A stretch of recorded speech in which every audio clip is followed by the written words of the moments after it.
After weeks of destructive storms, Britain will be hit by a tropical plume from the Azores this weekend, bringing balmy temperatures. Basking in it will be.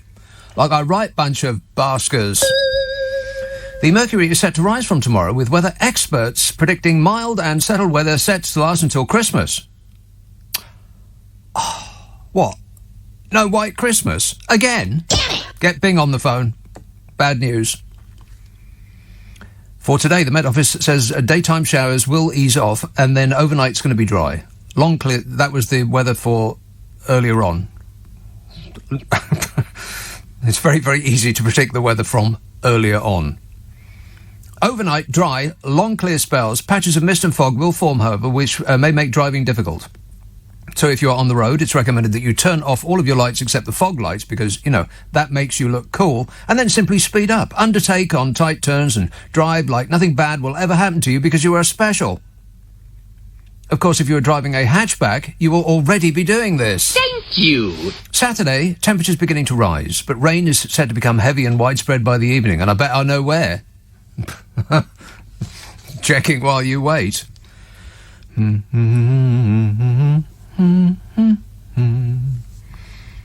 Aha! Glasgow, not raining at the moment. Pfft, rubbish. And then raining tomorrow and raining on Sunday, and not raining on Monday.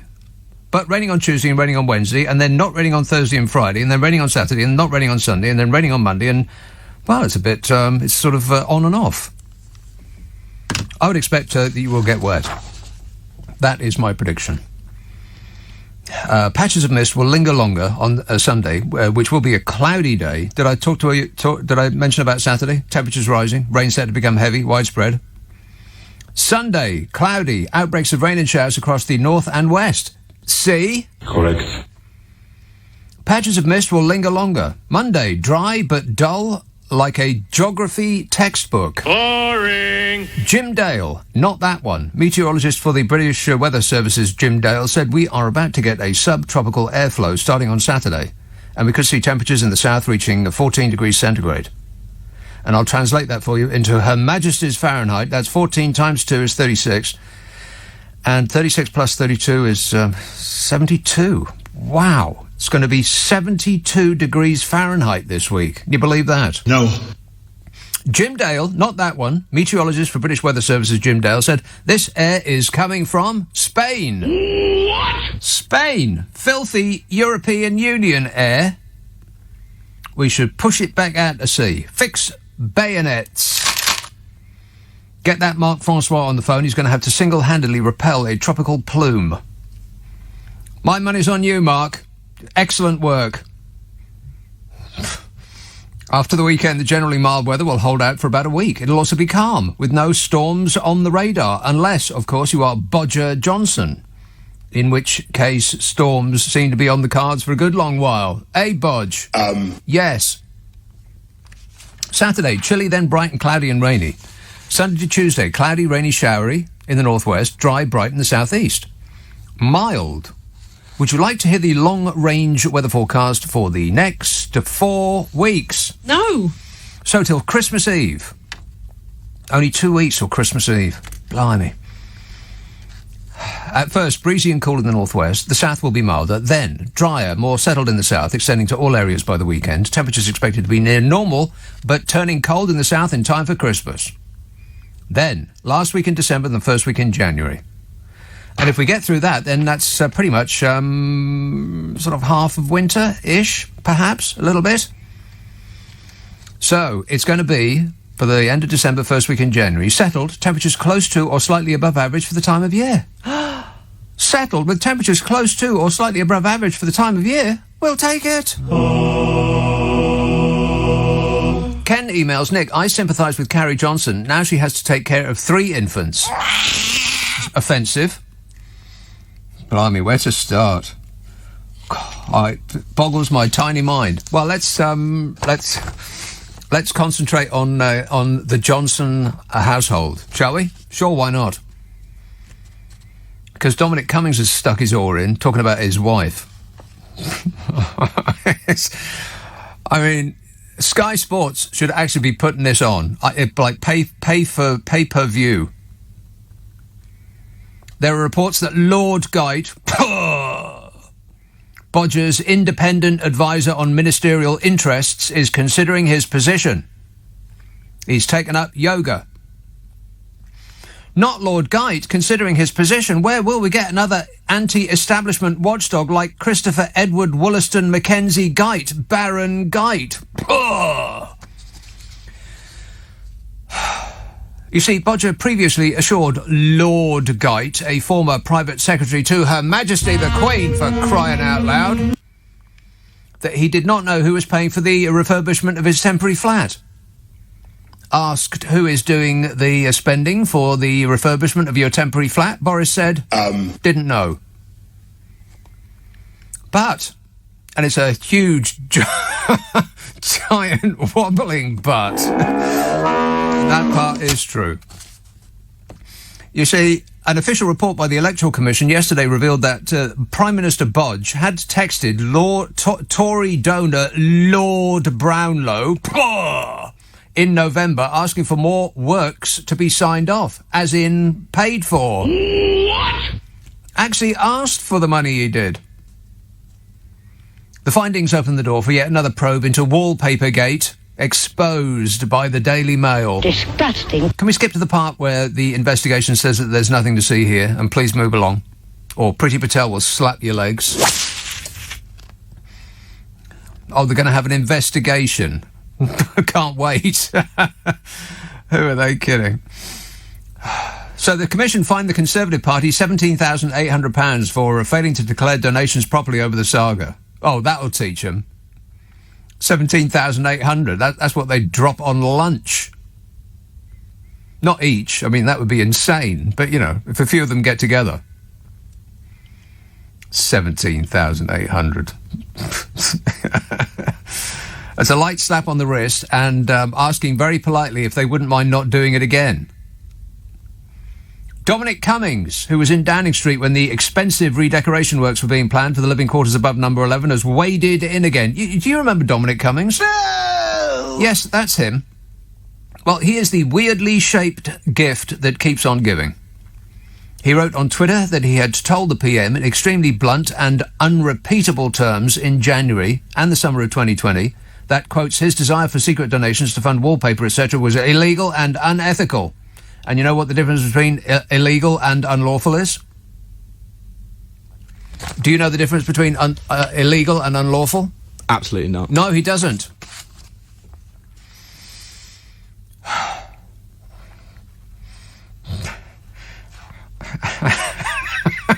I do. Do you? Where am I? Oh yeah, Twitter. This is what we're reduced to now. Bloomin' Twitter. So Dominic Cummings wrote on Twitter that the PM shouldn't ought to do it. It's illegal and unethical and against the law to get somebody else to pay for his, paint and paper, and bloomin' scatter cushions, and I've got no idea.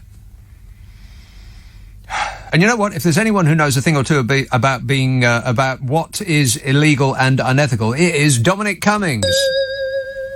It's part of his expertise. Dominic Cummings said Bodge pursued it throughout the year, trying to keep me and others in the dark, and lied to Geit CCHQ, that's Conservative Party headquarters, to cover it up. He said, I have said repeatedly for months, obviously the PM lied to Geit. Geit could only conclude, as he did, by not interviewing anybody actually involved with the flat. So it was a thorough investigation that left no stone turned in the process of coming to a verdict of not guilty. I mean, come on. What was the nature of that investigation? You, the accused, are you guilty? No. Oh, well, no further evidence is required. Off you go, sunshine. God, Britain's jails would be empty if that was the criteria. And then Megamind had to go at Bodger's wife. Dominic Cummings said Boris Johnson got a wrong 'un pregnant in Carrie Johnson, who he claims wants to control the country via her husband. And that's my job, said Dominic Cummings. Got you running around on a lead, Bodger. The Prime Minister's former chief advisor, who left Downing Street last December after losing a power struggle with Carrie Antoinette, claimed the decision to marry Carrie was an inevitable disaster. Warning! Yeah, a disaster for whom? I wonder. Maybe all parties involved. I mean, on past form, it's got to be a disaster for at least Carrie, unless she likes open marriages. I bet every woman that Bodger's ever gone out with thought, well, he won't be acting like that with me. I'll settle him down. No straying on my watch. How did that go, by the way, ladies? Dreadful. Yeah. In a Q&A on his blog, where he urged subscribers to ask me anything, Dominic Cummings said of Boris, he's a shambles. But the shambles has been made worse by hooking up with a wrong 'un, Carrie Johnson, who wants to control the country via him. He got a wrong 'un pregnant, listened to her insane advice and screaming, and went into a flat spin.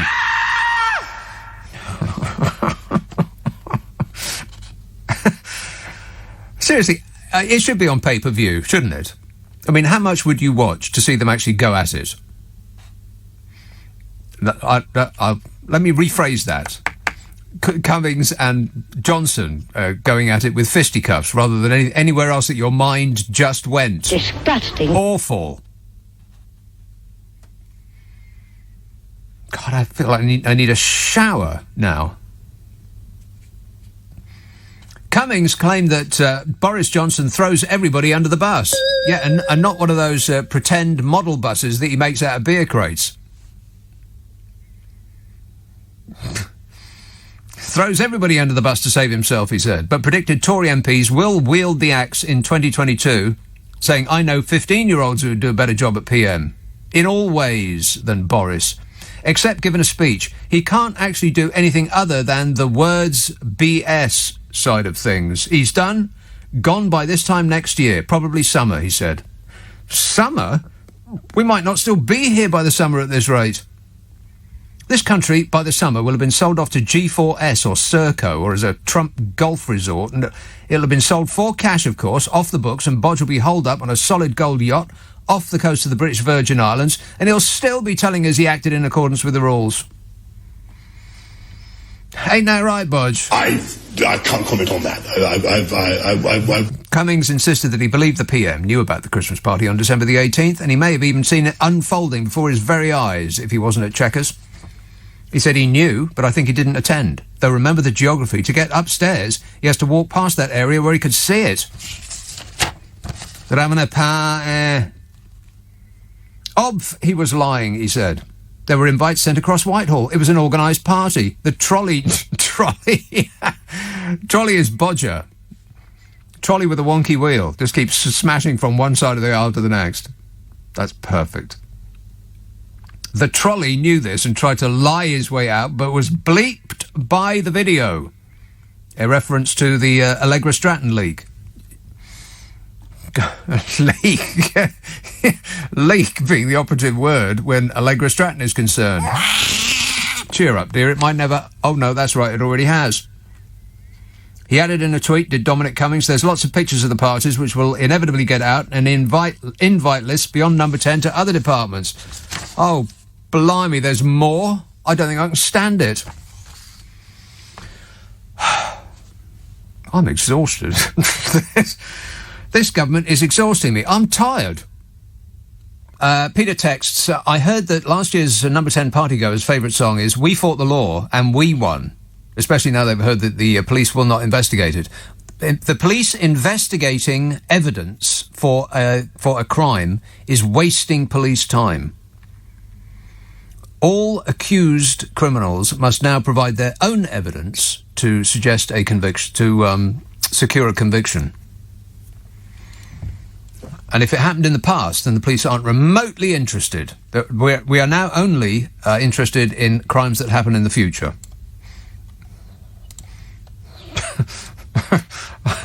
I mean, what is happening to this country? Gordon says, it seems to be true that Mike Nesmith's mum invented Tipp-Ex. I thought that was just an urban myth. The Monkees did some good songs. There was a great cover of Stepping Stone, almost as good as the one by the Flies. Thanks, Gordon. Thanks for the information. Rock and roll! Yeah, another one bites the dust, and another one's gone, and another one's gone, and another one bites the dust. Only one left is, not Peter Tork, is Mickey Dolenz. Oh, I bet it's Mickey Dolenz. The Monkees had some great songs. They really did. I'll be singing them throughout the course of the evening. Belfast. Hello, Lorcan. I'll second that on the Monkees, Nick. Excellent. And I just wanted to ask you to continue on that rock and roll theme. If you had seen the new Beatles documentary on Disney Plus yet? No, I have not. Oh, Nick, you've got to see it. I've been enjoying Paul McCartney at the Cavern. They showed that on the TV the other day. I didn't see that. Oh, it was pretty good. I mean, better than I thought it would be, because I can give or take Paul McCartney, but then if I had to be absolutely nailed down to only hear one of the Beatles' music from now until the rest of the time, it would have to be his. Do you think so? Yeah. I mean, I used to think John Lennon, but, it's the woman, all that dreary stuff. There's a scene in the documentary, okay? Well, don't tell us. I'll just tell you this one scene, See, okay? now, whenever you tell people, don't tell me, they say, oh, well, I'll just tell you this one thing. Bambi's mother gets shot. It just follows what you say, there by Paul McCartney. And he's just knocking around on the bass, and all of a sudden you can hear the start of Get Back. Right. You can hear the start of Get Back, and he starts doing all the words, kind of making up words. And he just pulls it out of his ear. Just pulled it out of his ear. Yeah. And, it's really frustrating in parts because they're making up words and then you're going, no, just say this, it'll sound much better. And then they eventually, Right. They eventually get there, but it's incredible. You've got to see it. Oh, well, I'm going to see it. Such footage exists. All right. Okay. Well, thanks for the tip. Cheers, Lorcan. 0345 6060 973. Yeah, everybody's, just a thrill beyond measure at that new Beatles thing, which was done by the same bloke that did Lord of the Rings, wasn't it? Wasn't it that guy? Did Lord of the Rings? The film that went on so long, I think is actually still on. I watched it last about 3 years ago, and I think it's still playing on my DVD. They're still saying goodbye to each other, right at the end. It just goes on and on. Bye-bye. Yeah, just leave already. He also did that really quite fantastic, and I sort of, when first time I saw it, I thought, I'm going to watch this every year it comes around. It was the colorized World War I footage. Did you see that? Oh, brilliant. I did intend to see it every year, but sometimes you sit down and you think, wow, I'd rather watch Tom Cruise jumping between buildings, frankly, than a lot of dead people. Never mind. That's just me. Superficial.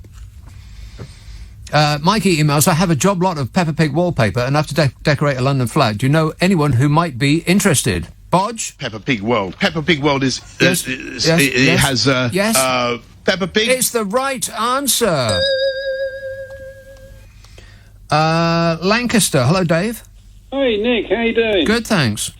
Yeah, have you seen the new Sky Sports schedules that have come out this week? No, I have not. There's the Japanese paper folding World Championships.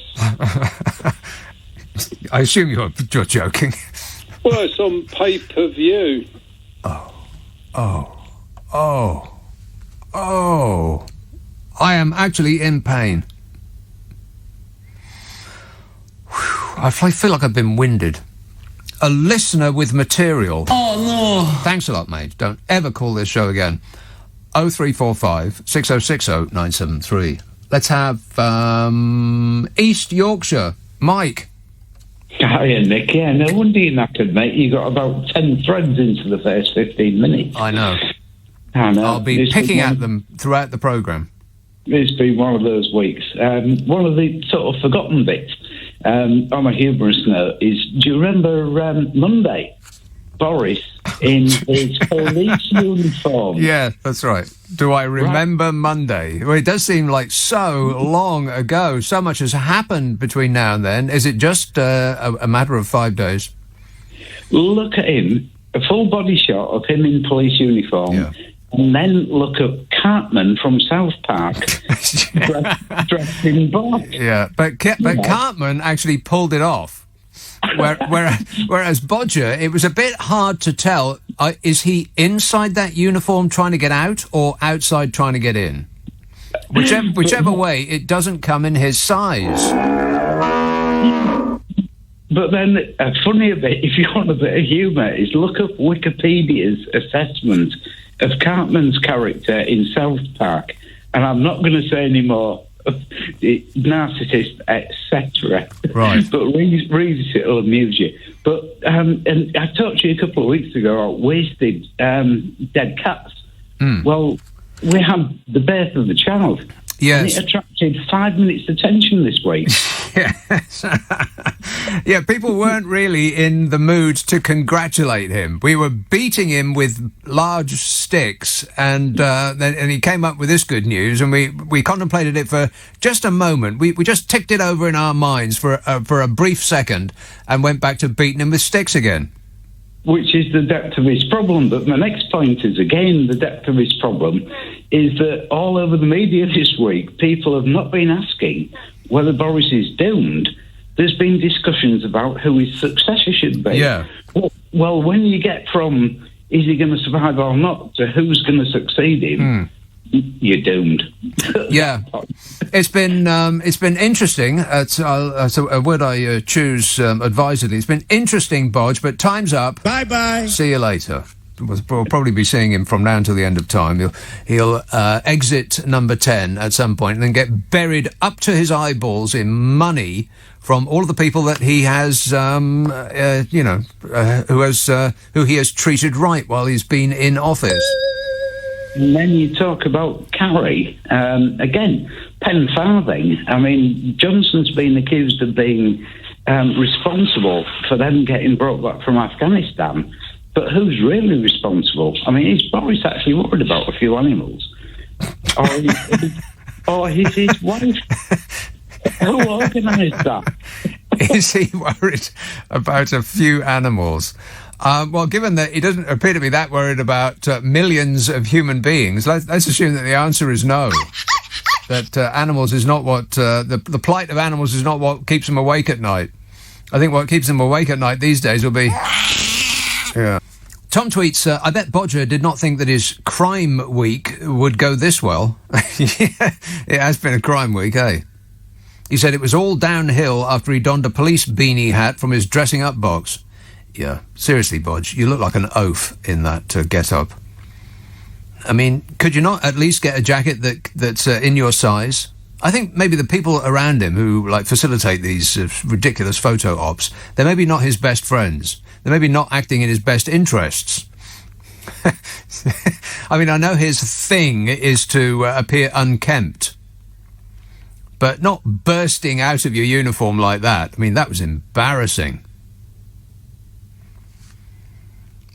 Crime week, yeah, that was supposed to take our minds off it, by the way. You know, everything, the whole everything about them. We were supposed to be distracted by that. They were going to come down on middle-class drug users. Yeah, sure they were. Yeah, like it wasn't just another distraction tactic. They were going to take the driving licenses and passports away from middle-class people, you know, the Tory heartland, if they were caught in possession of something that the government decided on whatever given day it is that they didn't like. And at the same time, they'll be instigating passport IDs for you to vote. Just mull that one over for a while. Northfleet. Hello, Tony. Good evening, Mr. Abbott. How are you? Good, thanks. I need your help in one way. Which way? This way. Or that way? I can help you in that way, but not this way. Our so-called Prime Minister, Boris Johnson, in one breath says he has no knowledge of any party or meeting or business meeting in number 10. Of course not. In the second breath, what he's saying is no rules were broken. Yes, So no rules were broken during the holding of the party that did not happen. So if he does not have any knowledge of a party, Yes. how did he know no rules were broken? Tony, I think that what you are causing here is a nuisance, and you can expect 51 weeks in jail. Oh, well. Those are the rules. Oh, okay. That will teach you right for being a nuisance. But thanks for the question, Tony. Impossible to answer. And it just keeps coming and coming. But the more they try to cover it up, the worse it gets. God, if they'd just come out right at the beginning of all this and said, yep, we're an entitled bunch of old Etonians who've never heard the word no, and we just did what we wanted while we were instructing the rest of you to stay indoors. You knew that when you voted for us. It shouldn't come as a surprise. You knew who I was when you elected me to be Prime Minister of this country, so it's actually on you, but we'll try our very best not to do it again. If they just tried that, or some version of that, cleaned it up a bit, then they might have got away with it. But it's all this, no rules were broken in the holding of these parties, which didn't actually take place. Oh, right, that's clear. New revelations plunge the PM further into crisis after the PM's Deputy Director of Communications, Jack Doyle, is said to have made a thank you speech to up to 50 people who attended the bash on the 18th of December last year. Thank you. ITV News claimed that Jack Doyle, then the PM's Deputy Director of Communications, also handed out paper certificates to members of the communications team as part of a joke awards ceremony. Everybody must get prizes. The former journalist has been overseeing the response to the allegations, with Number 10 denying that it amounted to a party. I mean, they can't possibly think that we're still believing their denials. Nobody is believing it. But they've dug themselves into a hole, and they just can't admit now, having denied it all this time. I loved the bit when Bodger said, I'm absolutely appalled to see that video of Allegra Stratton, and I apologise for any offence that was caused by that video. Right.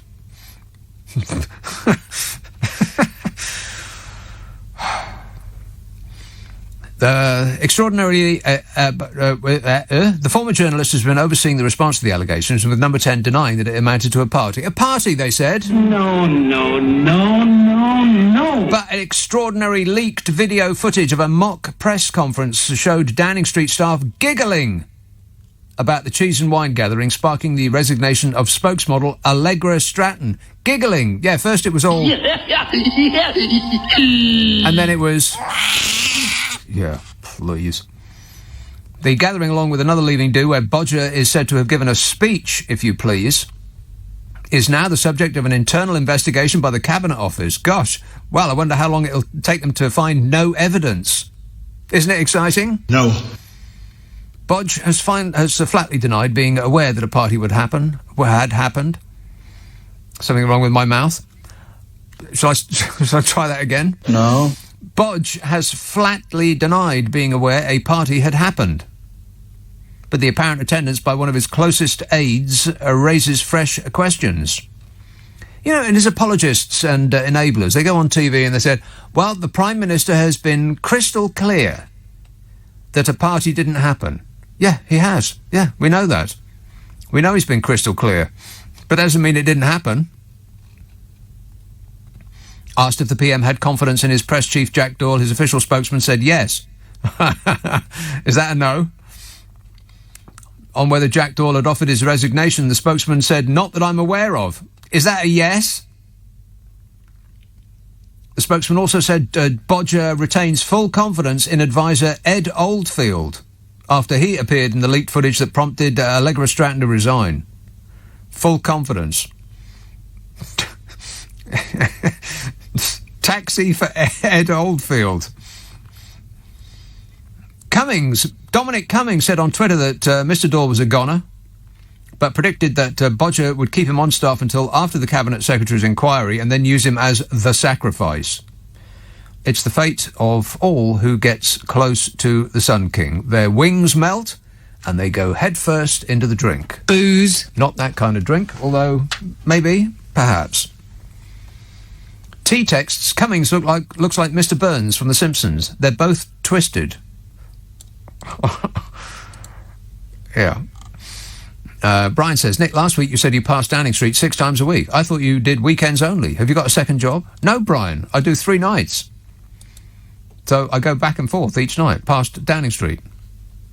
3 times 2 is 6.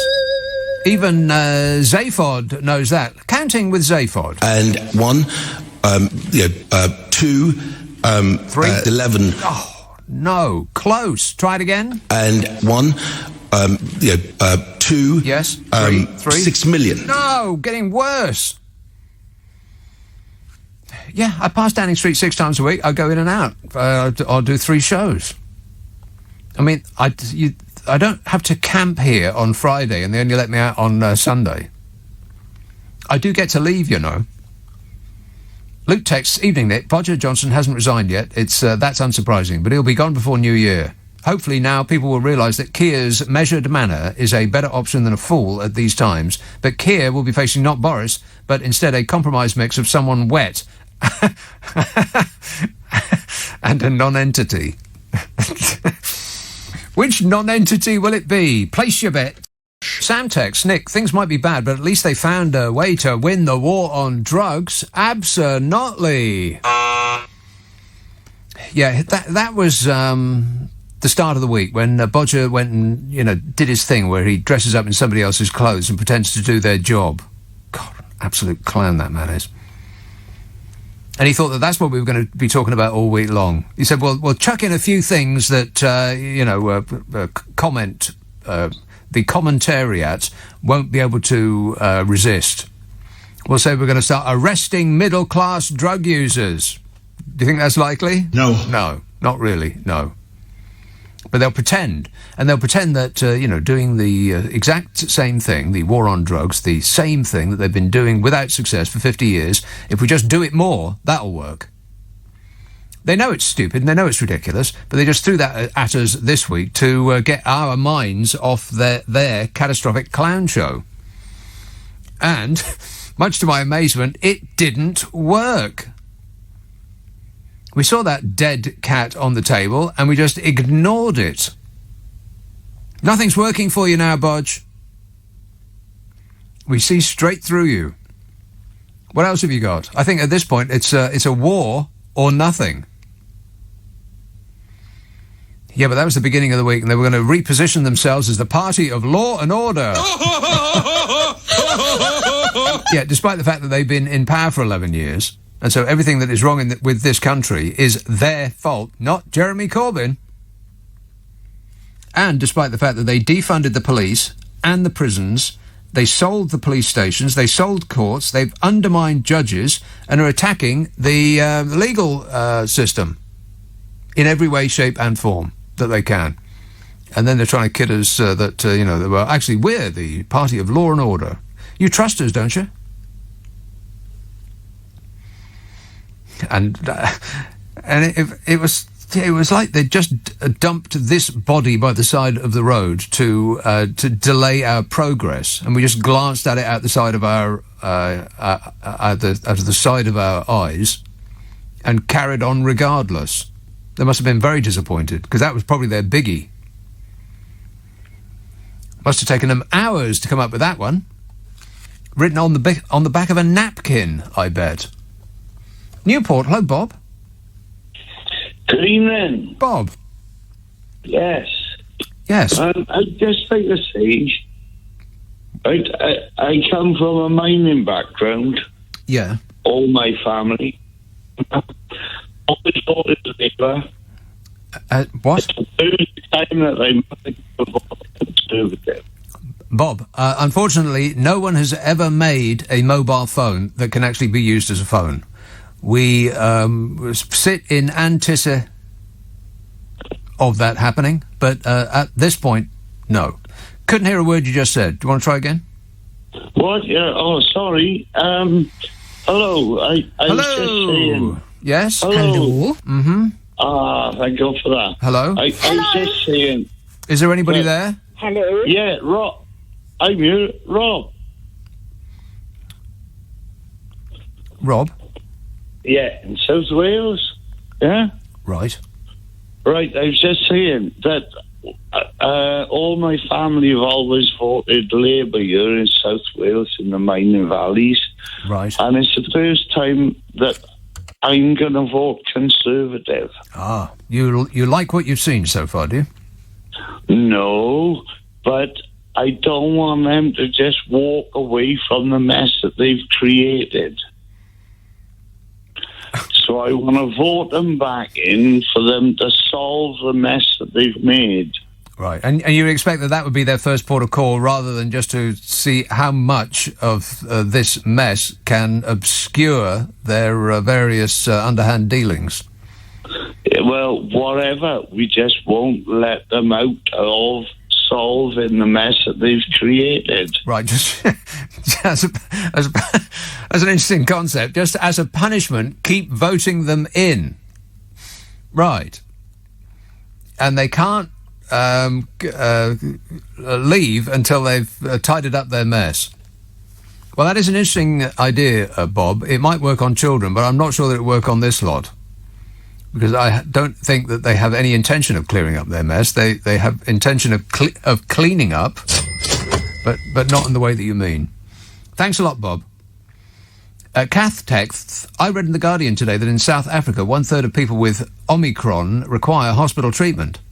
In the UK, scientists stroke Sajid Javid, that's the actual, the symbol stroke, not... He's not suggesting that UK scientists stroke Sajid Javid. Disgusting. In the UK, scientists stroke Sajid Javid have said we'll have 1 million cases of Omicron by the end of the year. If that happens, 333,000 people will need a hospital bed just for Omicron. Never mind cancer, heart attacks, etc. I need a holiday, says Kath.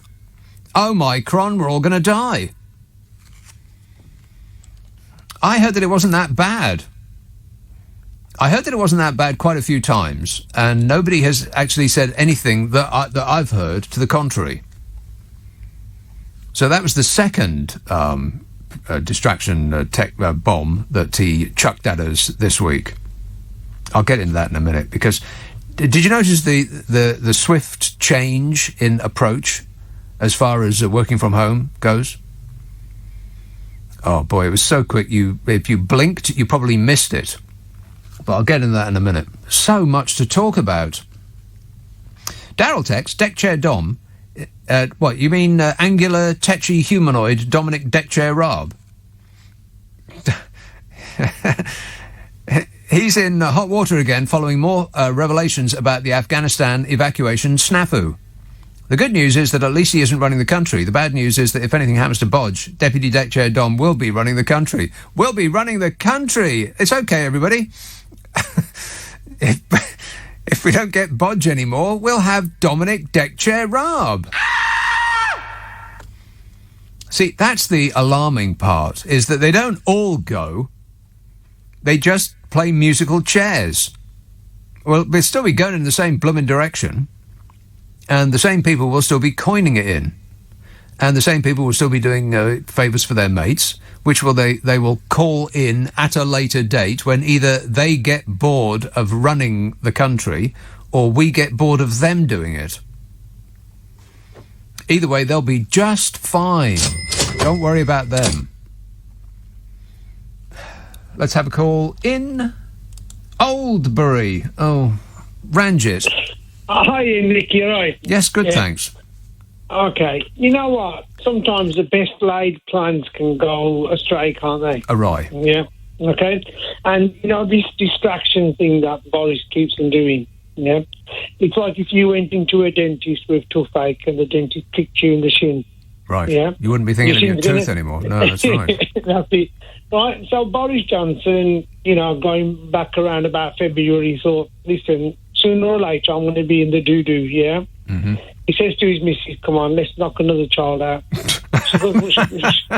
Well, the timing was absolutely perfect. I'm not sure that that's entirely accurate. It's just one of those lucky things that comes along. I'll talk about that later on as well. Was that it, though, Ranjit, or have you got any more? No, I got more, yeah. Okay. So he thinks, and these days you can tell within a day of when the baby's going to be born, yeah? So he goes in on a Monday as Robocop, and the next day he goes in somewhere else, but he never had a high vis on Monday. And suddenly all these stories get released, yeah? And suddenly, Bodgy's had a little baby. And you know what? Everybody says, mate, our babies are starving, right? Your baby's going to be born with a silver spoon in his mouth or her mouth. Yeah, I was born with a plastic spoon in my mouth. Rock and roll! I think that's probably the greatest line in the history of rock music. I was born with a plastic spoon in my mouth. Excellent. Excellent work, Roger Pete Townsend. Sorry about that. Yeah. Pete. Yeah. Not Rog. Pete. That's what I'm saying now, right? Now he's boxer tricks, yeah? He's running out of them, and sooner or later, the 1922 committee, are going to call him in and say, listen, you're sitting on the coal, son, right, because you've messed up the country first. Yeah, except they won't say it like that. It'll be all like that. Yeah. And then this poor little girl that's born, I hope she has a health. But think about all of our children, what he's doing to our children now. Yeah, he has absolutely ruined this country in more ways than people can see. It happened so quickly. He did it to us just like Donald Trump did it to America, and with pretty much the same speed. Bodger just did it with words of more than one syllable. Oh, shut up! Whereas Donny managed to take over a bigger, richer country with, by appealing directly to a certain demographic. I love the poorly educated. And it was easy. I mean, he only just lost the last election by a whisker. Nick, the thing is, when he says if you get the numbers right and this, that, in the right order, you get more points. Yes. Yeah? And then Peppa Pig is the same thing as what Boris Johnson turned around and said. Because that one, when you play Donald Trump doing, if you get the answers in order, you get more points. Yeah. That's like a 5-year-old, right, sitting in front of a teacher, right, and answering questions on these I know, lines. but he is right. If you get it in order, you get extra points. If you get it in order, you get extra points. Extra points for getting it in order. I'm going to clip that, right, because I find that so amusing, right, and it's the same thing. And out of all the ones you play, the one is, oh, shut up, that's a good one, yeah, and the poorly educated. Right. But the other one is this Peppa Pig one. It's going to go down in history, yeah? When people say he's trying to copy his dad, Donald Trump, yeah? And I think he thought, hang on, I've got to beat that one. If you get it in order, what can I... Oh, yeah, Peppa Pig. And then I think he was having a nightmare about Jeremy Corbyn because he says where all the streets have broadband. Yeah, okay. This is just like an off the top of your head stream of consciousness, Ranjit. I think we've left any semblance of a point a long time ago. But anyway, excellent work. Thanks a lot. 0345 6060 973. Yeah, both people appear to appeal to a certain demographic. Not being offensive, but don't be rude. Sorry about that. It's in my genes. Can't help it. Weren't me. Can't help it. Dave texts, I told my daughter there's a plump, jovial, white-haired man coming down the chimney, and she said Boris. No, she didn't, Dave. You're lying about that. Liar!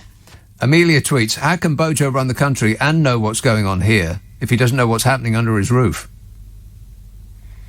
Well, that's a good point, Amelia. Daniel tweets, first one of this evening, Nick, leave our Boris alone. He's doing his best. Oh, painful. At least now, I assume, Daniel, that you are being sarcastic. At least now, the only time that people say that is when they are being sarcastic. But his supporters seem to have been shut right up, don't they? Very few people defending the bodge anymore. Curious, that. Paul texts, are the 7 parties at Downing Street a sign that COVID is not to worry about? The people with the facts and the science not given a hoot about passing the virus onto their loved ones over long Christmas holidays. Well, it's an interesting point there, Paul. Always following the science. Fiona says those bendy buses were put out of service by Johnson, but luckily they've found a new mission to run over sacrificial lambs. That's a bit tortuous. But thanks for the effort, Fiona. Croydon, hello, Simon. Hello, Simon. Oh, hello there, Nick. Oh, hello. Yes, evening. Hi. Yes, I know of just one second. Oh yeah, no, we got to echo. I've got an echo on the line, Simon. We'll call you back. Oh, it's like doing a show in the Alps. Only duck sounds don't have echoes. Call him back. Hey you. Hey you. Everybody sing. Thanet. Tony. Oh, good evening, Nick. Tony. Why don't they bring back somebody like Harold Wilson? Do you remember? He was a Prime Minister that got photographed with the Beatles, didn't they? You know, I thought you were going to say, why don't they bring back hanging? Oh, that's Sir Roger Gale. That he was keen on that, wasn't he? Okay. Harold Wilson, do you remember how he used to speak?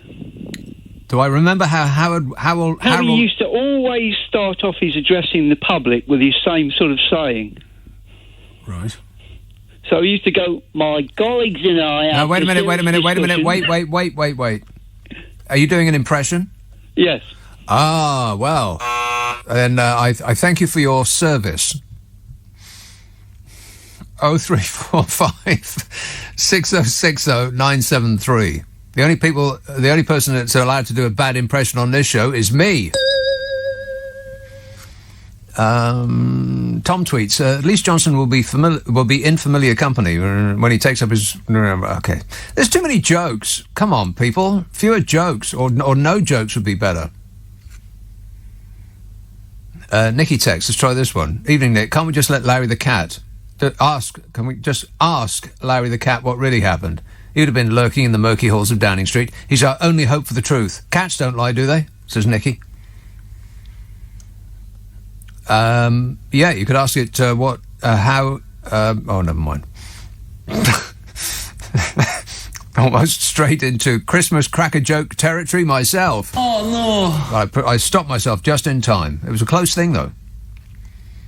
James texts, do you remember when MPs just got busted for doing rumpy-pumpy with their secretary? The good old days. Yes, I do. Well, they still do, don't they? I mean, Hans, it's the only thing that anybody can remember about him, apart from him pretending to cry on television. And screwing up that attempt by not being able to stop himself from grinning while he was doing it. What an absolute shower. Cumbria, hello, Pete. Hello, Nick. How are you doing? Good, thanks. I was just thinking, going on from one of your earlier callers, talking about the conception of Bodger's new infant. Yeah.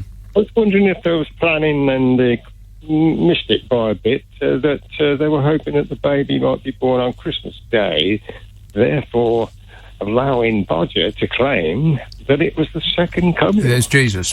Yeah. Yeah. Yeah. At this point, Pete, I would not be surprised at anything. No, because he would have seen all this lot coming, so he needed another distraction. He must be getting desperate. Yeah.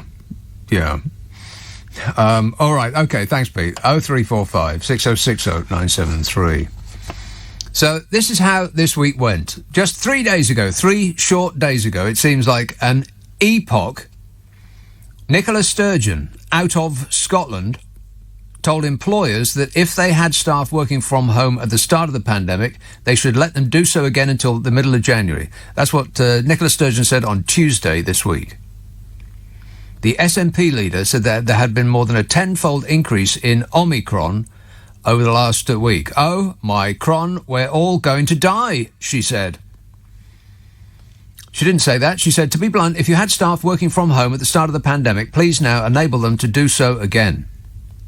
She said, I know it's difficult, but I cannot stress enough how much difference we think this could make in helping stem transmission and avoid the need for even more onerous measures. Onerous. Great word, that. Even better in a Scottish accent. There's onerous and there's onerous. See? Better. She also urged Scots to follow the rules. She said, I am not excluding myself from this, which sounded like a slap at Bodger to me. So the Scottish leader said the good people of Scotland should work from home. And what did the English government say to that? They said, No, no, no, no, no. They said that on Tuesday. This week. They said no in response to Nicola Sturgeon extending Scotland's work-from-home guidance until mid-January. Downing Street said that's not our position on Tuesday.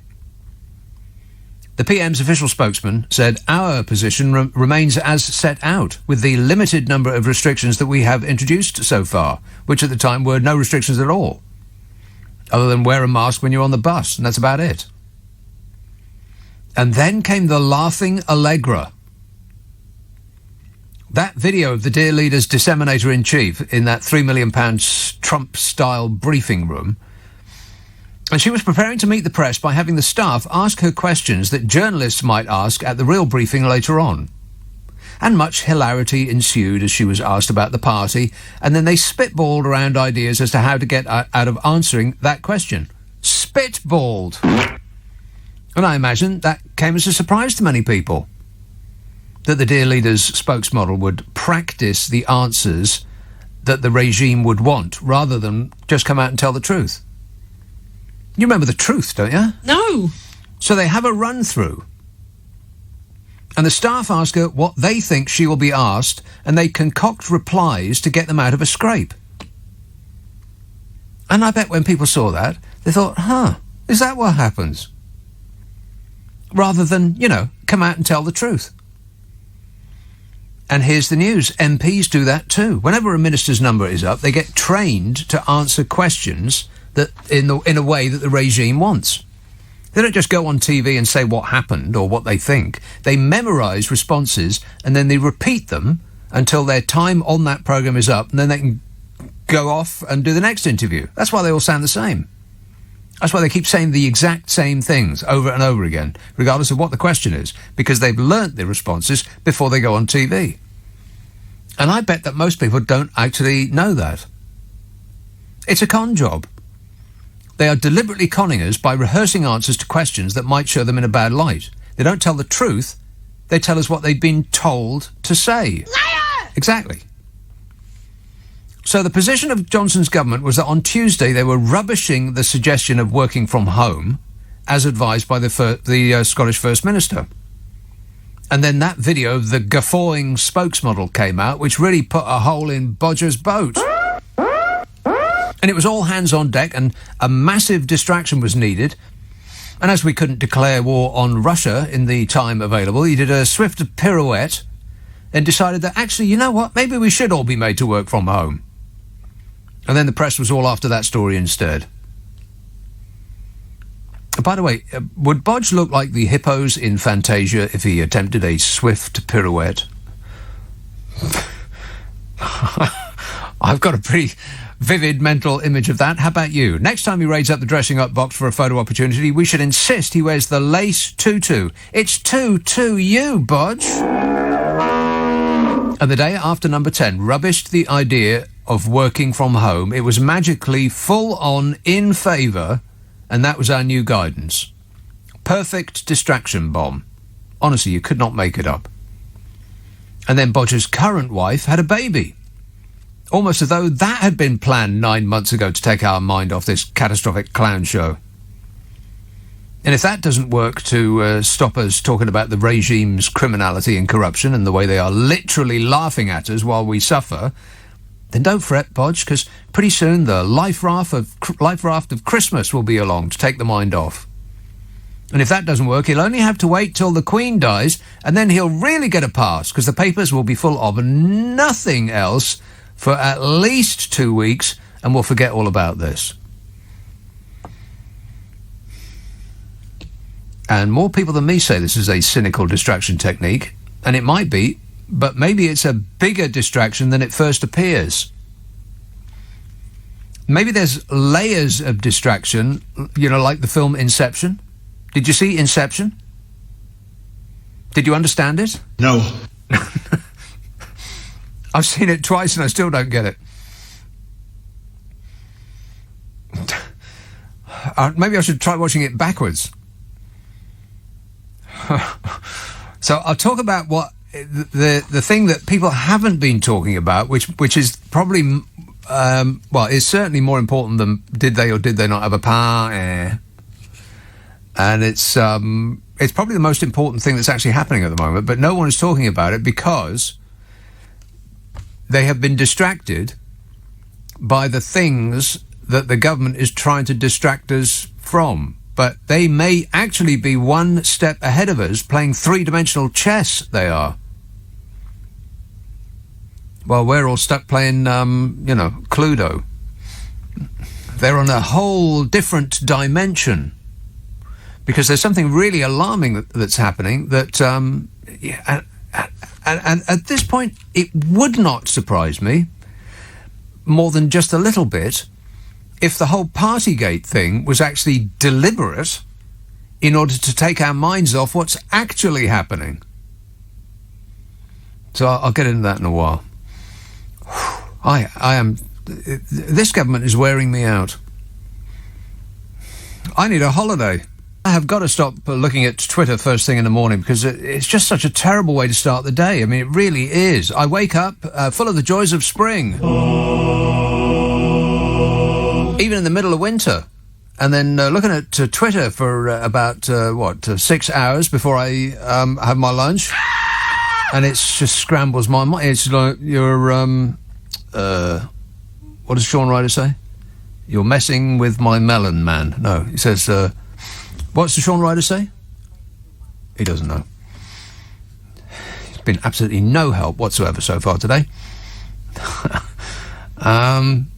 You're messing with my melon, man. What? Oh, I can't remember. Am I supposed to be able to remember that? Croydon. Oh, here we go again. Hello, Simon. Yes, hello. This is my mobile now. Excellent.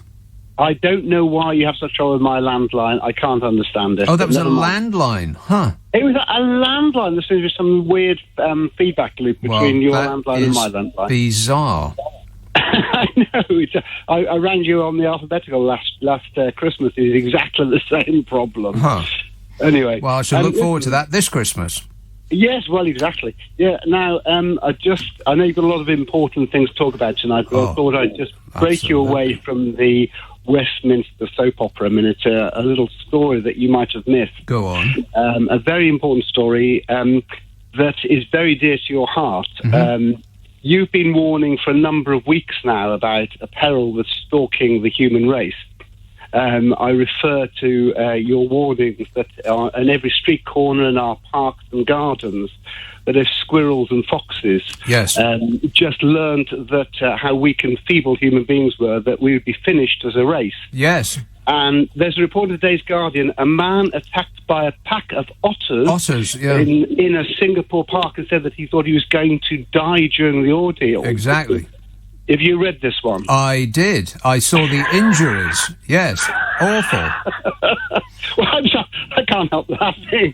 But you see, you laugh just at the very idea that a man could be felled by otters because, they're very, very close to the ground. But remember this.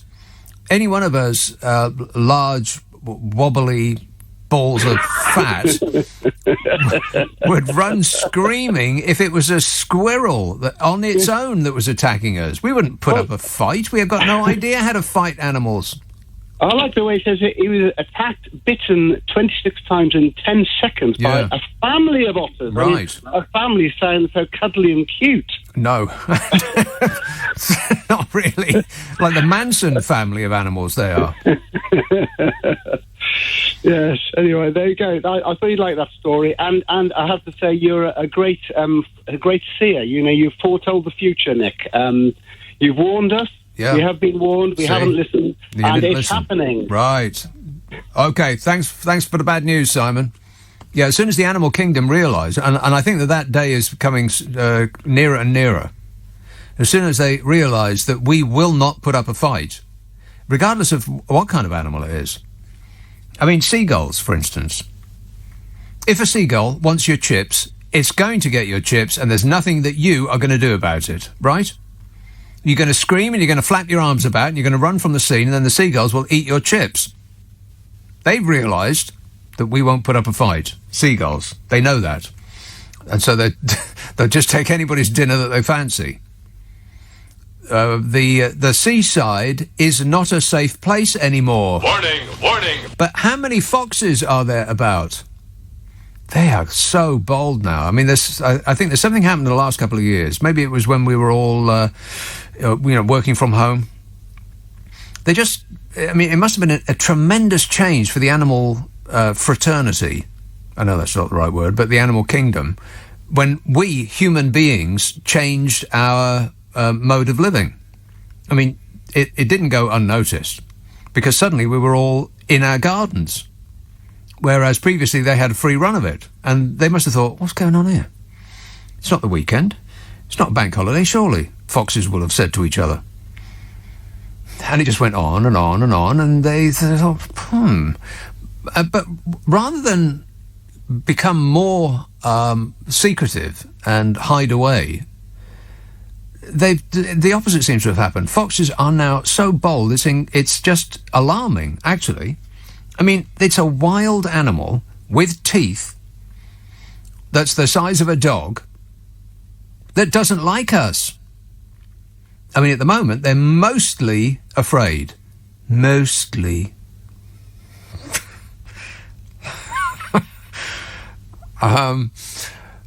But that's not going to last for very long. And around where I live, they just don't hide anymore. They're just wandering around the road and sitting in, like numbers of them, sitting on people's lawn and just staring at you as you go by.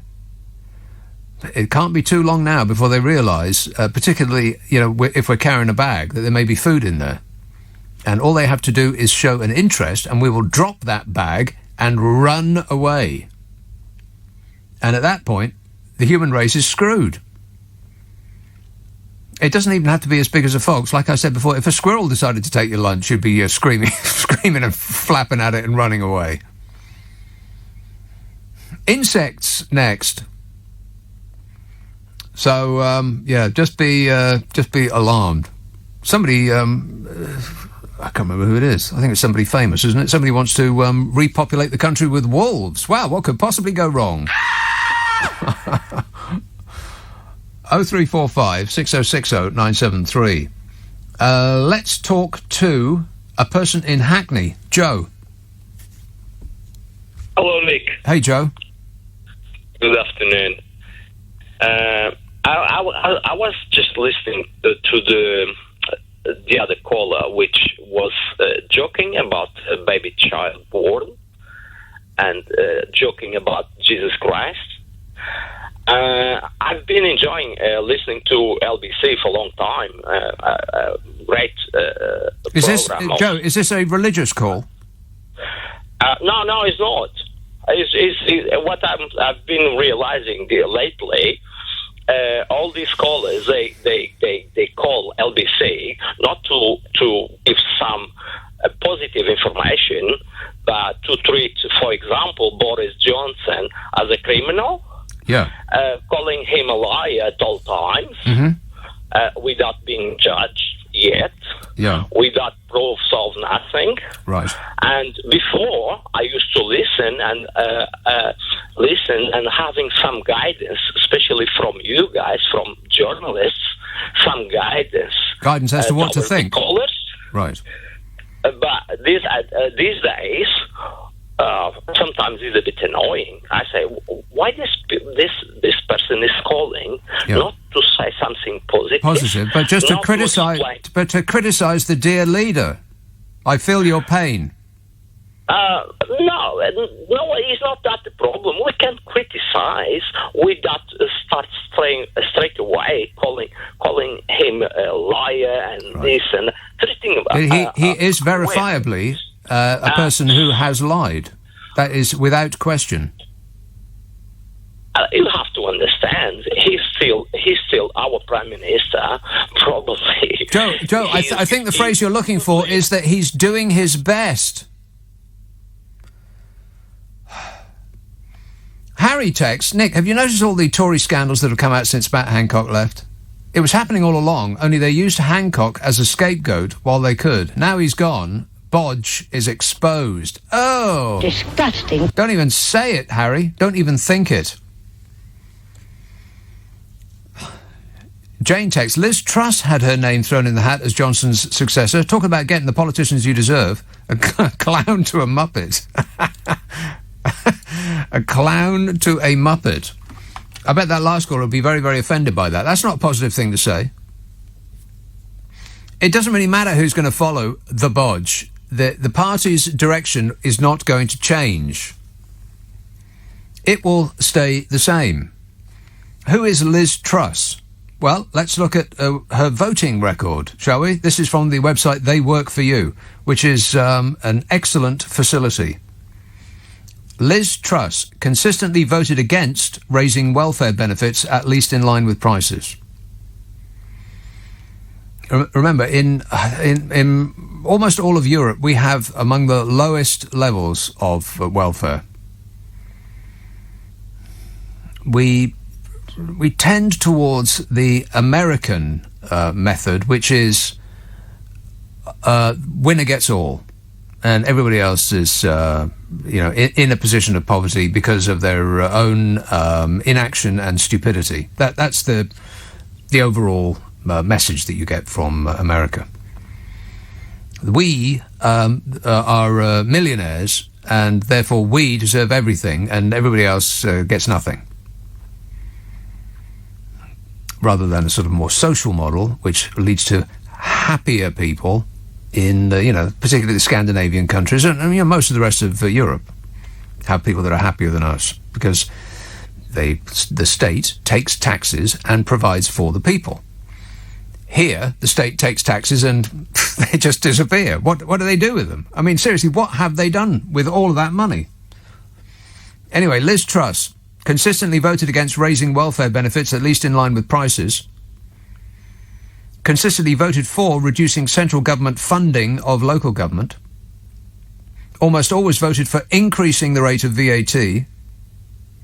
Consistently voted against paying higher benefits over longer periods for those unable to work due to illness or disability.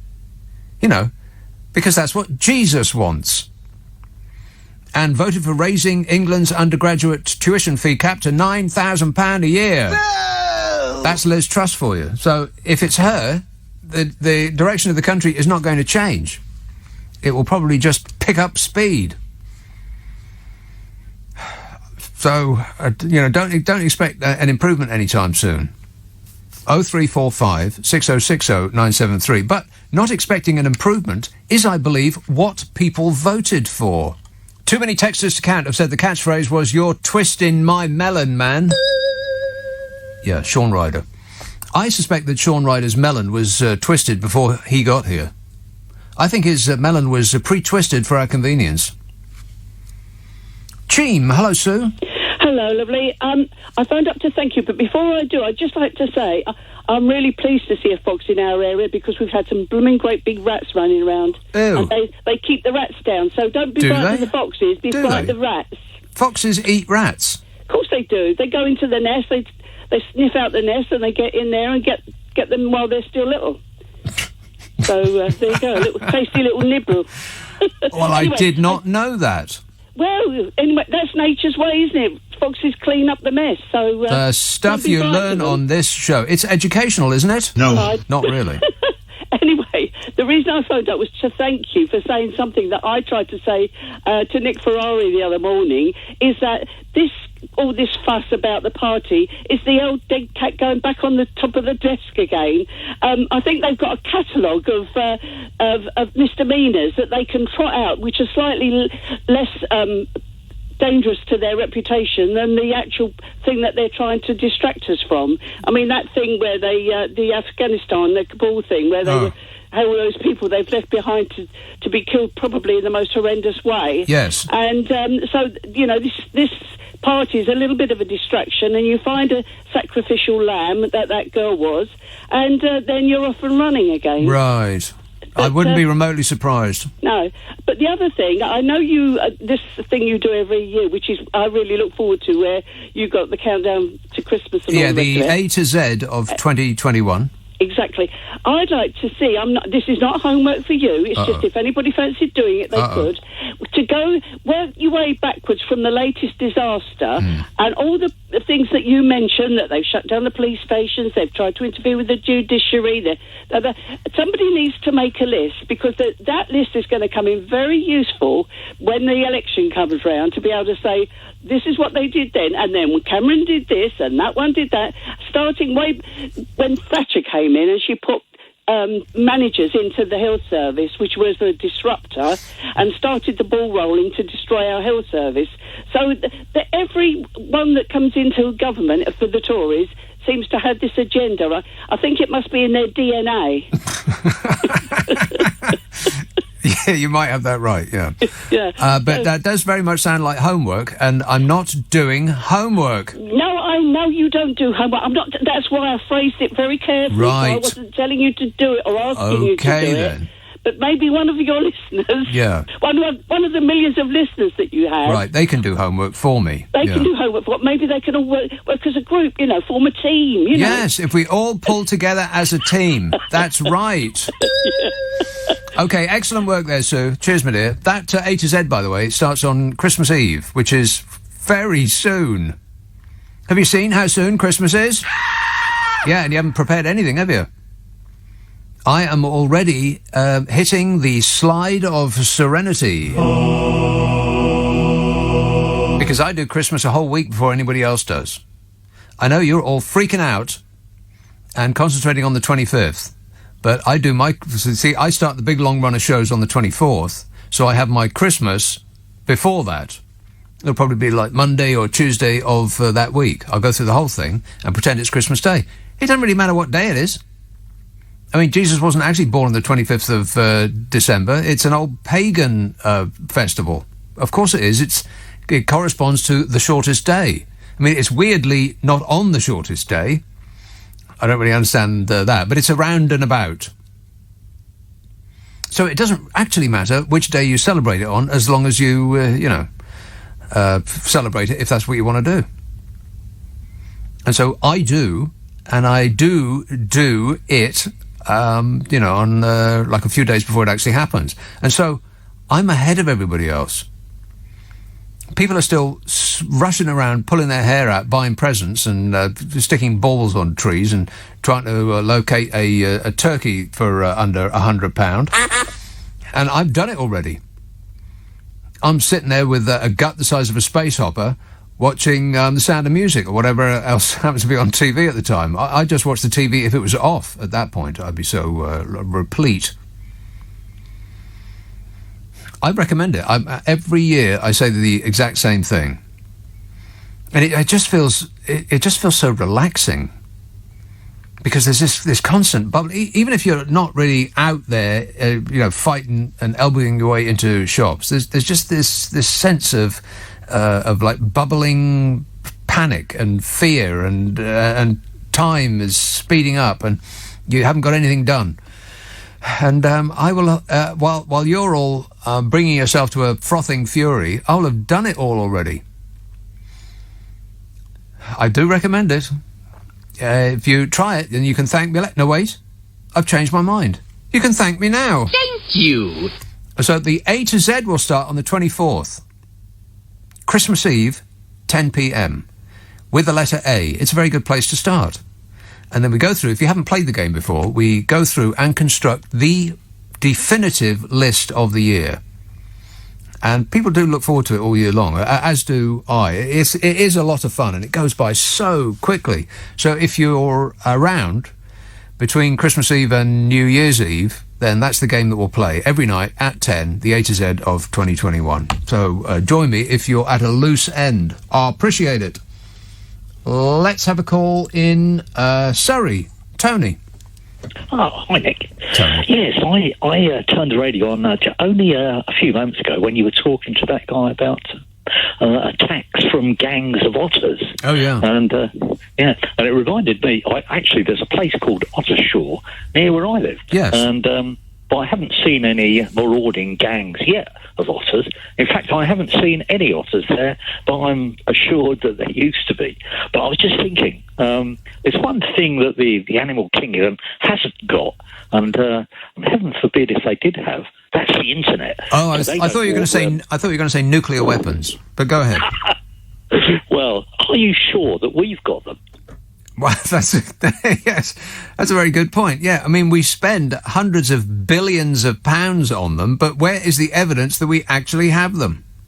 Yeah, because you don't actually need them; you just need the threat of them. Really. That's right. That is absolutely right. Yes, you just need to spend about £1 million on pretend bases and a PR campaign to suggest that we got an invisible submarine.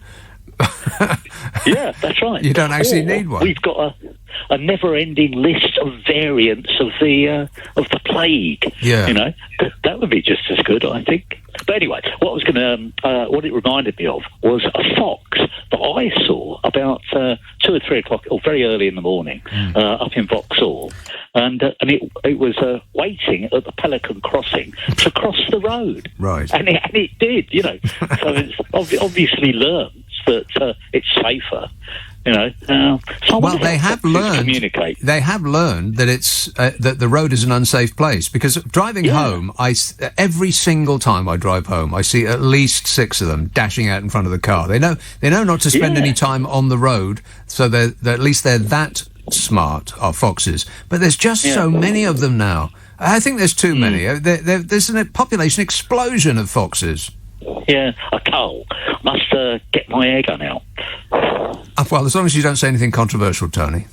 No, right, yeah. Well, I just said I'd get it out. I didn't say I'd do anything. Well, that's actually true, yeah. That is true, yeah. Your Honour. Yeah, so do we really have to worry about the animal kingdom?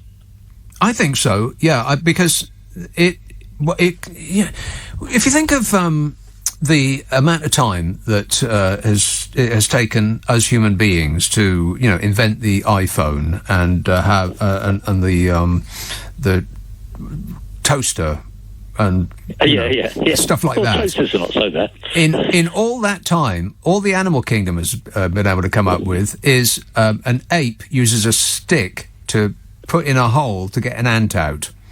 That's it. That's all they've got. Yeah. I mean, crows take a nut up on high and then they drop it on the ground and it breaks, and that's pretty much all they've got. We meanwhile, human beings have gone from Stone Age troglodytes to this glorious visage that you see today. Being able to shout over huge distances to somebody else. Right. Amazing, absolutely amazing. But what will we do? What will we have done, rather, in, say, another 100,000 years' time?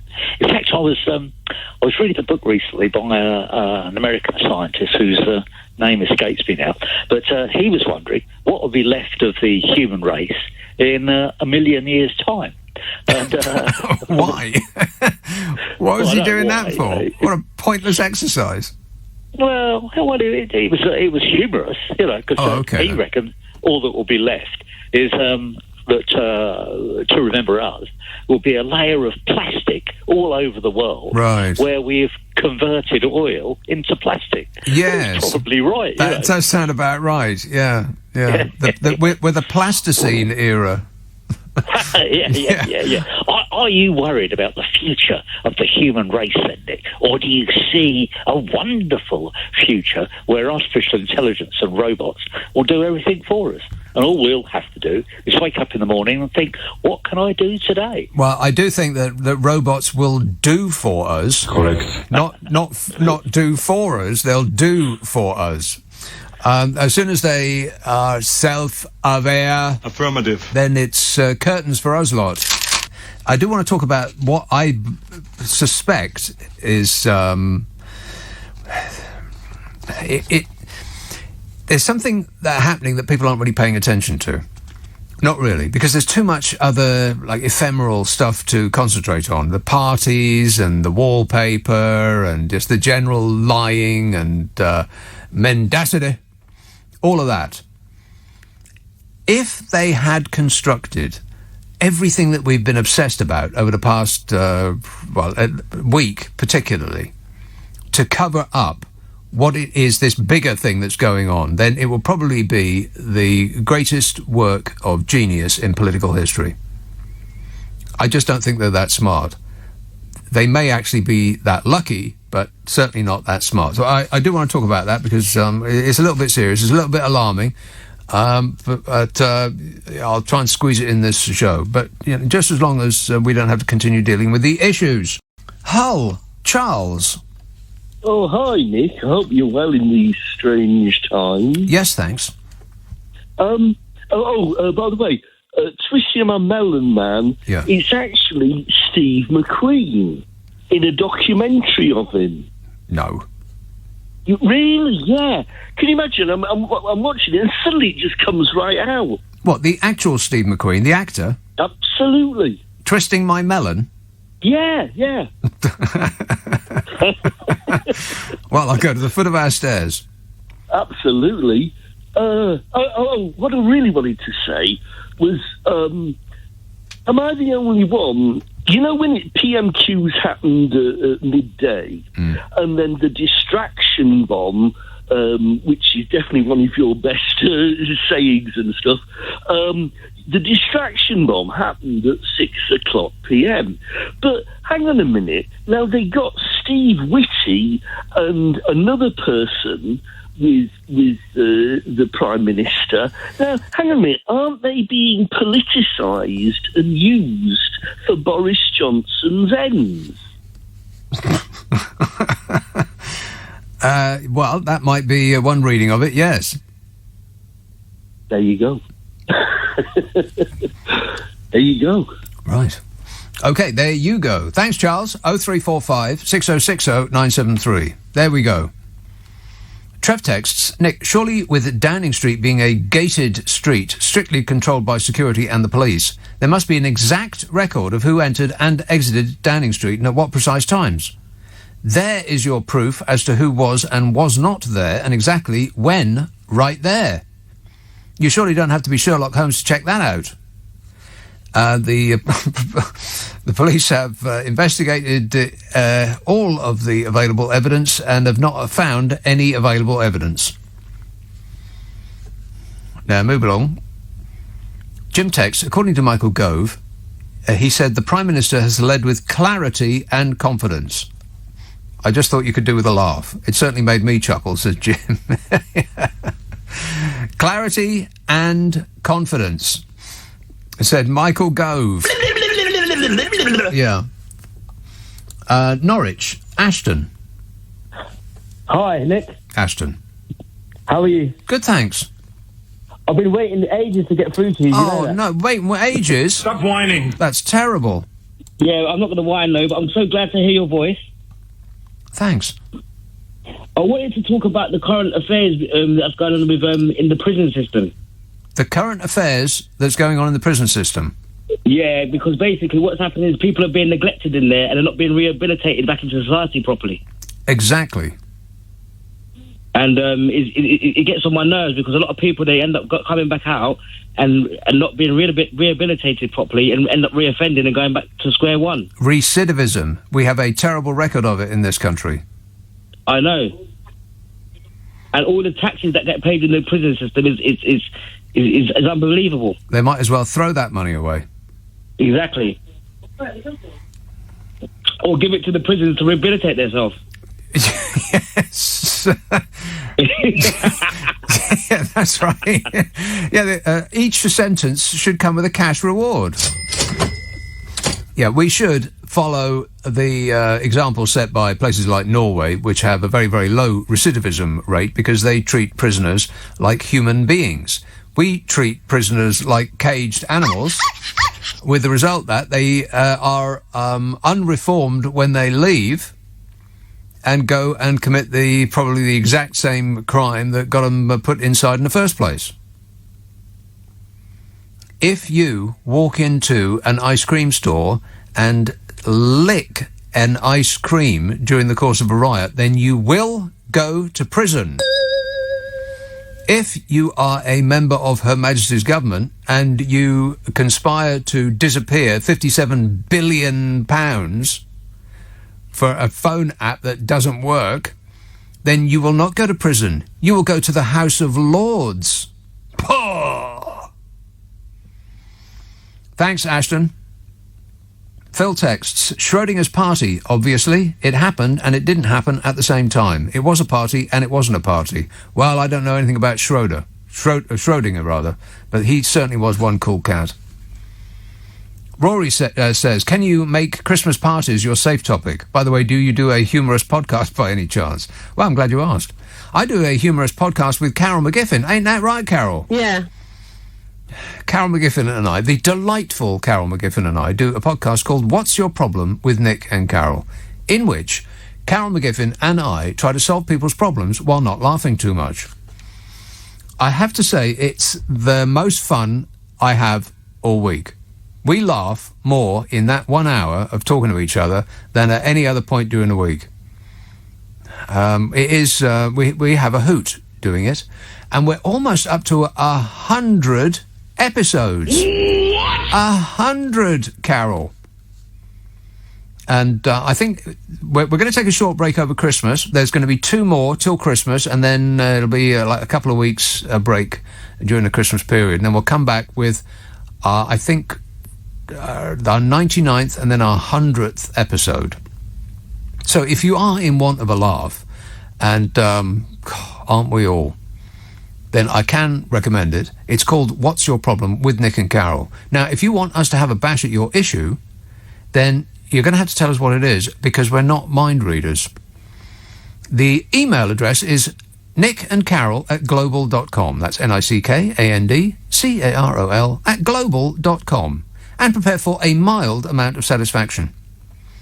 Ask for it by name on an internet near you. What's your problem with Nick and Carol? Oh, right, yeah. Let's have a call in Finchley. Steve. Hello there. Hello there. Right. The Queen's birthday is on the 21st of April. Right. You know that or not? I was not aware of it, but I will certainly put it in my diary so as I don't forget to buy something. Diary, right? Put that in your diary, but then they had the Trooping of the Colour in May. Trooping of the Colour in May, yes. Right? So you're on about Jesus, right, about Christmas Day, and about Jesus, about Boris Johnson, right? So what you're doing, you're basically... Now, hang on a minute. Trooping of the Colour... Wait a minute, I'm just trying to, get the thread of it. So, right, Queen's birthday... Wait a minute. Queen's birthday... Don't get... I'm finding it hard to keep up. Don't get ahead of me. I'm just trying to establish where we are. So, we've gone through a Queen's birthday. 21st of April. 21st of April. That's one of her birthdays. There's another one. I can't remember when that is. They do the Trooping of the Colour in May the 24th. Trooping of the Colour on May the 24th, yes. And then we went to Jesus. How did you get to Jesus from Trooping of the Colour? Now, this is right. No. Now, you're on about Jesus blaspheming about Boris Johnson's daughter should have been born on Jesus, right? You wouldn't dare to say that over the radio about a Muslim or a Jew, would you? I blasphemed about Jesus' birthday being something to do with Boris's child? And that has what to do with Trooping the Colour? No, I'll give you an instance. You said it yourself, Jesus was not born on the 25th of December. We know that, right? But you're blaspheming. You wouldn't say that to a Muslim about... How is it blaspheming? But it is blaspheming. Well, what does that mean? What does blaspheming mean to you? You know what blaspheming means. You're a sensible person. Steve, you tell me what you think it means. Well, I'll tell you what it means. Blaspheming is you're saying the wrong things. Wow. Okay. I didn't know that. Get me a dictionary. I'm going to have to make some corrections. I'm saying the wrong things about Trooping of the Colour or the Queen's birthday, or Boris Johnson's baby. God, you're all over the shop. Kerry says, does anybody know why Boris looks messier than usual? Is it possible that Carrie purposely cuts his hair that way so he can't cheat on her? Yeah, best of luck with that, Kerry. Paul says, what's next? Bodger's claims of not attending these parties were disproved by leaked evidence of huge photocopied buttocks. Disgusting. Oh, please. That's an awful thought. Monica says, brilliant. You timed your advert break so I could listen to my favourite carol on Classic FM. Do you ever have to keep banging on the ceiling with a broom handle to tell them to keep it down while you're doing your show? Yes, Monica, those hooligans at Classic FM, they don't half turn it up loud sometimes. And if I wasn't so afraid of them, I'd go down there and give them a piece of my mind. I love Classic FM at this time of year. It's so Christmassy. It really is. I mean, it's relaxing and Christmassy. I love it. I don't care who knows it. Ricky tweets, do you think Bodger has a Pickford's removals uniform in his dressing up box? Because I'm hoping he'll be able to put it to use within the next few weeks. Yeah, I bet those uniforms don't come in his size either. And Paul says, Bodge has the ideal excuse to resign. He needs to spend more time with his larger family. Well, he needs to spend more time trying to remember what his kids' names are. Or who they are. And where they are. Is an excellent parent. Excellent, excellent. Jackie says, for heaven's sake, Nick, all big organisations have a press, office or public relations team that train their staff what to say, as you well know. Yeah, I know that. But I bet it came as something of a surprise to the general population that the spokesmodel for Number 10 doesn't just arrive before journalists in order to tell the truth. They arrive before journalists to repeat the answer that they practiced beforehand to cover up the truth. I bet that came as a surprise. Ditto, all MPs who go on TV, you know, they do the rounds, TV and radio, and they all sound the same. And you can see the same politician repeat, regardless of what the question happens to be, they'll just repeat the same thing over and over and over again. They'll do it on a BBC, then they'll repeat the same thing on ITV, and then they'll repeat the same thing here, and then they'll repeat the same thing elsewhere. Like automata. Affirmative. Like robots. Correct. It's because they've been schooled to just repeat this stuff parrot fashion. Painful. I know that, but I bet the general public find that a little bit surprised. A little bit surprising. Gordon says, Margaret Thatcher was the last PM who said what she really thought. It might have been deranged, but the thoughts were her own. No one told her what to say. It may have been bad, but you knew where she stood. And you knew where you stood with her. That's a good point. Yeah. As opposed to these disseminating fools. Liar! Just can't help themselves. They lie and they lie and they lie and they lie and they lie. And what is it that they're covering up? Well, it may be more alarming than you think.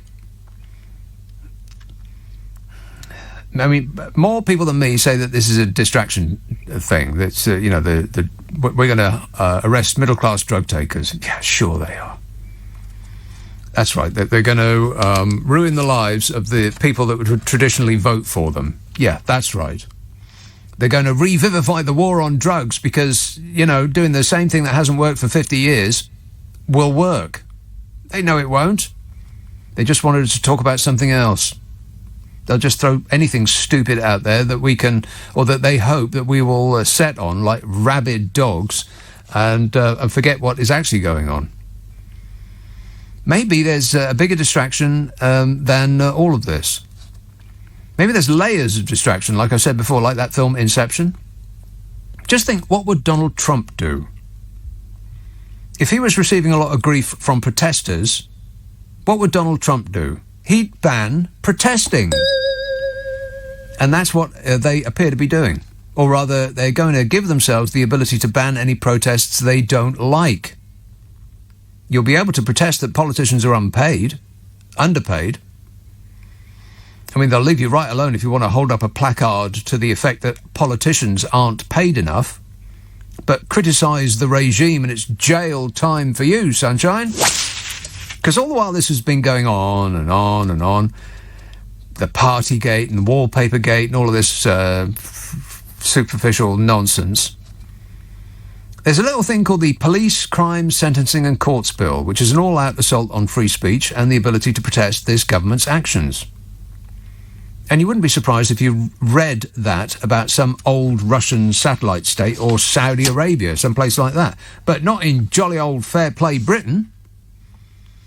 And as the bill edges through the House of Lords, this government has quietly tabled a raft of new oppressive powers to stifle dissent further. But we're not paying attention because we're obsessed with who did or did not go to a party.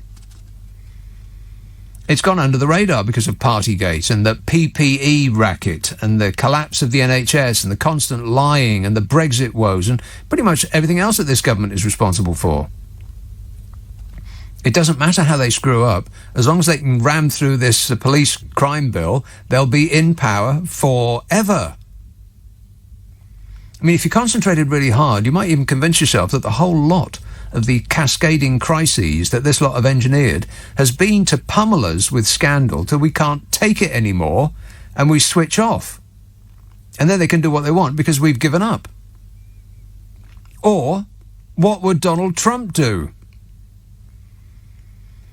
So, among the things that the government has quietly slipped into the crime bill while we were looking the other way include creating new serious disruption prevention orders or protest banning orders, which can be imposed on people if they have previously been convicted of what the amendment calls a protest-related offence, or even if they've just been to 2 protests in the last 5 years, in which they carried out activities that could have caused serious disruption. The government just this week proposed an expansive catch-all definition of serious disruption, which can be redefined in the future by the Home Secretary of the day. But it's okay, in the short term, because we have the kindness and consideration of the current Home Secretary, Priti Patel, to protect us. Protest banning orders. They can require people to keep police up to date on their current residence. They can include restrictions on who people meet, where they go, and when, and their use of the internet. And breaching these conditions could lead to a 51-week jail sentence, an unlimited fine, or both, for being someone who once went to a protest. Wow. I mean, isn't this bigger news than who did or did not go to a party? They also create new suspicion-based and suspicionless protest-specific stop-and-search powers, which criminalise people for carrying items related to protests. No placards? Wrong. One amendment raises the sentence for obstructing a police officer in the context of these new protest-specific, suspicionless stop-and-search powers. Penalty? 51 weeks in prison. That's the magic word, 51 weeks. Not a year, 51 weeks. Then there's new offences of locking on. You know, a technique used by protesters to make it difficult to remove them from their place of protest. 51-week prison sentence. There's that number again. Or a fine, or both. You also get the same thing if you are equipped to lock on. I've got a padlock in my car. I use it at the gym. Will that get me in prison? Yes. This don't seem fair. And the offences, of course, are extremely vague and threaten to criminalise not only people who engage in lock-on protests, but a wide range of other acts. I would imagine not even allowed to hold hands. And, of course, it would have outlawed the suffragettes' tactics. You remember the suffragettes, don't you? And just last week, the government added another offence, interfering with nationally significant infrastructure. 12-month jail sentence, or a fine, or both. And what's a nationally significant infrastructure when it's at home? Anything the Home Secretary wants it to be.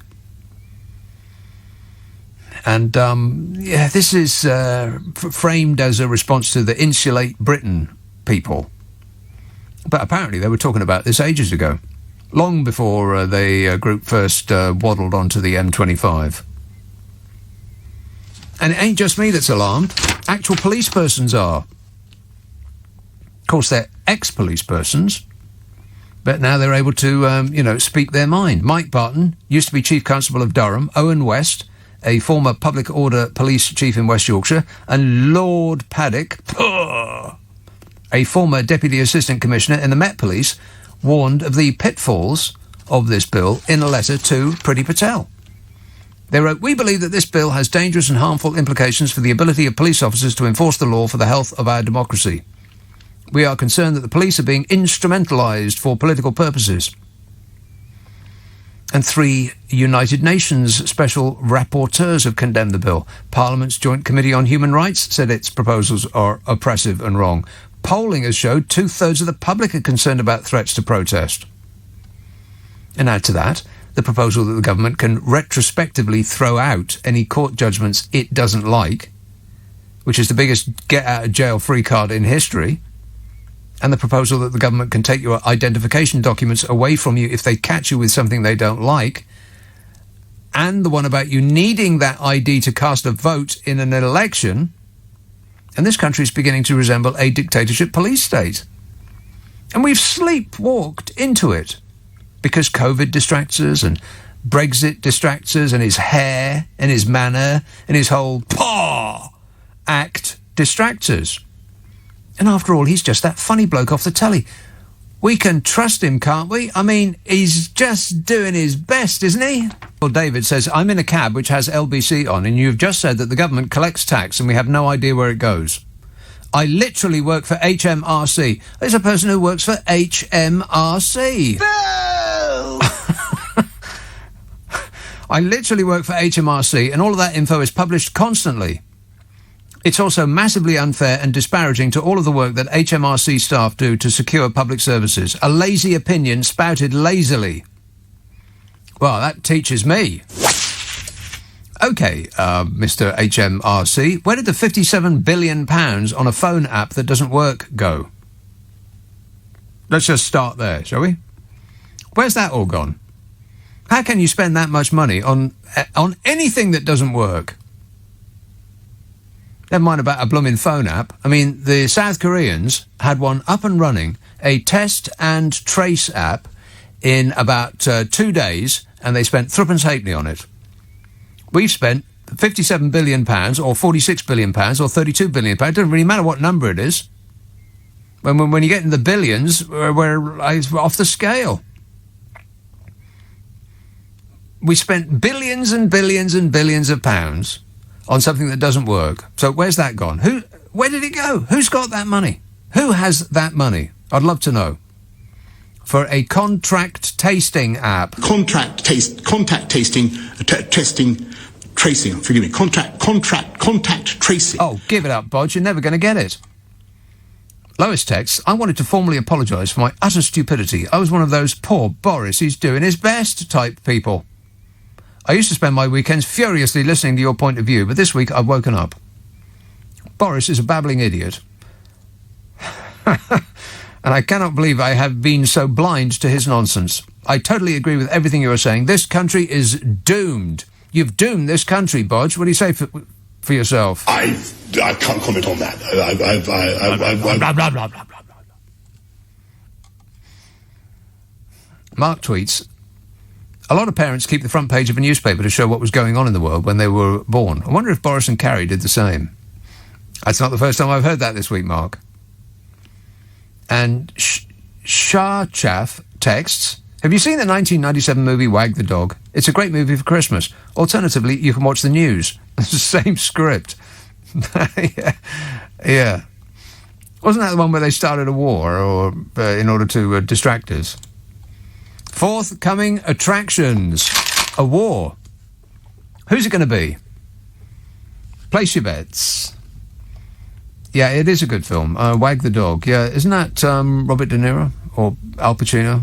Robert De Niro? Or Al Pacino? It's Al or Rob. One of the two. I call them Al or Rob. And they say to me, "Who are you?" Eastbourne. Hello, Ange. Oh, hi, Nick. Ange. Hi. What's up, Ange? There has to be a way out. It's like you just seem to be thinking when you just think you've hit this certain point. Yeah, well, rock bottom. Yeah. And you realise that there's another chasm opening up ahead of you. Yeah. I know. And it's sort of the Trump reign, you know, sort of the despair of seeing what was happening there. Yes, and thinking, correct. Thinking It was exhausting, thinking this is never going to stop. Yeah, and then it did. It was, but I just, at that point, thought that we were just a bit cleverer over here. And I looked at it thinking, gosh, we could never get to that depth. No. I mean, we don't have the sort of number of dinglings that they got over there. Not here. But then it happened here, and it just keeps going on and on. And then when they go in last time, I'm thinking, well, there's at least another 10 years because there's no opposition going on. I'm so over hearing that. The left wing are the stupidest people in the world. They will actively encourage another right-wing government because the left-wing alternative is not perfect. I know, but almost all the parties that aren't the Tory party are that way, tend to be more left and independent people and, you know, so it's never going to work anyway because our political system is defunct. Yes. It's, let's take our democracy around the world and give everybody this great system that doesn't even work for us. We need proportional representation. We need to be run by a coalition, a rainbow coalition, instead of a one-party dictatorship. Yeah, you took words out of my mouth. I was going to say we need PR, and all the other parties really need to agree with each other to campaign on that basis. Right, but they won't. Yeah, but they won't because they're stupid morons. The left wing will engineer their own downfall so that the right wing can step nimbly over them and spend another 5, 10, 15, 20 years in power. Well, in that case, we're going to do what that earlier caller did when he said, what did he say? Oh, never mind. It was like self-implode. It was a self-implode sort of thing. That's what we're going to do. Because even the Labour can't have a majority anymore because they always use... Oh. Ange, we just lost you. Don't go. Mobile phones are rubbish. Verifiably so. Awful. Have they made one that you can make a phone call on yet? No. No wonder the kids are averse to making phone calls. They're smarter than we are. They know that a mobile phone's only good for typing. I know I've said this before, but if you had predicted 20 years ago that teenagers' number one source of amusement would be typing, people would have thought you're out of your mind. And here we are. Obsessed with it, they are. Felicity texts, at Yorkshire Wildlife Park, we once heard a woman describe otters as lions of the sea. Me and my husband could not stop laughing. Surely lions of the sea are sea lions. Well, that's a good point, Felicity. Yes. Paul tweets, the caller that said he's going to keep voting for them, the Tories, until they fix the mess they've created, is what's going to happen with Brexit. Brexiters will keep voting Conservative till the sunny uplands are delivered, which they never will be. Masterstroke by the cons, says Paul. No, that just keeps getting worse and worse. But there's so much else to distract us that people have forgotten about it. Forgotten about the slowly deflating balloon that is the economy of this country. Our horizons have shrunk, but everybody's obsessed with having a party, and so we're off on that one now. I wonder what the next distraction is going to be. They tried drugs, the war on drugs. We're going to do that again. I bet they thought that was going to go over a bomb. They thought, people are going to love this. They're going to rip this apart. And they're going to tell us that, it hasn't worked before, so it won't work again, and then the hang 'em and flog 'em brigade will get stuck into it, and, if anybody gets caught taking drugs, we want to kill them. We'll kill them first, and then we'll revivify them, and then we'll kill them again. That lot. So they thought that we'd be fighting each other over this all week long. We heard it, and we looked it over and dropped it on the floor after about 2 seconds, and then concentrated on beating the Tory party up again. So that distraction didn't work. His baby as a distraction didn't work, although that would be a rare work of genius if it was actually planned. So I don't believe that it was planned. It was coincidental. But you'd think that that would have given him, a little bit of a leeway. Apparently not. People have had it up to their eyeballs with you, Bodge. They just can't take it anymore. So I wonder what the next distraction bomb is going to be. An actual literal bomb. We're going to have to start bombing, I don't know, Belgium? Let's bomb Luxembourg. We'll start small, and then we'll, get bigger. Luxembourg and Switzerland first. Who's with me? Hands in the air. Anita says, HIV prevalence in South Africa is 15 to 19%. Their population is more immune compromised than the UK, so infection rates for double-jabbed or people who had COVID will be higher. However, data from South Africa shows Omicron symptoms are headaches and sore throats and lethargy. So it's a good variant, says Anita. Now, I don't know anything about anything, which does not prevent me from being an expert on virology. Everybody is. Every single person in this country is an epidemiologist now. We all get A's. And it does occur to me that one of the things I've heard about viruses is that they eventually become more widespread and weaker. I mean, it's in the virus's interest not to kill its host. Not that I think viruses really think this stuff through. It's just how nature works. And so this might be it. Who knows? Omicron might not be the worst of it. It might be the best of it. I mean, if it just goes through us and all it does is give us a slight runny cold and becomes the dominant variant and to the destruction of all other variants, then that'd be great, wouldn't it? It might not be bad news. It might be great news. Might be the end of this. Of course, the flip side of that is, who knows? Next week, it might be the worst of it. You just don't know. All we have is the experts at number 10 to lead us through this pandemic. Oh, no. We're doomed.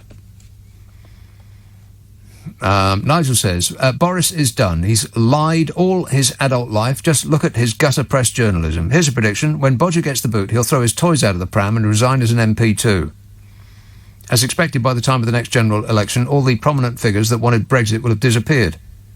If Brexit was working, the ERG in the Tory party would be rubbing our noses in it. Yeah, their silence is deafening. That's right.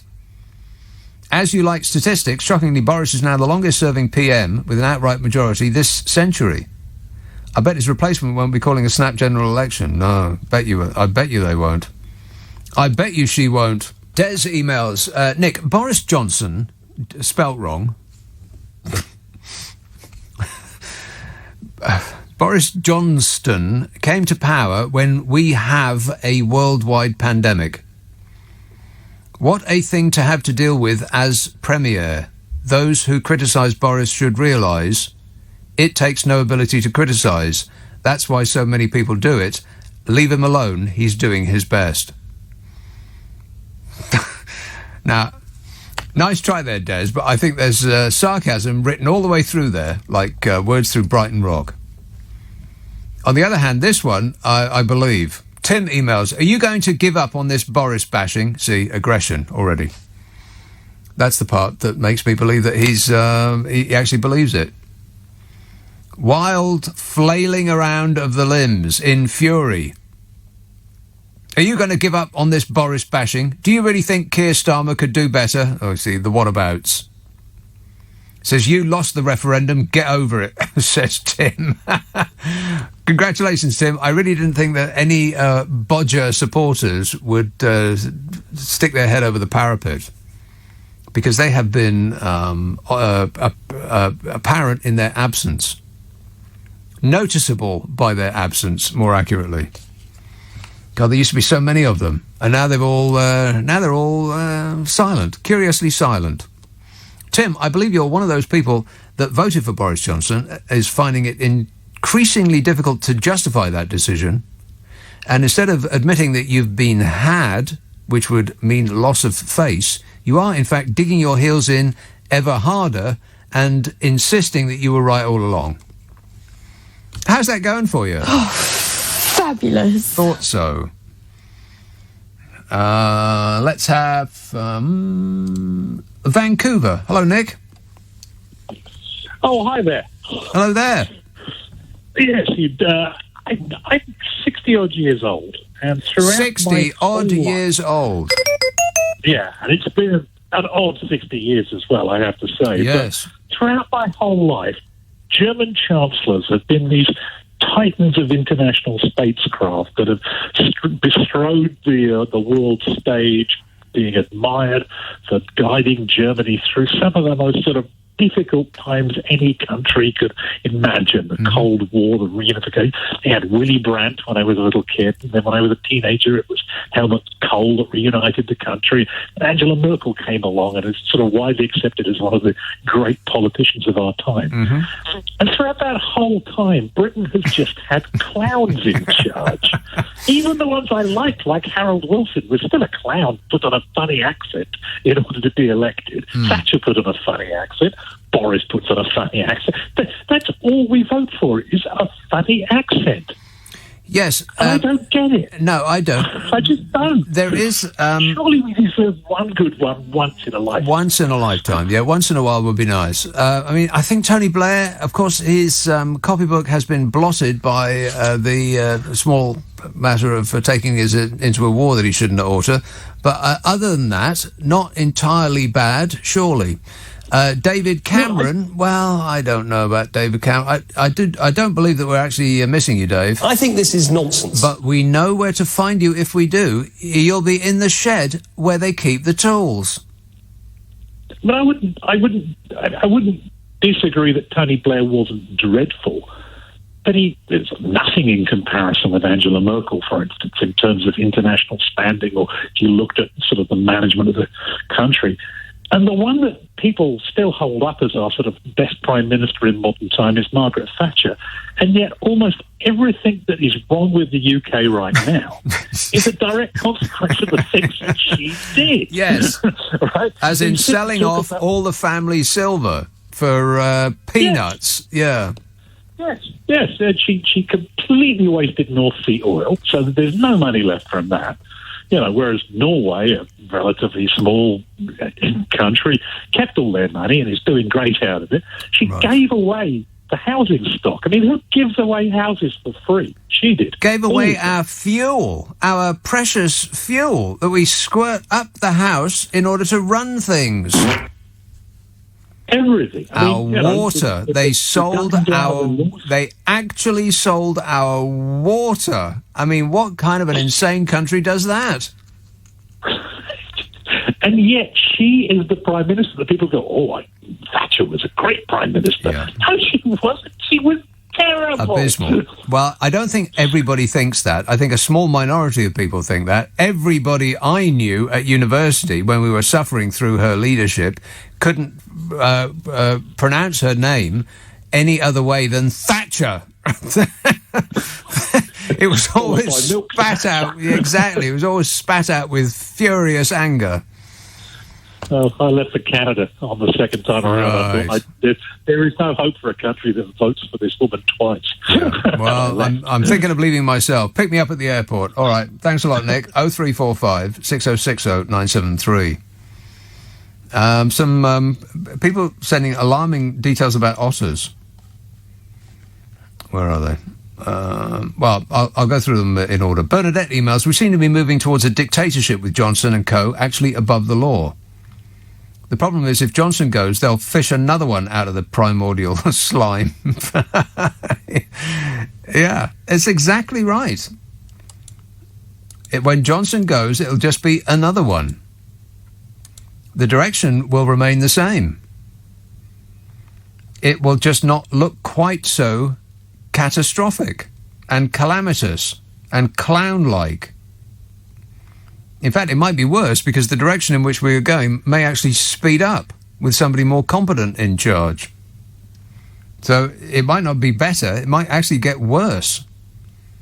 Sue emails, my curiosity about the party at number 10 is killing me. I mean, what did everyone get in the Secret Santa? Yes! I want to know that too. I bet there were some marital aids. Disgusting. I bet there was some sort of gift that they wouldn't actually want to become publicly known. I bet it was awful. Curious minds are keen to find out. John emails, Okay, here's an otter one. Terry Nutkins lost his finger to an otter. They're not to be underestimated. And I didn't know who Terry Nutkins was, so I had to look him up. He used to do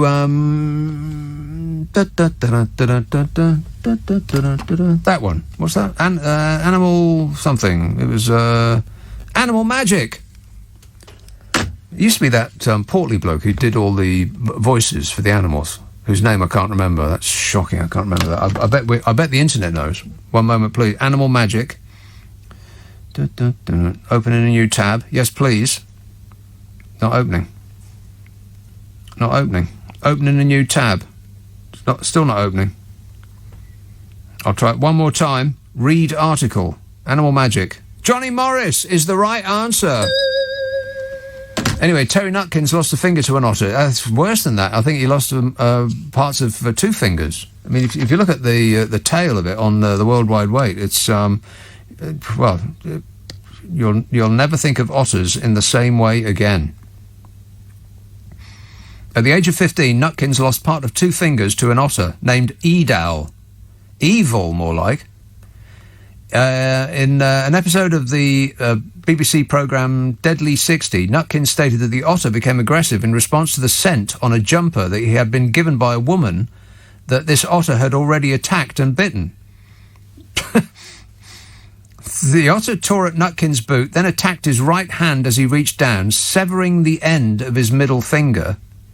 As he attempted to control the otter with his other hand, the otter bit his other middle finger and twisted away, severing the end of that finger. God.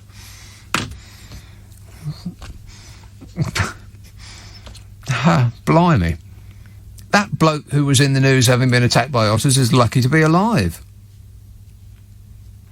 John emails, did you hear they're making a new Christmas favourite film about a bungling Prime Minister who everyone dislikes and who eventually gets replaced at Christmas? It starts off really sad, but ends up being happy, so everyone cheers up. It's called Gove, actually. Oh, God.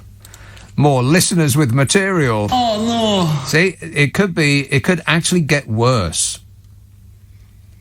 Because the government will still be moving in the same direction, but this time it won't be funny.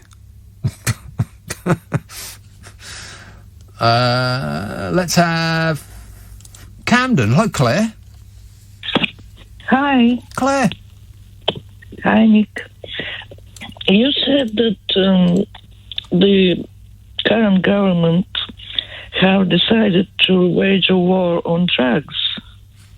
That's what they're pretending. They're going to wage a war on drugs like they've been doing for the last 50 years without success, because, that'll work. Yeah, but this one might be successful because they have found traces of drugs in all the toilets in the Parliament. In the Palace of Westminster. Want to score some pot? Yeah. So they must be seriously hard at work to destroy them, literally, physically. Right. I bet the stories of all of that drug taking really gets up their nose. But the thing is that they are serious and they want to just destroy them so that there are no more drugs left after that. after them. Right. Well, they want to secure their stash. Yeah. Yeah, I wonder who is actually responsible for all that cocaine floating around the Palace of Westminster. Can't be any MPs, surely. Yeah, it's probably the cleaner. Yes. Yeah, no doubt. Anybody who is not them. Yeah, anybody who is not them. Exactly right. It weren't me, mister. I ain't done nothing. Sure. All right, thanks a lot, Claire. And may I say something else? Of course. About bombing. About who? Bombing. Bombing? Bombing. Spell it? B-O-M-B. Yes. Spell the rest of it. B-O-M-B? I-N-G. Yes. You said that they could start bombing something small. Yeah. Luxembourg, and for how? Why not? It's not the smallest thing in the world. Well, no, but I mean, let's start relatively small, and then we can, pick bigger targets. Let's just get our aim in first, and Luxembourg is small enough that you probably won't miss it, even if your aim is slightly off. I mean, it's not tiny. Or I don't know. Maybe we should start really, really small. How about Crete? Let's bomb Crete. How about bombing something small in volume but enormous in value, like the offshore accounts? Oh, offshore accounts. Yeah, one of those buildings with the British flag on top that is apparently where hundreds of thousands of companies have their headquarters, but nobody actually ever goes there. One of those buildings, yeah. Yeah, mysterious. All right. Well, thanks for the tip there, Claire. We're going to change the coordinates.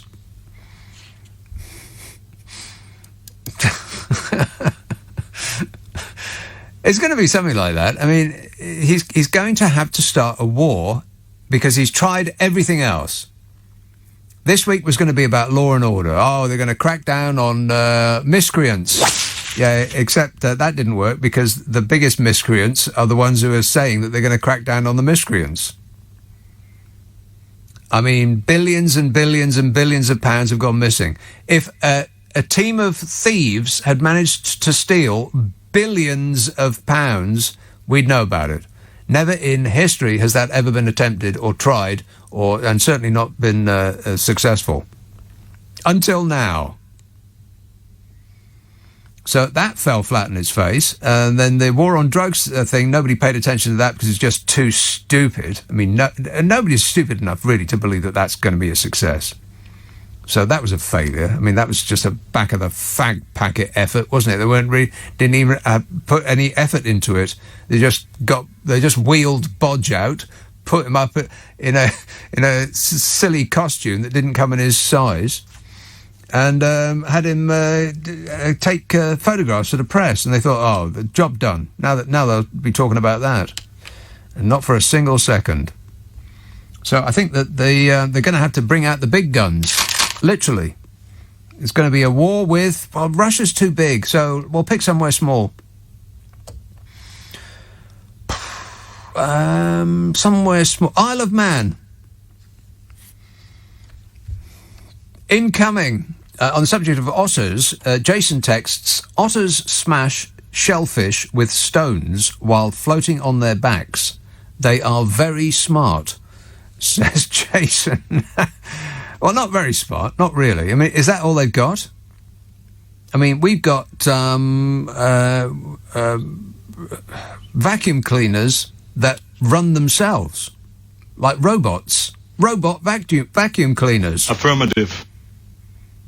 And that's all they've got? They smash shellfish with stones, otters? I mean, they've been around for as long as we have. How come we're so smart? Don't get too keen on otters, Jason. Cuddle one of those and you'll never play the piano again. Hatfield. Hello, Kevin. Hello. How are you, Nick? Are you good? Yeah, good, thanks. I'd just like to. I've been listening to you for a long time over the years, and some things never change. Mostly the callers. Yes. Basically, yeah. As a 38-year-old man, I've never known a government anywhere in the world ever that's done a good job. Any time that everyone's happy with, yeah. So everyone's going to be. Some point, someone's going to be upset, or you know what I mean. Mm. Let's get one thing straight. This country is not being run properly. You are right. We should just have a cross-party section of politicians, the best people to do the job. A rainbow coalition, yes, instead of one dictatorship to the next.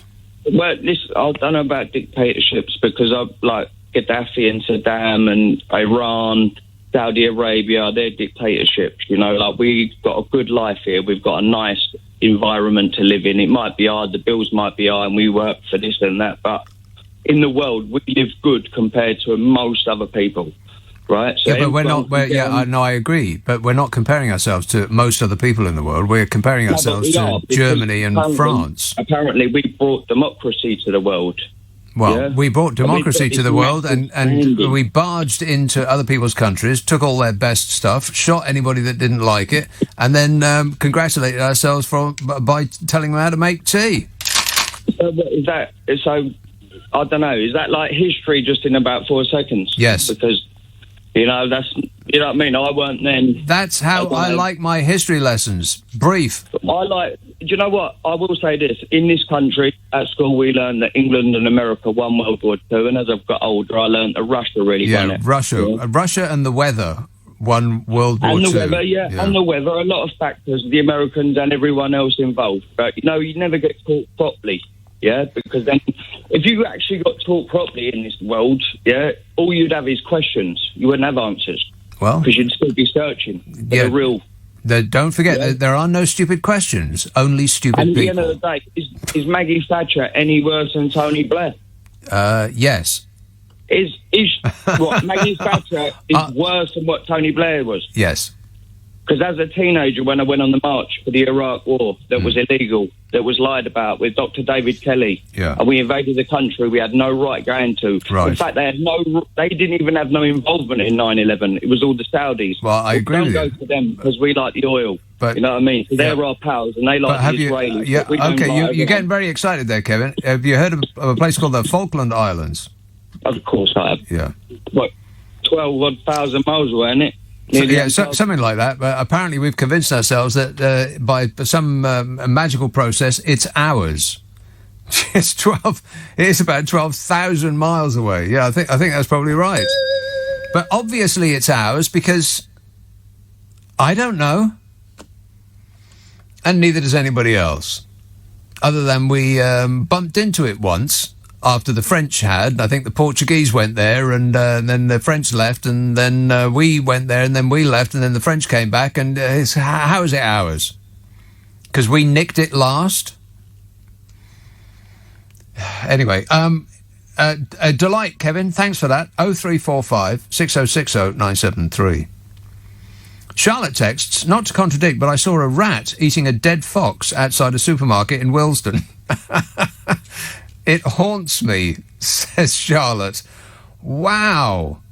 What kind of a supermarket would allow that to happen in its environs? Or its car park? Julia texts, when you referred to Fahrenheit as Her Majesty's Fahrenheit, I wonder why you called it that. Surely Fahrenheit is German. What would the Queen have to do with anything German? Says Julia.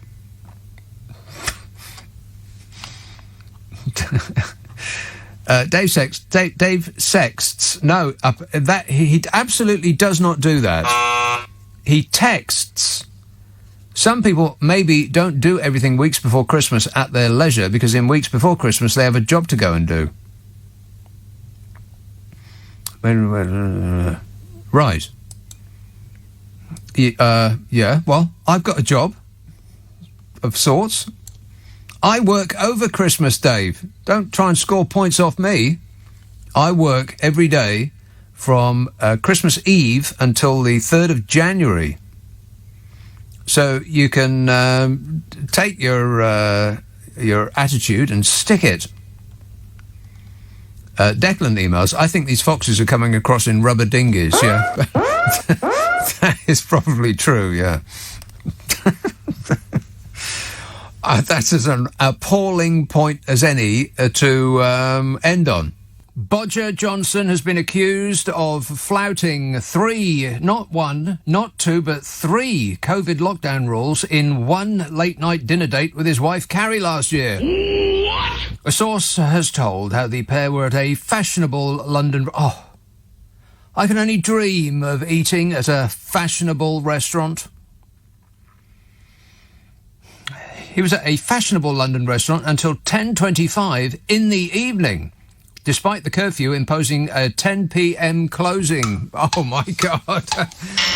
This man is totally out of control. Explain yourself, Bodger. Yeah. Wait a minute. Not good enough.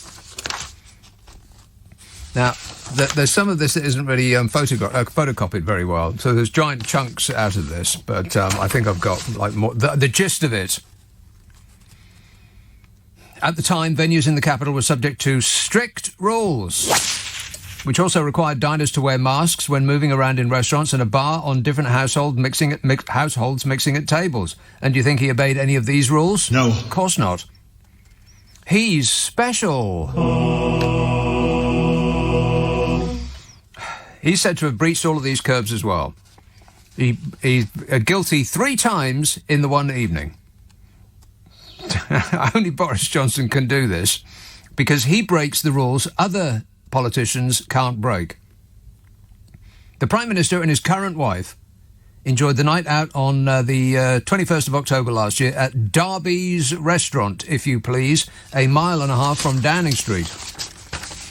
The Prime Minister is said to have arrived at the venue at about 8:15, joining his then-girlfriend Carrie, who arrived a quarter of an hour earlier. Later, doesn't really matter.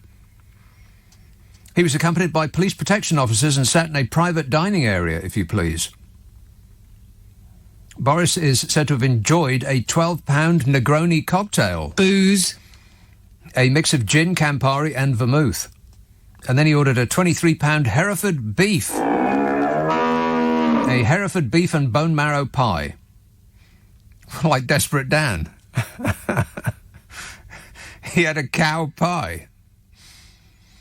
There were customers complaining to the staff. Oh no, I skipped ahead. You want to know what they were complaining about? Of course you do. The source went... This is all from the Super Soaraway Stun, by the way. The paper of record. A source went on, at one point, Boris went out to circulate with other parties in the main dining room. Other parties said he wasn't wearing a mask, and he spoke to a couple of customers while standing at their table. Well, they're lucky he wasn't standing on their table. There were customers complaining to staff, which was causing them stress. They were saying, why is he not wearing a mask? Get that man's face out of my pudding. And then there's this whole bit here which has been photocopied irregularly, so I can't actually read it. Never mind, I'll skip ahead. You know what? I'm not going to skip ahead. I'm going to ask this to be redone, because I want all the juicy, salacious details, and I'll squirt them all over you. In other alcohol news, to offset the lost revenue from Christmas parties, the cost of a pint of beer could rise by 40 pence next year. What? Pub boss Clive Watson said the cost was already expected to rise by 30p due to higher costs linked to the increased cost of living, but will now rise by a further 10 pence over the course of next year due to weaker festive trading. Where's my damn it thing? Oh, there it is. Somebody moved it. They moved it to the exact same place it always sits. That's how evil they are. The chairman of City Pub Group, which owns around 50 pubs, said people were cancelling nights out in droves to avoid catching COVID-19 after Bodger Johnson revealed new Plan B measures on Wednesday. And it's Plan B for... Boo! B for boo. He revealed new Plan B measures, of course, to distract from the catastrophic clown show that we got running the shop. Hey, you're running out of distractions, Bodge. You're going to have to go to war to get the country back on your side. December provides many hospitality firms with a third of their annual profits. Blimey, does it? And they might now be unable to build up the cash to help the balance sheet in the lean periods in January and February. Well, I don't know about the restaurants, but those are my fat periods. January and February, not lean in January and February. Comfort eating. The average cost of a pint in the UK, according to this snooze paper, is £3.86. What? £3.86. Where are people buying those pints? The 1980s? £3.86? Bodgers are desperate. You'd be hard-pressed to get a half in places in London for that. Bodgers' desperate back-of-the-napkin plan of what we should do has more holes in it than his party alibi. The new Plan B guidance on working from home will not stop you meeting your colleagues at a pub to work or holding a Christmas party. Just chew that around in your mind for a while. Seriously, how much Bodge has actually cared about any of this? His hastily cobbled together plan is that we should work from home but go to the pub, because the virus doesn't infect you when there's alcohol about. Just ask a scientist. So now WFH, work from home, and WFP, work from the pub. Well, the whole world's gone crazy. Meanwhile, economists said the UK city centres could lose £3 billion next year as Britons continue to work from home, with the average person doing so 20% more than before the pandemic, equating to one extra day a week. I go by a line of what used to be cars in like designated spots, parking spaces outside a railway station, and they used to be absolutely crammed. You'd be lucky to find yourself a space if you arrived after 8 in the morning. And so people would probably get up at the crack of dawn just to rush to the station to see if they can get a space for their car. Now it's totally deserted. There's no one there. No one's going in. Of course, they're spending money somewhere. Just not in the centre of town, that's all. They're probably spending it on, a place with the giant warehouses with an evil super genius as its boss that exists for tax purposes as a cloud of mist on Neptune. A study examined how previously bustling cities would be devastated as people spend less time grabbing coffees and lunches during office hours and cut back on after-work trips to shops and pubs. That study was carried out by the University of Sheffield. But to be fair, Sheffield seemed pretty devastated before COVID hit, so you might not notice the difference. Correct. Go back to work and save Pret-a-Manger, because those German billionaires that own it aren't made of money, you know. Lead study author Dr. Jesse said, "We estimate that about £3 billion in spending will leave city centres as a result from working from home. £3 billion. The cost of producing a distraction to take the mind off Bodger Johnson's party schedule. He's worth every penny, isn't he? No. Billion. You know, every time you say the word billion, it doesn't mean anything anymore. Actually, it never did. Let me rephrase that. The word billion doesn't mean anything. It's just, they're just numbers, aren't they, Zaphod? If you do the numbers, so just really a couple of things. One, 500 and about 100 million, and of course, an additional £5.4 billion. Now, you've got to remember, 5 million already, and a number of almost 10,000, including... I can't stand it anymore. Just filling the air with noise. So, off the top of my head, I'll do it in seconds. And I know I've done this over and over again, but it does bring it into focus is the word I'm looking for. Affirmative. Focus is what it brings it into. Not Focus the band. Rock and roll! That's something different. I'll be yodeling for you a little later on in this programme. Oh, no. Oh, yes. It brings it into focus. So let's do the seconds thing. 1 million seconds is, more or less, off the top of my head, just using my memory, it's about 10.5 days. 1 million seconds is about 10.5 days, something like that. So how much is 1 billion seconds then? I'm going to ask my glamorous assistant. How many days is a billion seconds? Is it 30 years? Smart Alec. Yeah, it's about 30 years. As any smart Alec will tell you. Isn't that incredible? A million is about 10 and a half days. A billion seconds is about 37 years. Something like that. So, £3 billion. I mean...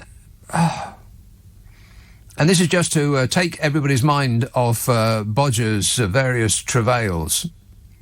Plan B restrictions come into force next Monday. Measures include, but are not limited to, vaccine passports and more mask wearing, at least until mid-January, or whenever we stop picking on Bodger. He's doing his best.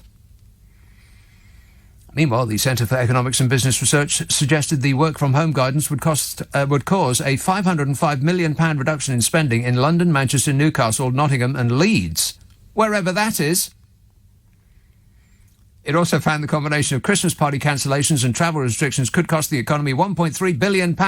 More numbers, Zaphod. 86%, 5 million, and of course, over 50%. And what I'm saying is, an additional 162 million. And that comes, by the way, on top of the 500 million. Now, 36 billion, of which 5.4 billion, and probably one of the biggest of 500,000 of over 16,000, massive, 500,000, and one, 2, 11, 1.7 billion, and then a 1.4 billion, 250,000, 6 million, basically 3.1 billion.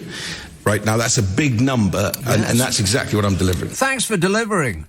You're the best. Paul texts, the leader asking for more money to refurbish his flat reminds me of a spoiled little brat. What's a respectful adult doing asking for cash to decorate their house?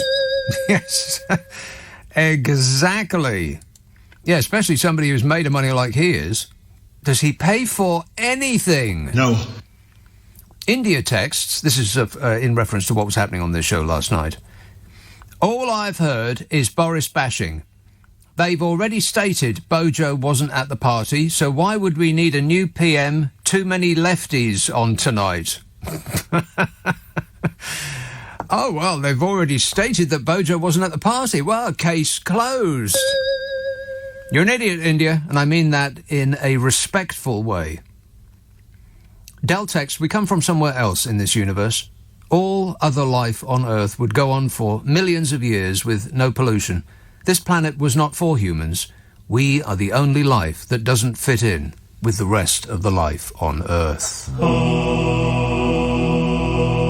Sounds like a hippie to me. Surbiton, Ath. Mick, how are you? I'm great, mate.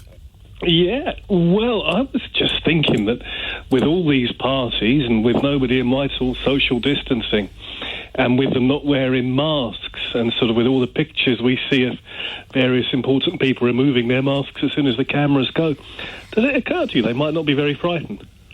Yes, it has occurred to me, with all of the expertise that is available to the top people in this government, it doesn't appear that the message that they're giving us is one that they have taken on board themselves.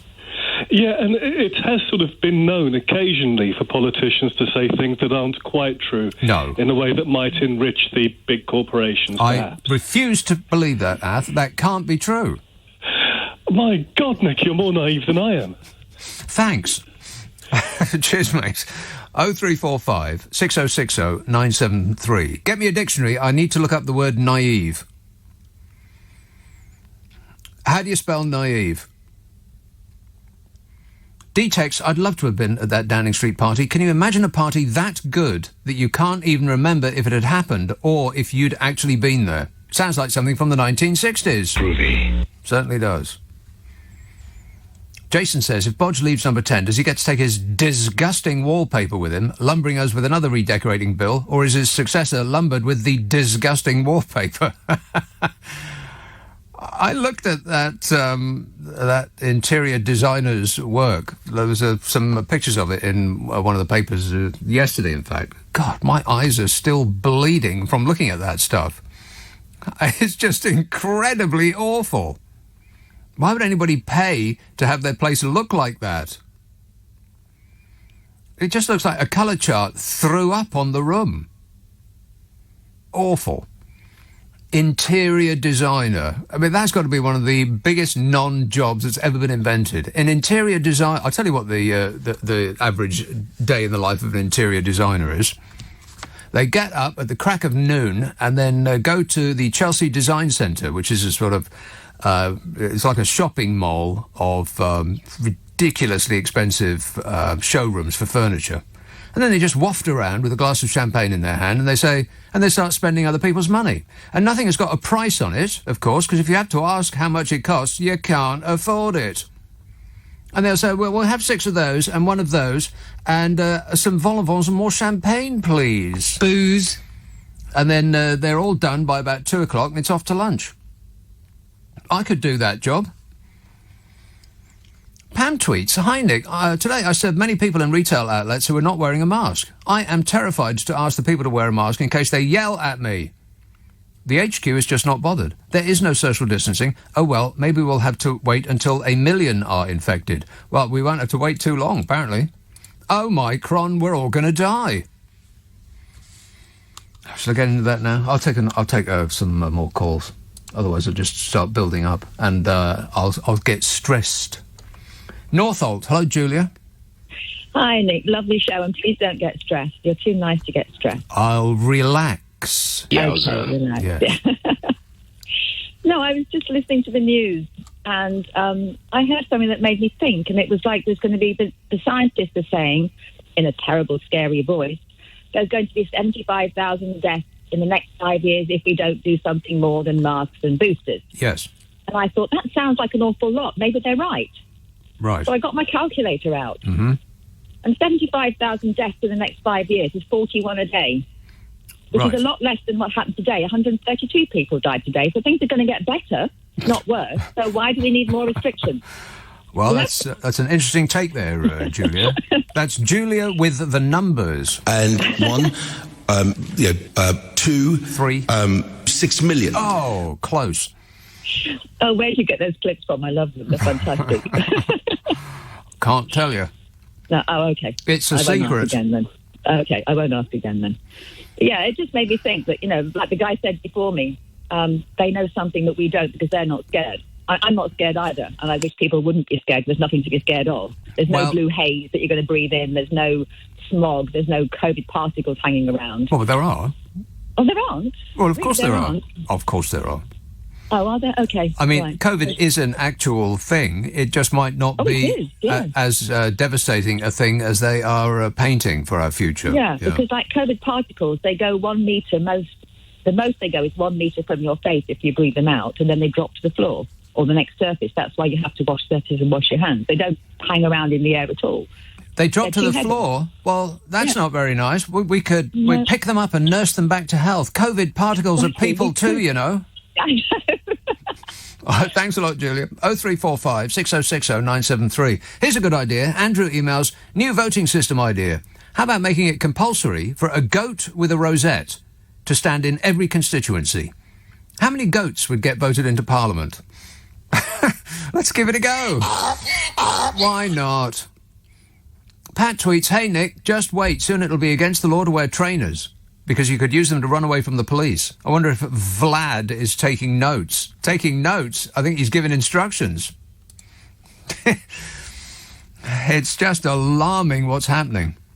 And it's so alarming, I don't think I want to do it again. For full details on the crime, police and punishments bill, then see last night's show. I think that's actually... just to repeat, more or less what I was saying last night, that if we were being led by evil geniuses and not just a catastrophic clown show, then it would not be beyond the realms of possibility that this whole Partygate thing is a distraction that they are engineering in order to take our minds off what is actually happening, which is a drift to us being a police state. they're concluding the slide to a dictatorship that Donald Trump didn't manage last time around. But he will next time, because don't forget, Donald Trump is not a nice person. Donald Trump is a very nice person. Oh, I got that wrong. Why don't I do my research? Sid text, Nick, has that baby actually been born?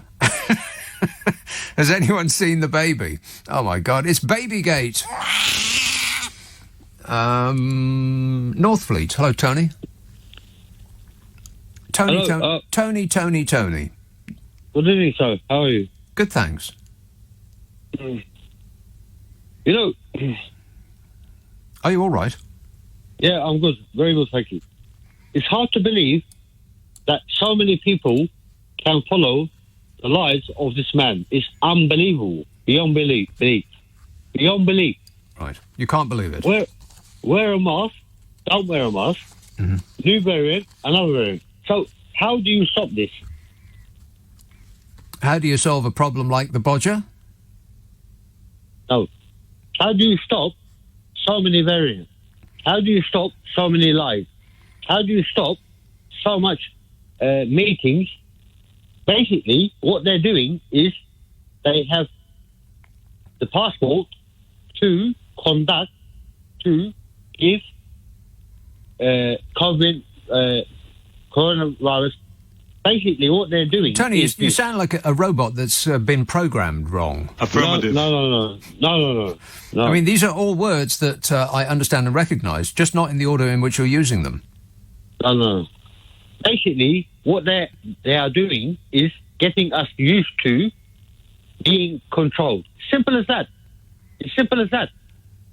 Yeah, well, I think that there's a strong streak of masochism that runs through the good people of this country. Not sadism, that's the Germans' thing. Masochism, that's what we love it. Thank you, sir. May I have another? And we actively like being put upon, which has come in really handy during the course of this pandemic. Go into a corner, sir. Yes, sir. Come out. I want to sit here longer, sir. Please, sir, can I have another? Thanks a lot, Tony. It's very alarming. Everything that's happening in and around this... everything. Absolutely everything that's happening. We've got World War III coming up, but just you wait. I betcha. Betcha. Steve emails. Now, I haven't pre-read this. So, and it seems to be quite long, so I might bail out halfway through. Steve emails, Nick, regarding the rehearsed questions and answers session, I said, this is from, Allegra... You remember Allegra Stratton, don't you? Yeah, that's her. Nick, regarding the rehearsed questions and answers session, I said the very same thing at work to colleagues on Thursday. Who knew they did that? The fact that they need to practice their answers to awkward questions beforehand proves beyond any doubt that they are liars. Liar! Because the truth doesn't need rehearsing. It also doesn't need scripts. The fact that they all read from scripts written for them proves that they are being deceitful, which you and many others have been saying for years. Most people know that politicians lie, so why trust them on anything? But people still do. You just can't make it up, yet they do every day, and the people still believe them. The world is mad. Well, a certain section of the world is mad. I love the poorly educated. You know, the dingalings. I would agree with that sentiment entirely. Now, see, people on the inside, media elites, inside the Westminster bubble, those people, they know that this sort of thing goes on. But I'm sure that most people will have seen that woman rehearsing those questions, and the video that we saw was her rehearsing questions that she thought she was going to get asked when the actual journalists came in later. And so she was formulating responses that would put the regime in a good light, as in not telling the entire truth. That's what they do. Number 10's spokesmodel of the day is not there to tell us the truth. They're there to do the opposite of that, to just tell us whatever the regime thinks would put them in a good light or get them out of a scrape or a corner. And I bet most people didn't actually realise that that's what happened, that they practised before they go on. So do politicians all the time. Every time you see a politician from the regime on a TV show or a radio programme, they have had a sit-down with a PR person and have gone through all of the questions that they might get asked and have learned the response to those questions. They're not telling you the truth. That's why it often seems as though they're not answering the question. It's because if they get asked a question that they haven't had a rehearsal for, then their brain goes scrambled. And so they have to revert to the answer to a different question that they learned before they went on. That's why it often seems as though they're not answering the question, is because they've just received a question that they hadn't practiced beforehand. Isn't that terrible? And it's, I mean, I know it happens. Journalists in general know it happens, but I bet the majority of the people in this country are kind of surprised by that. It is actually worse than you thought, if you can believe that. By the way, that nice lady that I was just talking to, she said some expert had predicted 75,000 deaths over a period of 5 time units. Not years. Months. 75,000 deaths over 5 months. That's what the expert said. These are some of the texts and tweets from last night. Let me just scroll ahead and see how many there are. Oh, not that much. Okay, almost at the end. And then I'll have to get through all of the other ones that come in today. Oh, fabulous. How do these people get my email address? Callie text, this pandemic is working very well for the two extremes of the population, the rich and the rulers. The rulers who do whatever they want and buy their way out of any problems, and the rules, regulation and restriction addicts who like to inflict their chosen way of life on the rest of us, who are thoroughly fed up with the whole situation. Well, there are people who do like a bit of authority, and they are often the very type of person who should never be given any authority. No, you can't walk this way, you've got to walk the other way, they will tell you, in a totally empty building, just because there's an arrow on the floor. The amount of times I've been told that. Ugh. No, you can't go to the toilet behind me. It's like 3 feet away. Okay, I exaggerate slightly. It was about 3 yards away. This was in a museum. There was a little, you know these little barrier things, like tapes on. It's like a pole, and a tape comes out and it attaches to another pole. There was a little one of these in front of where I was going to the loo. Going to the toilet. Disgusting. And so I thought, well, I'll just duck under that because there's absolutely nobody else around. The place is totally empty. Apart from one officious person in a like what looked like a hazmat suit, you know, one of these jackets that's so bright you need sunglasses to look at him. Inside. He said, oh, no, you can't do that. You've got to go around the outside. Around the outside. So I had to leave, literally, in order to get 3 yards. Now, this wasn't an exaggeration. It was 3 yards. In order to travel those 3 yards, I had to leave the building, walk all the way around the building, in another exit, in order to get to to the exact same place. And he was still standing there. Oh, you can't do that. The arrows go the other way. Yeah, there's way too much of that. Benny tweets, do you reckon Boris is activating an exit plan? He knows he's being caught red-handed, then introduces virus scares with lockdowns to fill his mate's pocket again just before he stands down or gets voted out. Okay. There's a few on that that sort of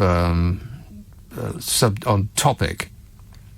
Susan says, these new proposed laws were not dreamt up pre-Partygate, but there's so much anger and anti-government feeling at the moment, if a significant proportion of the country's population unites together against them, these austerity-loving Tories might struggle to implement them, says Susan.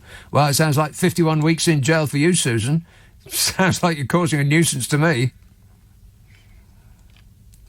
And I'll get some more in a minute. 0345 6060 973. Woolwich, Richard. Oh, hello there, Nick. Hello there. Hello there. I actually wanted to talk about these kind of self-righteous anti-vaxxers, but very quickly, I tried your approach during the week. I did a presentation where I used all sorts of bells and whistles and voices in the presentation because I was so inspired by you. Right. And how did it go? I mean, I had people staring in complete sort of astonishment at me, Richard, I am a trained professional. Don't you try this at home. Exactly. So I was out of breath because my battery on my phone was going. So that makes perfect sense. The battery on your phone's going, therefore you are out of breath. Yes. I had to go running upstairs. So I'm composed now, Nick. And really what I wanted to say... Is this you out of breath running up one set of stairs? Exactly. Oh, my God. Hey, Richard, have a salad once in a while. No, I'm afraid lockdown destroyed me. I've just become a complete sort of house bum, Yeah, I do know exactly what you mean, yeah. But I'm okay now. Just deep breaths and I'm fine. Right. But yeah, I need to get to the gym. Very quickly, Nick, I'm just curious about these people who talk about their human rights being compromised when they have to follow rules. And I've been reflecting on this. And I maybe this is a generalization, but they tend to be the type that voted Brexit, which is, of course, where they tell us that we're in the 48 and therefore we have no rights. Right. They were the ones, they tend to be offended by Black Lives Matters and scorn people taking the knee. So just the people who they openly therefore dismissing the rights for these people to do so. And they sort of support things like the rights of having statues glorifying people who suppress the rights of others. Again, about rights. And this list could go on. And my reflection is that they have a very select understanding and application of personal rights. You also, I think you missed out the World War II types, because they do tend to be, now, whether or not what the list that you've given us so far is accurate, I think it's probably more accurate to say that they tend to be we won World War II. The good old days when bombs were raining down, and so they love the privation, and they love the starvation and the disease and the blood running through the gutters, and they love all that. But they scream like babies when they're asked to put a piece of paper on their face. Yeah, exactly, Nick, and that's my reflection as well. It seems to me that they're really quick to sort of blame others and talk about people being wokes or snowflakes if they dare to kind of, dare to mention something which is about their rights. But they just have been wheeling out non-stop the biggest personal rights card on the pandemic. The people who say snowflake the most are the biggest snowflakes. Exactly. Bingo. Yeah. What I find interesting, by the way, it does seem weird that football is always the one spectator event that seems to wrap itself in these causes. There isn't any other, as far as I'm aware. I mean, people don't go to the theatre and all the actors take a knee before the production starts, and they don't wear rainbow laces or any of these other things that for football, or they wear. Isn't that silver thing for prostate cancer or something like that? No, all of these are commendable ideas, but it just seems odd to me that football is always the one that seems to cloak themselves in this stuff. But on the Black Lives Matter taking the knee before the game thing, everybody applauds now. There's no booing anymore. Do you notice that? That sort of came and went like a bad smell.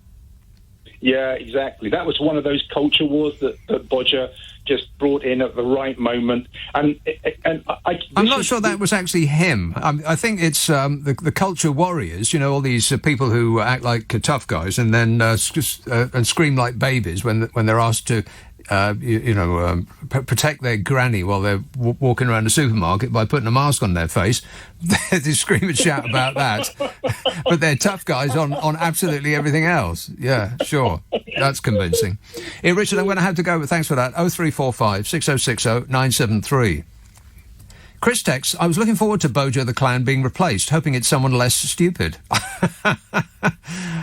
Like Rishi. Fishy? Oh, no. Now, this came in last night. He says, but now I can't sleep, as I hadn't considered her getting the role. Thanks, Nick. Now I can't sleep. One way to keep a listener engaged. You normally make me laugh. Now you've just given me a waking nightmare. Yeah, and he's talking about Liz Truss, as did Matthew Paris. Kind of funny. I'll give you a taste of his column. Let me rephrase that. I'll give you an idea of what his piece in the Times today was about. There has to... Can we rewind? Start again. There has to be an alternative to the dismal trickle of dirty little stories that only tell us what Boris Johnson's parliamentary party long suspected, and the country is now learning fast. The Prime Minister has been rumbled. It's over for Boris Johnson. That much we know. The remaining question is whether he's going to cling wretchedly on next year with his squirming parliamentary party drifting towards an electoral bruising, or does there exist someone on the government benches to say out loud what everyone else is thinking? There's a moral toad crouching at the heart of the British establishment. A toad, Bodger. Yes. He knows no rules, trades on respect for codes of honour and others he knows no rules and trades on respect for codes of honour that others take for granted. There looks to be a real danger that the Tories, on the rebound from one empty vessel, may fall for the charms of another. Here comes Liz Truss. Truss is at least no moral reprobate, but look hard and there's nothing there. That's exactly my thoughts precisely.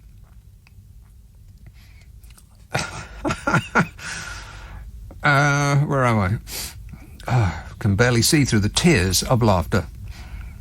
Or are they tears of laughter? 3 days ago, she gave a speech at Chatham House, building the network of liberty, a barely disguised puff for her own leadership prospects. The speech leaps from one overweening vacuity to the next, never pausing long enough to explain what, in practical terms, a foreign secretary might actually mean. The free world, she says, has taken its eye off the ball. There follows the usual attack on woke thinking, but it's time to wake up, she said. Can you get algorithms to write this stuff, says Matthew Paris. Like a robot. Correct. As a leadership hopeful, Truss puts me in mind of those dreadful kebabs that, legless after a pub crawl, you lurch towards at midnight. They might seem like a good idea at the time, but peer into the bread pouch and the contents do not live up to the promise. It would be a pity if the Parliamentary Conservative Party, drunk on Boris, turns out to have developed a taste for hollow posturing and, having tired of a charlatan, falls into the arms of another sham. Wow. Don't sit on the fence, Matthew. Tell us what you think. Carol texts, Nick, did you notice at PMQs, Angela Rayner looked immaculate and obviously had her hair done for the occasion? She had her hair done. You don't need to put all of that product in your hair. You just don't. That's a word to the wise, Angela. Carol says, behind her mask and complete self-control is a rabid woman who would have buried Boris under the dispatch box. We need to let her loose and get rid of Sir Starmer. Yeah. I think that Angela Rayner would have ripped Boris Johnson into tiny pieces and scattered his entrails to the wind.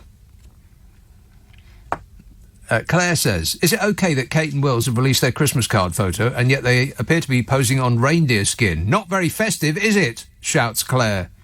And I'm looking at a picture of it right now. What is it? This is supposed to be their... it says on the Standard website, Kate Middleton and Prince William have unveiled their highly anticipated Christmas card for 2021. Eh? Oh, that shouldn't have been like that. Hang on a minute. I knew that was going to screw it up. Oh, well, never mind. I suppose I just can't have things that work. Highly anticipated card. Is anybody highly anticipating it? No. Not me. And there it is. And they appear to be in a cave, like a family of troglodytes. Wills, first of all, he's wearing shorts. Now, members of the royal family, like the mafia, should never wear shorts. Absolutely. What's he wearing shorts for? I mean, it must be somewhere hot, for a start. So that's not festive, is it? Wills looks like he's sitting on an upturned Vikings helmet. For some reason I can't fathom. And they're all sitting on most of a dead animal, which is just rude. Laughing they are. Very, very cruel. God, can you imagine if Hazard and Sparkles had released a Christmas card of them sitting on most of a dead animal?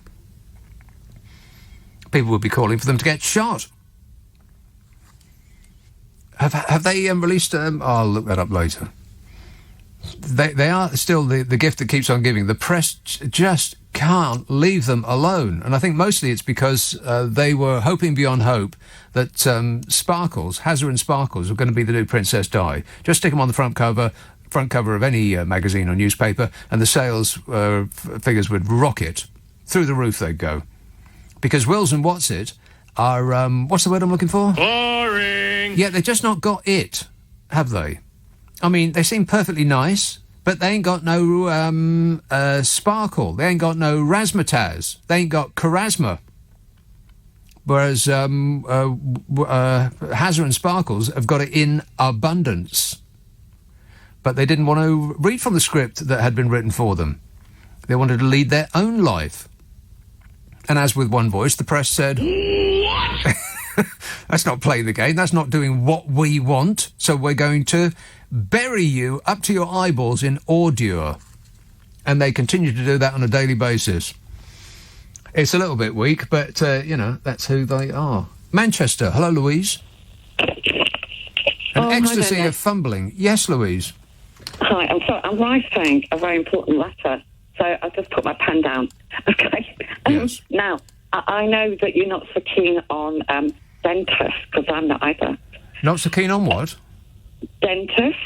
Oh, dentists. No, I hate dentists with a passion. Me too. And I'll tell you a story. You can believe it or not, but it's true. No, a dentist story. I'm not, Nick. I'm not going to go into the, the nasty bits of it, actually. But I couldn't believe it. Anyway, I was referred by my dentist to a dental hospital. Won't mention any areas. And they examined me. I was in absolute agony. I just completed a set of arduous examinations. Yeah. What, like the 11 plus? Bit more than that. More than that? Yeah, well, put it like 37 was commenced and 17 completed. 17. So that's how arduous it was. Right. Anyway, this dental thing came up. Went to the dental hospital, examined me, had a look, and they left me in a chair, and they came back with a mental health form for me to complete. A mental health form?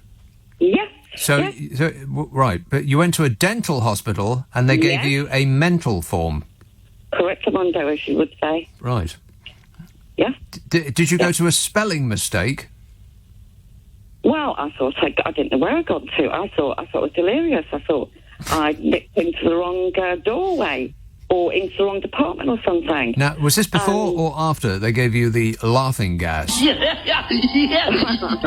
Well, I had no laughing gas. I had no anything. I had no nothing. No pain relief, no anything. What? They just point blank refused to treat me or recognise what had gone on, and they gave me a mental health form because they know that any dental, if you're in dental pain, you want to rip your head off, don't you?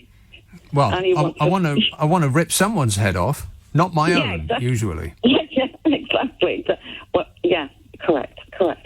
So, I just wonder if you'd come across this, or any of your listeners. No, I most certainly have not. But I wish you all the best with your mental dental problem. It sounds lucky, Nick. Okay. Okay. Thanks a lot, Louise. 0345 6060 973. Liam texts, so David Cameron's leave before he could be blamed for Brexit seems to be the new Tory model. Watch Bojo disappear into the sunset for new private deals at the opportune moment. Private deals. As soon as Bodge leaves Number 10, the various friends and donors and sponsors and apologists and hangers-on, they're going to bury him up to his eyeballs in money. You know that's true. He ain't going to want for nothing forever. And I'm sure his wife at the time will be absolutely delighted, whoever that may be. I've just got time to do some... I might actually be able to wipe up some of these, all of these from last night. Are these from today or last night? Have you seen this? What's this? It's the Christmas party picture that came out right before we came on air. Oh, my God. Yeah. There's a party picture? It's of a separate party that happened a few days beforehand. And Boris is leading a Zoom quiz. All right, here's the story. This is online, The Mirror, right now. Boris Johnson was last night accused of personally breaking COVID rules by hosting a Christmas quiz in Number 10 last year. The Prime Minister was pictured on screen sitting beneath a portrait of Margaret Thatcher. As he read out questions. I'm sorry, I made a mistake. A portrait of Margaret Thatcher. A source said many staff huddled by computers, conferring on questions and knocking back fizz, wine and beer from local Tesco Metro. Doesn't that sound like fun? No. It was December the 15th, 3 days before a gathering, now being probed, and the PM was flanked by two members of his top team. One was wearing a Santa hat and the other was draped in tinsel. On December the 5th last year, 459 people died from coronavirus, while another 33,828 were infected. 33,828. What are the numbers, Zawi? 86%, 5 million, and of course, over 50%. And I can't bear it. The source said many staff huddled by computers, conferring on questions, knocking back fizz. In one office, the insider said there were 4 teams, each made up of 6 people. It was December the 15th, 3 days before a gathering, now being probed. The PM was flanked by two... one was in tinsel, did you hear? This website is absolutely unreadable. It just jumps around all over the place. They got more ads on it than they have words. There's like one line of text, and then there's an advert. I mean, the adverts aren't still. They jump around. I see you. I think news organisations have just gone too far. I mean, some newspapers' websites are literally unreadable. You just can't read them. Is that what their intention is? You're driving people away. Just give us the text, put the ads around them, not in the actual text itself. And it would be okay if they were just still and that you could perhaps scroll by them, but they move with you. And they start playing automatically. It's infuriating. London was then under Tier 2. It's like teenagers have done their websites. In fact, I bet they have. I bet teenagers have done their websites for them. Because teenagers don't mind all this visual cacophony going on. They're used to it because they play video games all the time. So it looks completely normal to them. But teenagers aren't reading newspapers' websites. What's a newspaper's website, Grandad? They'll say. Old people who read newspapers' websites, they can't bear it. You know, the other thing that just really gets my goat, why that's a phrase, I've got absolutely no idea. What's a goat got to do with it? One thing that really gets my goat is videos that start playing without you asking them to. I go through the Mail website on a regular basis, and the headline will be, "Moment somebody dies after being shot in the head by a passerby." And the video is playing on my computer screen. I don't want to see somebody die. You'd think that they would ask you if you want to see the moment at which somebody dies. You know, they get run over by a lorry, or there's a drive-by shooting, or they pass away in a hospital bed, and for some unknown reason somebody's filming them doing it. Stop automatically playing those snuff videos, for crying out loud. You'd think that'd be against the law. Anyway, you know me, I never complain. Stop whining. London was then under Tier 2 regulations when Bodger was having his, what looked like the world's dullest party.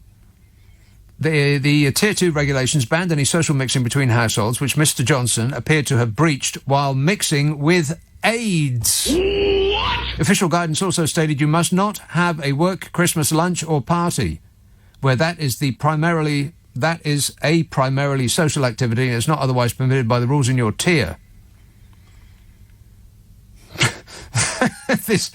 I'm feeling a bit sad for him now. This is how they have a party.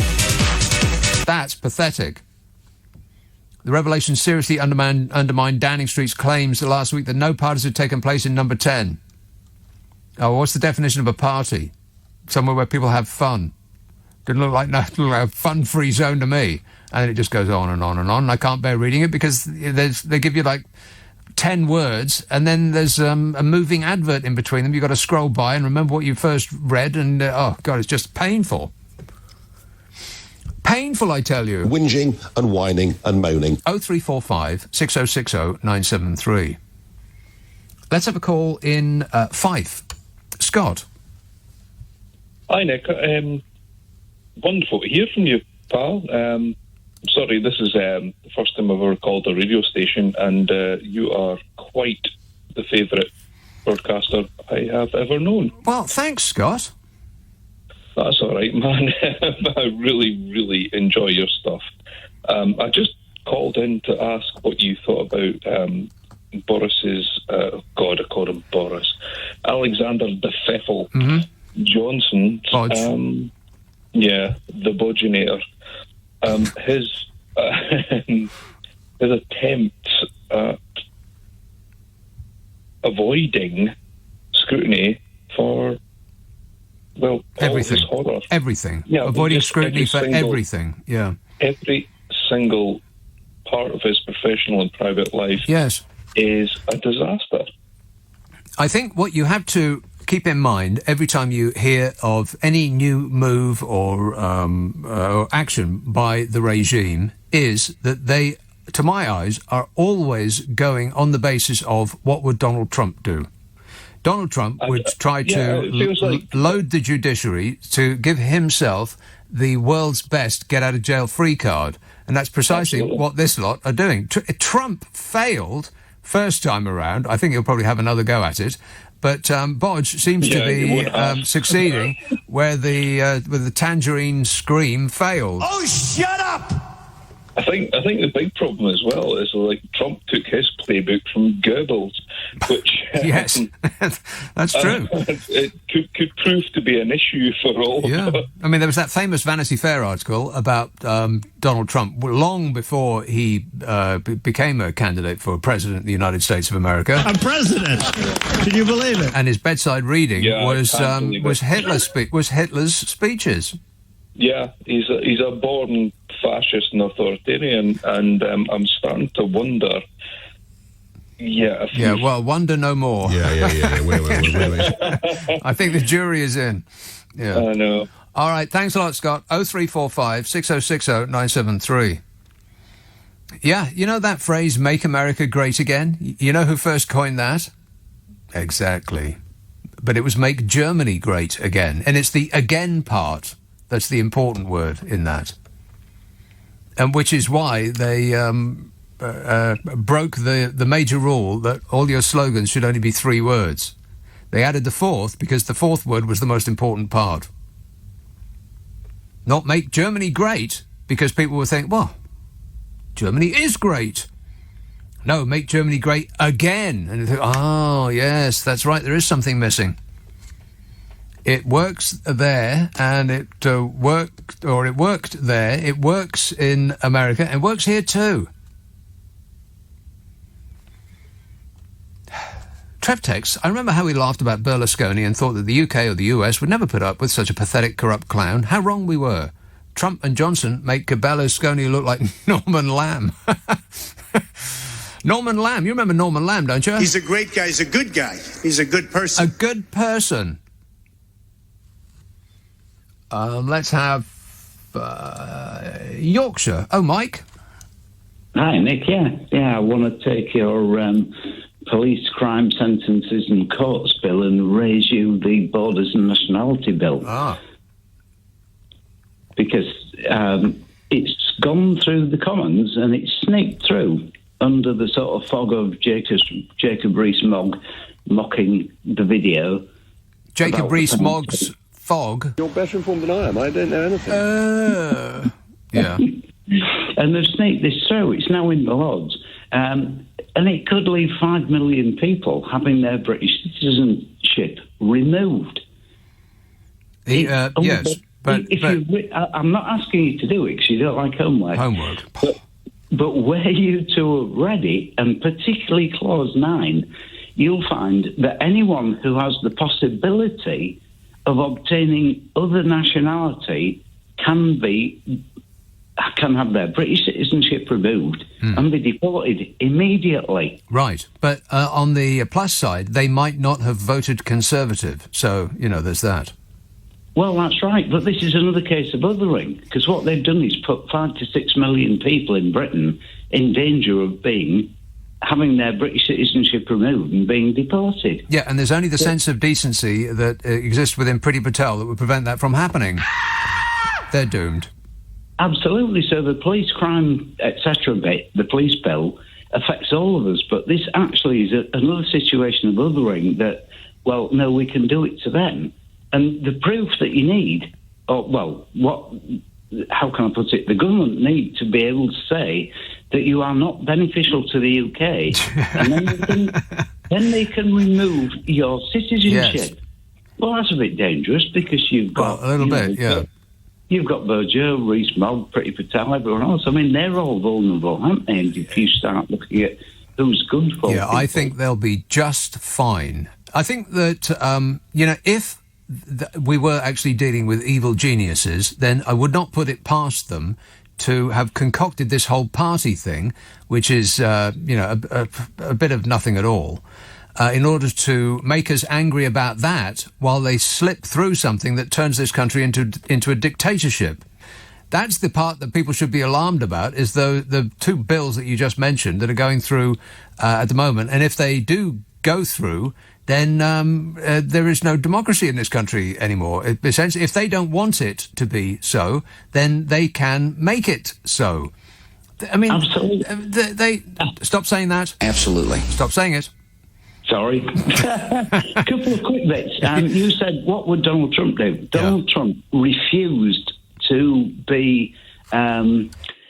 have questions put to him to rehearse. He refused to rehearse. Did he? So that's a little bit of a difference with Donald Trump. Well, yes, I bet he only refused to rehearse because because he's so vain that he could not imagine that any rehearsal, anybody else's advice, would be better than what he could come up with off the top of his head. He didn't refuse to rehearse answers to journalist questions because he's a decent person who wants to tell the truth. I mean, that is so far from the truth, it's not even funny. I'm a person that wants to tell the truth. I'm an honest person. He lied. No, the reason that he didn't want to rehearse beforehand is, A, he can't imagine that anything he would come up with off the top of his head could be bettered, and B, he's incredibly lazy and didn't want to do the work. And the last bit of trivia, Nick, you can't keep me hanging on here. Who had the tinsel and who had the Father Christmas hat? Who had the Father Christmas hat? That's an excellent question. I'll look into it, Mike. Full report on your desk first thing in the morning. Thanks a lot, mate. Jim texts Nick Liz Truss, our Foreign Secretary, brackets, can you believe it? Well, let me think about that for a second. No. Liz Truss said today that there would be severe consequences if Russia invades the Ukraine. What do you think these consequences might be? Maybe she'll stamp her feet. Well, I bet she goes full Gavin Williamson on Vlad the Insaner and tells him to shut up and go away. Yeah, good job, Gavin. Still not missing you, by the way. Chris texts, "Hi Nick, I sadly think we are heading for another lockdown, but more worryingly, cases in schools are really high because the government's done very little to improve ventilation in school. Some schools don't have windows. Schools with windows mean cold... Some schools don't have windows. Schools with windows mean cold children. Teachers must be concerned." Well, they need wind. And you know who knows a lot about wind? I know a lot about wind. Yeah. And in English class, he knows a lot about words, too. I'm very highly educated. I know words. I have the best words. Yeah. Regent's Park. Hello, Vance. Hi, Nick. Nick, I spend 7 days a week in the Wellcome Library for the History of Medicine, tracking COVID in the UK and globally. But is that your job or a hobby? I'm a historian of medicine. I'm retired, but I'm writing a book on COVID. But on Friday, Saturday, and Sunday evenings, I have you to look forward to. You really do keep me sane. Thanks. Before is that the Wellcome Institute on Euston Road? Euston Road is the right answer. Yes, that is an excellent facility. I like that place a lot. Yeah, it's great actually. If you're up that part of the town sometime, let me know and I'll show you around. I most certainly will do. Nothing of the sort, but it's a good museum. They have like changing exhibitions there, and it's furthermore it's free. Free is my favourite number. And the library is the finest history of medicine library in the world. Is it? There's possibly one rival in the States, but it's superb. Wow. Anyway, Nick, I want to talk about the convolutions of the payments for the Downing Street flat. Because they are worthy of the mafioso. If these machinations had taken place in Sicily... He ordered machinations? I had no idea. It's worse than I thought. We would have said, okay, that's the mafia. But they're happening here in London. And it's Johnson's machinations. But before I get into that, could I ask your researcher or your producer... Yeah, my glamorous assistant. Just to check Cressida Dick's age, please. I'll come back to that in a few minutes. Her age? I need to have her age, please. Right, okay. Checking her age. Yeah, okay. Let me deal with the flat. Okay. Do you know how convoluted the payments for the flat were? See, I know that everybody's obsessed about the party. We're having a party. Yeah. But I think the flat thing is worse. It's worse. The Times yesterday published a detailed portrait of what happened. I'll tell you. First of all... Oh, no, detailed. I don't know about detailed. Do we have enough time in a brief 3-hour show for detailed? Just 1 minute it'll take. The Cabinet Office, first of all, paid £52,801 to the contractor. Then the Tory party paid that to the Cabinet Office, and Lord Brownlow then paid that to the Tory party.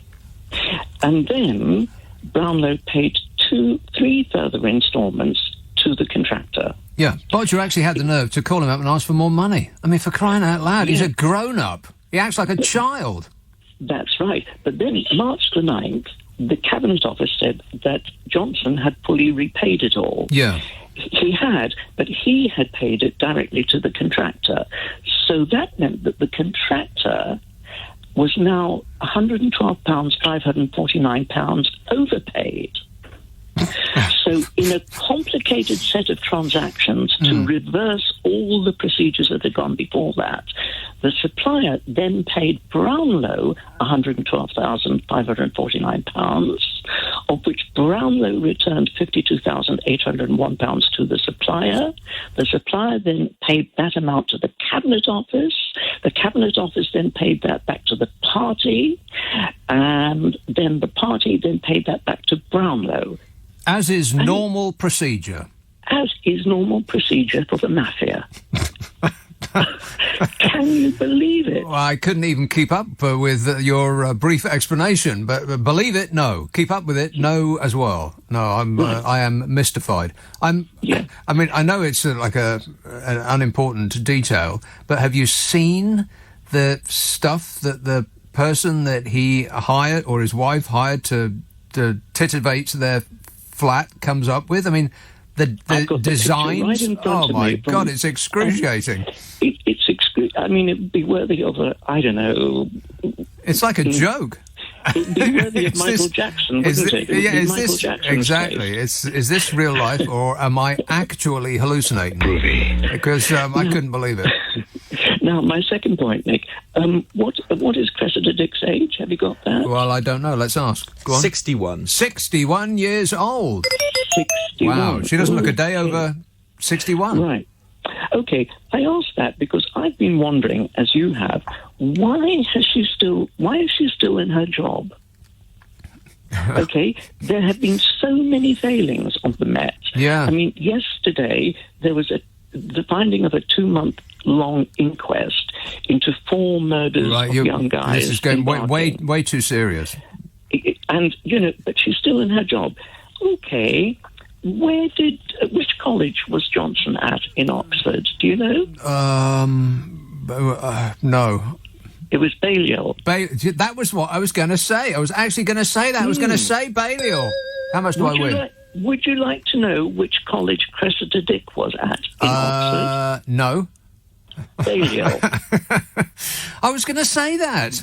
They were both at Balliol. Right. They are mates, aren't they? I've got no idea. No way she's going to be sacked from her job as a fellow Balliol student.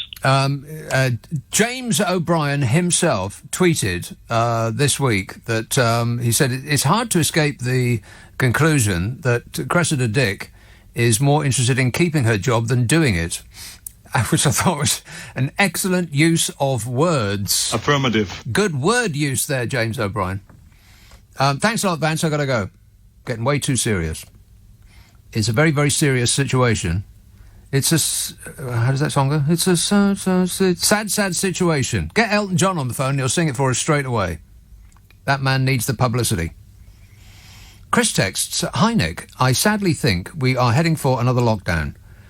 No, I read that one already. It was about it was about air and wind, and you know who knows a lot about wind. I'm not going to play that again. What the hell is going on? Exactly. I'm repeating myself, Donny. Josh says that £8 billion squandered on a useless contract tasting system is 296 years in seconds. 8 billion. 8 billion seconds is 296 years. It wasn't 8 billion that was squandered on a useless contract tasting system. It was something of the order of 48 billion that was lost on a useless contract tasting system. Isn't that right, Bodge? Contact tasting, tracing. Forgive me. Contact tracing. Oh, give it up, Bodge. You're never going to get it. No, it was something like 48 billion or 32 billion or 28 billion. It doesn't make any difference. How many billions does it take? They just disappear into the ether before somebody actually asks us a question, before somebody sticks their finger in the air and says, well, where did that go then? Where did that go? I mean, does anybody have any idea? I mean, they say, oh, well, we had to have consultants. Consultants, they cost an arm and a leg to consultants do. Well, how many consultants did we have? 1 billion? How many consultants does it take to screw up a phone app?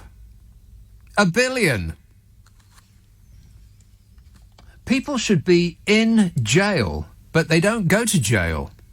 Do miscreants from the regime, they go to the House of Lords instead. Enfield, hello, Daniel. Oh, hello, sorry. Hello, lovely to speak to you again, Nick. To think we could be living in a parallel universe where someone decent like David Attenborough could be running the country. Oh, wouldn't that be marvellous? You know what I mean? A person that cares about humanity, cares about the planet, cares about other species, and we've ended up with this bunch of, what can I call them, crooks, basically. Yeah, slugs. I mean, did you see him the other day when he was dressed up as a weird womble when they put all that police garb on him? I mean... He did actually look like a womble. That's right. He did. He did look like a womble. That's absolutely right. Yeah, I hadn't crystallised that thought. I knew it was something, but I hadn't actually brought it to the front of my mind. A womble, Bodger. Yeah. Wait a minute. Yeah. And it was a drugs raid, wasn't it? And I don't know why they didn't get a drugs wipe out and test him, because he's clearly out of his mind, isn't he? So, well, let's not get carried away. He could have staged a drug raid in his own place of work. Because apparently every vertical surface is dusted horizontal. It'd be the horizontal surfaces, wouldn't it? Every horizontal surface is dusted with it. And I'm not talking about the marijuana. Want to score some pot? Hard A-class drugs. Well, they do like to dance, don't they? Some of them do. A suspiciously large amount. Daniel, I'm going to have to go, but thanks for that. Frank texts, good evening, Nick. Behind the supercilious smirk of Johnson, there lies a multitude of secrets and lies. It's all about money. Johnson is a cold, calculating individual, constantly removing the urine. He has to resign. Yep, time's up, Bodger. Bye-bye. Nice knowing you. Not really. Toby tweets, Downing Street have suggested that the staff next to Boris Johnson were there to work on the pandemic response and then just decided to start the quiz at their desks. Yeah, well, that's as believable as anything else they've said this year. That picture in the Super Soaraway Mirror, by the way, I could send you the link, but I can't be bothered. I could tweet it, but, that's homework. Dave tweets, I noticed that 3 more Nick Abbott mugs have been sold on eBay. Are you giving these out at Christmas as Christmas presents? Who are the lucky recipients? Well, it's got nothing to do with me, but I wish I had some of that mug money. God, wouldn't that be marvellous? Must be making a fortune, whoever that is. Has it got my face on it? Or has it just got my name on it? My beautiful face! Hassan texts, when the expenses scandal was hitting the fan, it was disclosed that MPs were claiming for the smallest item even just one Kit Kat. So can you imagine the dilemma that this puts those involved in Tory party gate? Shall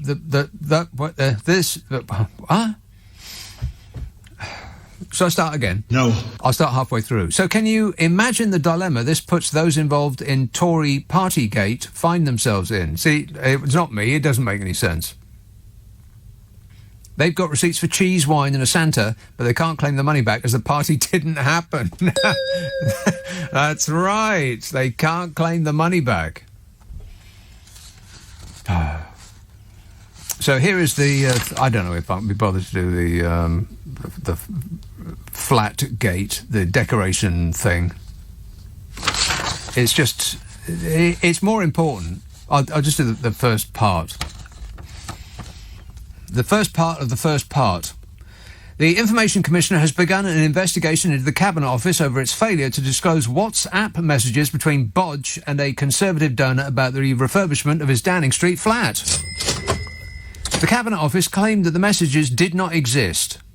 That's months before an official investigation concluded that they do exist.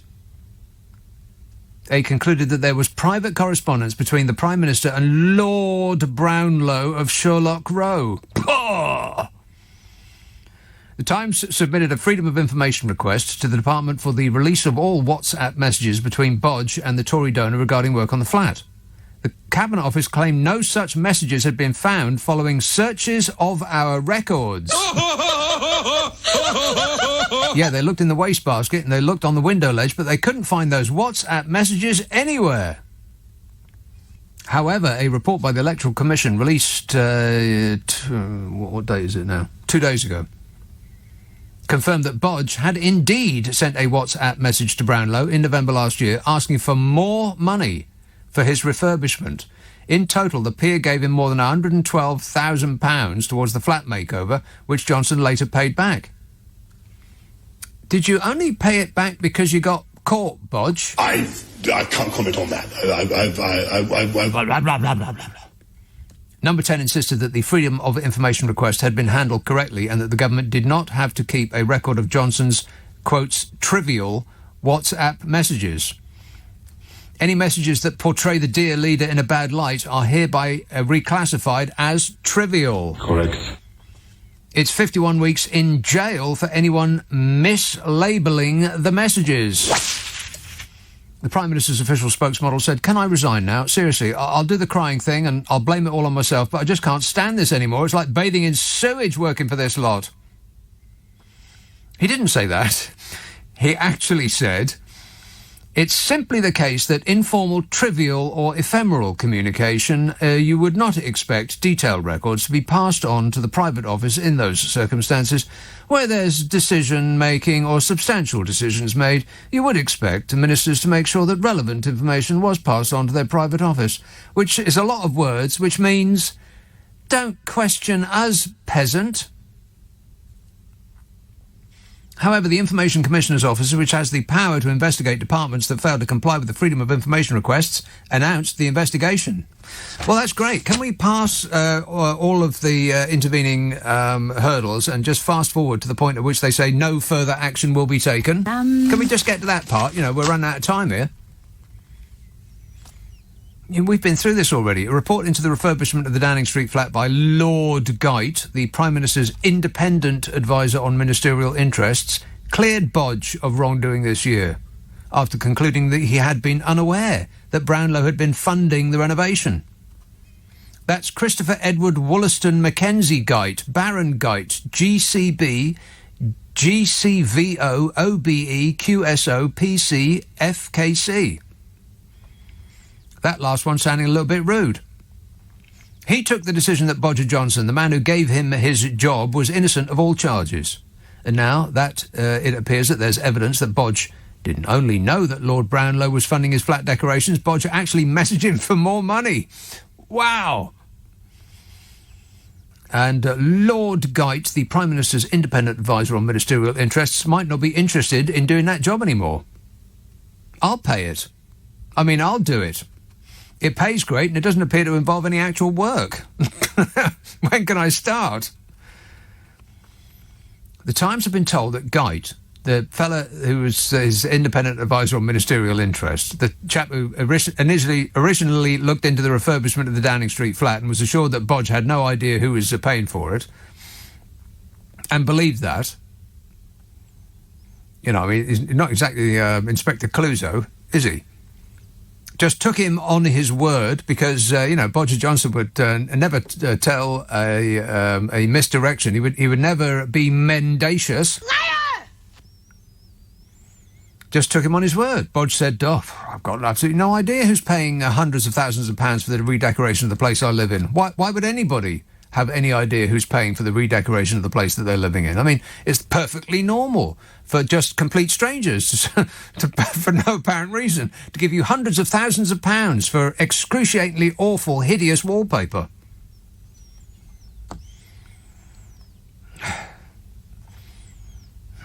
The Times has been told that Geit didn't know about the WhatsApp exchanges when he wrote his report, exonerating Bodge. Number 10 has refused to release the messages. The Prime Minister's official spokesmodel said the Prime Minister is acting in accordance with the rules. Seriously, how can they have the nerve to keep trotting that line out? Everything they do is conducted in accordance to the rules. They just keep saying it over and over again, like we're stupid enough to believe it. I mean, at this point, I'm actually becoming embarrassed that the ruling elite think so little of our tiny muggle brains that we'll accept that they didn't break any rules when they clearly do nothing but break rules, if they just keep intoning that message. All done according to the rules.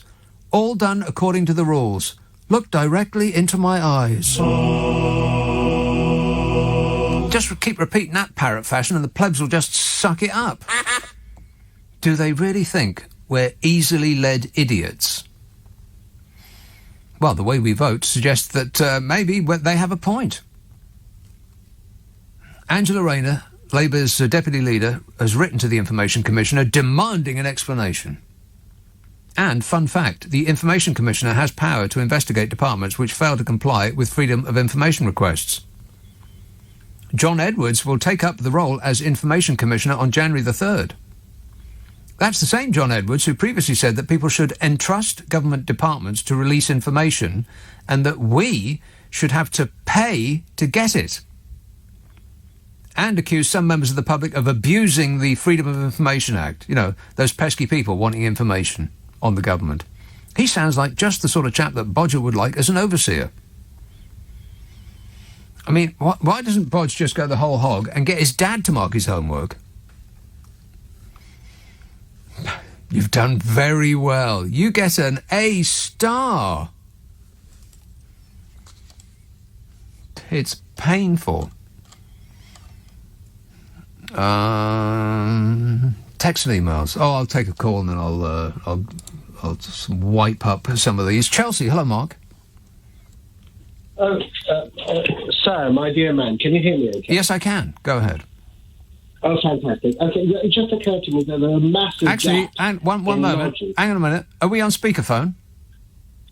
Yes. Oh, my God. It's worse than I thought. Is that any better? No. Is that better? No. Oh, dear.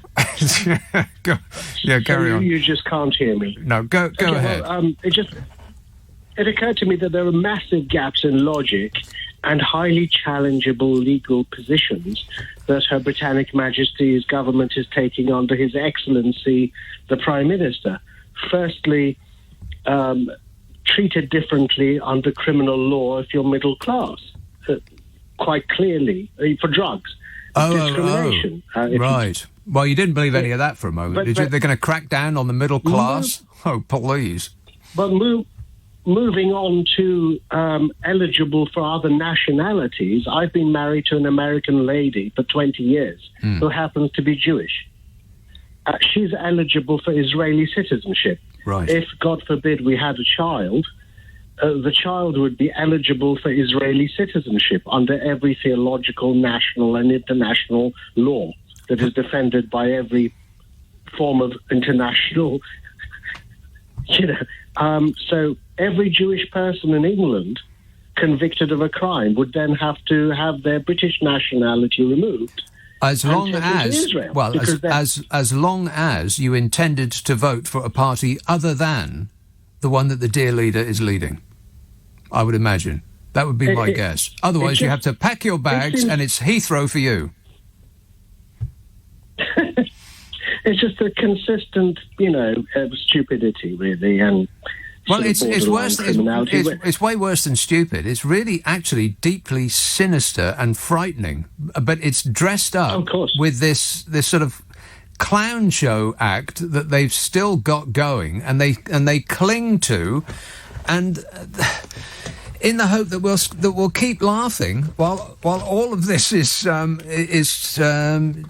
of slipped in behind us. But in terms of practicality, despite the brave efforts of Brexit, we're still signatories to the European Convention of Human Rights. But washing that aside, we still have discrimination laws in the UK. So how you could implement these things while huge law cases continue in appeals. Well, we already know their opinion of international law. They're not remotely interested. They'll just say and do whatever it takes, just like Donald Trump, to get a positive result for himself in the short term, and to hell with what happens in the long term, because his experience of life is that he can always just bluster his way out of any problem in the long term. It's all rather depressing. And I discovered depressing. This a long time ago. Yes. So cheer up, Mark. It might never Oh, no, that's right. It already has. I've got to go, Mark. Stop reading social media. Your life will be improved dramatically for it. Let's have a call in Enfield. Oh, Anne. Hello. Anne. How are you, Nick? I'm great, mate. Good. Nice to hear it. Good. I am very fed up with this government. Oh. Yes, it's like it would give you a bout of Tourette's, wouldn't it? Like, don't say it. Them. Don't say I won't. No, I don't say bad words. No, I'm just very confused, and I just think they're playing a game, and Boris thinks he's in a reality TV show, because how can you say one week that we're levelling up, and then the next week say we're only going to get middle-class drug users? Yeah. How can you have a class system if you're levelling up? It just bemuses me, especially from somebody so privileged. Yes. Yeah, I don't believe... It just smacks of you peasants, maybe you are. Carrie Antoinette is blowing this bluff in my ear, and I have to get rid of it. It's... It does get my goat, actually, And as you mentioned earlier. You want to sit down, put your feet up, have a nice cup of tea, relax. Well, you deserve I've been channeling my energy into making my Christmas dinner and getting all prepared, just like you are. You're channeling your anger into Christmas dinner. I'm not sure that's the way to make it taste nice.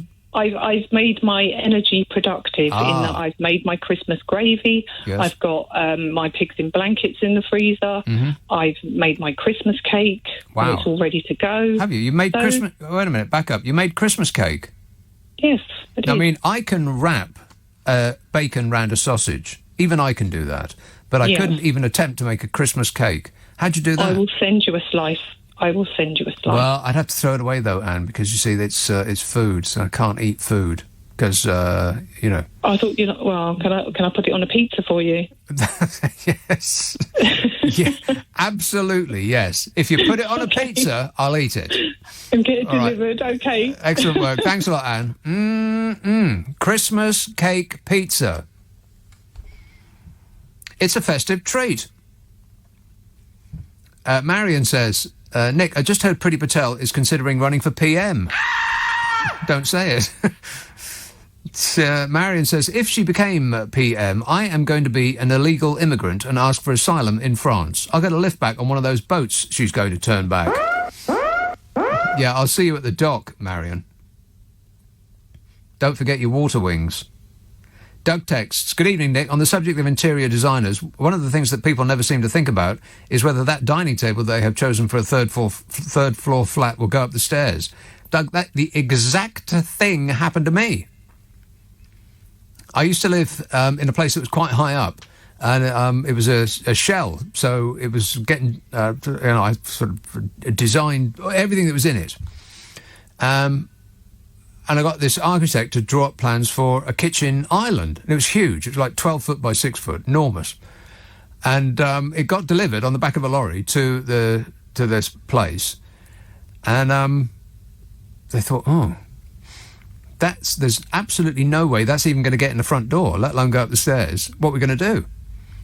So eventually they had to cut it in half and crane it through the window. Morons. I'm surrounded by morons. But you know me, I never complain. Stop whining. Let's have Derby. Brent. Hello. Do you want to hear something ironic? Sure, why not? All right, you have to follow me with this. So, they're going to send over a trade envoy to woo Joe Biden. So they decided to send over Anne-Marie Trevelyan. Now, the name Trevelyan is probably one of the most reviled names in Irish history. She happens to be married to a gentleman whose ancestor is none other than the man Trevelyan, who was meant to be in charge of the Irish famine relief. Now follow this. Biden is in America because his ancestors fled Ireland because of famine relief. This man, Trevelyan, pretty much is up there with Cromwell. We have songs about him, like Field of Athenry, he stole Trevelyan's corn. And this is who they've sent to America to win Biden over. That makes as much sense as anything else I've heard this year. Well, it's like sending one of Adolf Hitler's descendants over to Britain or one of Napoleon's descendants. So you can't make... I mean, even the name Trevelyan, the first thing he'll say is go, would I sing a song about Trevelyan? You any relation of... John Trevelyan? Ah, yes, that's who they've sent over. Well, it could perhaps only have been worse if they had, through careful searching, found someone called Hitler. But there's no one on earth called Hitler anymore. That family name seems to have died out for some reason. I don't know why. It's odd. I'll look it up in a book. I'm sure there's something about him somewhere. Oh, there's the famous line from the song "Fields of Athenry," where you stole Trevelyan's corn so the young might see them born. And this is the most Irish American president of all, who already called Boris a physical and emotional clone of Trump, and they send over one of the people whose ancestors are responsible for him actually being. You're doing a great job, Boris. Yeah. Wait, you keep it up. All right, thanks for the bad news, Brent. 0345 6060 973. Joanne texts, Nick, have you seen the newly released photographs of Bodger hosting a number 10 Christmas quiz? He's doomed. Yeah, well, I have, and I've described it in excruciating detail. Chris says, Keir Starmer needs to bring in proportional representation voting, as far too many Tory seats are so safe they barely bother. Yeah, they just don't care. I mean, that's what it looks like. They know that regardless of what they do, the good people of whatever seat that they represent, in inverted commas, they'll vote for them regardless of what they of who they put up, or indeed what. They could put an ashtray up for election in some of these safe seats in Surrey and the like, and they'd still vote blooming Conservative. Brian texts, on the subject of Johnson, have you heard about the video that emerged of him playing games? If there's a vote of no confidence, I wonder if he'll refuse to stand down, and what he's done will help the likes of Lawrence Fox and Piers Corbyn. Gary emails, it might seem like a good idea to see Johnson go, but if he is replaced by a so-called nice Tory, we have the risk that enough voters will forgive him and we'll never get rid of them. We need Johnson to stay and do more damage. The Tories need to be given the space and time to make themselves unelectable, says Gary. That's not the first time I've heard a sentiment along those lines. Yes. Let's take this call, and then I'll talk about some polls that have just been released that will discombobulate the bodge. Strasbourg. Hello, Jay. Hi, evening, Nick. How's it going? Yeah, good, thanks. Cool. In relation to that last message, actually, you're talking about the Tories getting them to stay in. I wanted to say thanks to the Welsh guy that called in last night saying about he wanted to keep the Tories in as a punishment. Didn't he say he was going to correct... he wanted the Tories to stay in because he didn't want them to, worm off the hook? Yeah, he wanted them to stay here and clear up the mess they've made. Yeah. I wanted to say thanks to him because I listened to your show this morning and, I had a good laugh. Right. Listening to that. Anyway, I actually thought about phoning to talk about Julian Assange. Oh, yeah. And the overturning of his extradition hearing. Yeah, the entirely predictable ruling that we're going to send him to America, where he will be punished. Yeah, and because I read your tweet earlier, you retweeted the secret barrister saying about Priti Patel wants to send. She wants to make it easier to send people back to countries where they might possibly be subject to torture and... Yeah, well, why do we need human rights rulings? Because, we're... Oh, never mind. It's just too painful. I can't be bothered to make anything funny out of that because there's nothing funny in it. No, you're right. I've probably lowered the mood a little bit because thinking along the same lines. I was thinking it seems inevitable, but you think Assange really is going to be extradited to America in the end, and we'll probably find that he's going to go the same way as Epstein, dare I say. Well, let's not get carried away, but I suppose we'll find out. But I'm a little bit disappointed with Joe Biden's administration continuing this because, I mean, what did he do apart from tell us things that we should have known, the public should have known, and the authorities were trying to keep from us? He's just told us the truth, for crying out loud. How come telling the truth is against the law? Yeah, that's it. It's quite depressing to think. You think, okay, the good guy's going to come in, put everything right, and that's a continuation. That's the movies. The good guys don't win. Only in the films do the good guys win, and they win because that's the way we like it, and we cling on to that so much because in real life the good guys don't win. They just don't. All the nastiest people are the ones that win, which is not the way it's supposed to be, and it's not the way we like it, and we refuse to give our money to see a film in which the bad guys win. In fact, it's absolutely shocking when that happens. Thanks a lot, Jay. Thanks for bringing us down. You're depressing You're man. welcome. All right, cheers, mate. And the one film that I can remember that shocked me the most, probably more than any film I've ever seen, for that actual for that precise reason, is that all the good people lost. And they broke pretty much every rule of film. And you didn't actually see much violence, if any at all, from memory. But you knew it was going on, and your expectations of what would happen were undone at every time. Every time you thought, well, the good guys are going to win now, and no, they didn't. And the bad, there was no well, I almost said denouement, which is a filthy European word. No! Like the outcome was not that the bad guys got it in the end, and and good prevailed, because that's not what happens in real life. The bad guys win. I mean, all those people. Well, never mind. But and the film I'm talking about was a German film called Funny Games, or Funny Games, can't remember whether it's plural or not. And I don't recommend you watch it. It is the most shocking film I've ever seen, for that very reason, that it broke every rule of cinema. The good guys didn't win. The bad guys won easily and without consequence. And you're just not supposed to put that in a film. And it stuck with me for so long afterwards.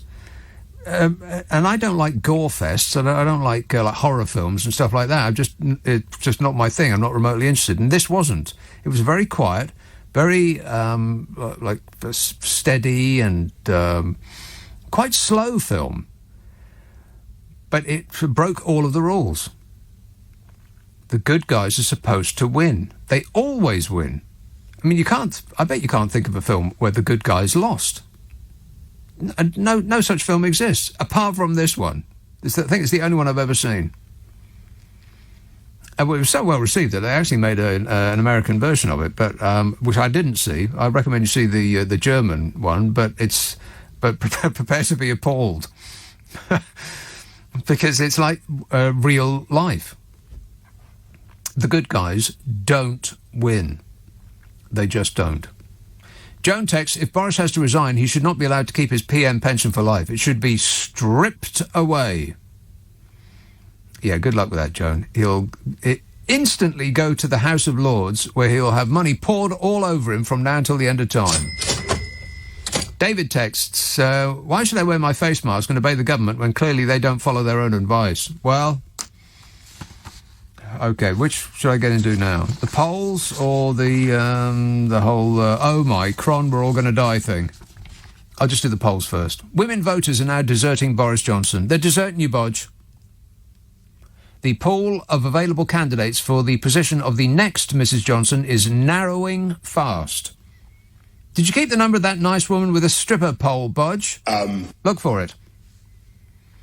As the Conservatives sink to their worst poll rating in more than 2 years, a survey for the Daily Mail reveals that a third of the public are now less likely to follow COVID rules in the wake of the Downing Street Christmas party row. Worryingly for the Prime Minister, 2 in 3 people say they do not trust him. Worryingly for the country, 1 in 3 people do trust him. What are these people drinking? Booze. Among female voters, Labour's lead has grown from 6 points to 14 points in just the past few days. Wow. Labour's lead among female voters is now 14 points. That's amazing. It's now on 45%, compared to the Tories, who fell by 4 points to 31%. Blimey. They hate you, Bodge. The Savanta Comres poll found support for the Tories has dropped 5 points since last weekend to 33. That's overall, men and women. And that's their lowest since October 2019. 1 in 7 who backed the party at the last election now say they are undecided. They said, not a clue, not at the moment.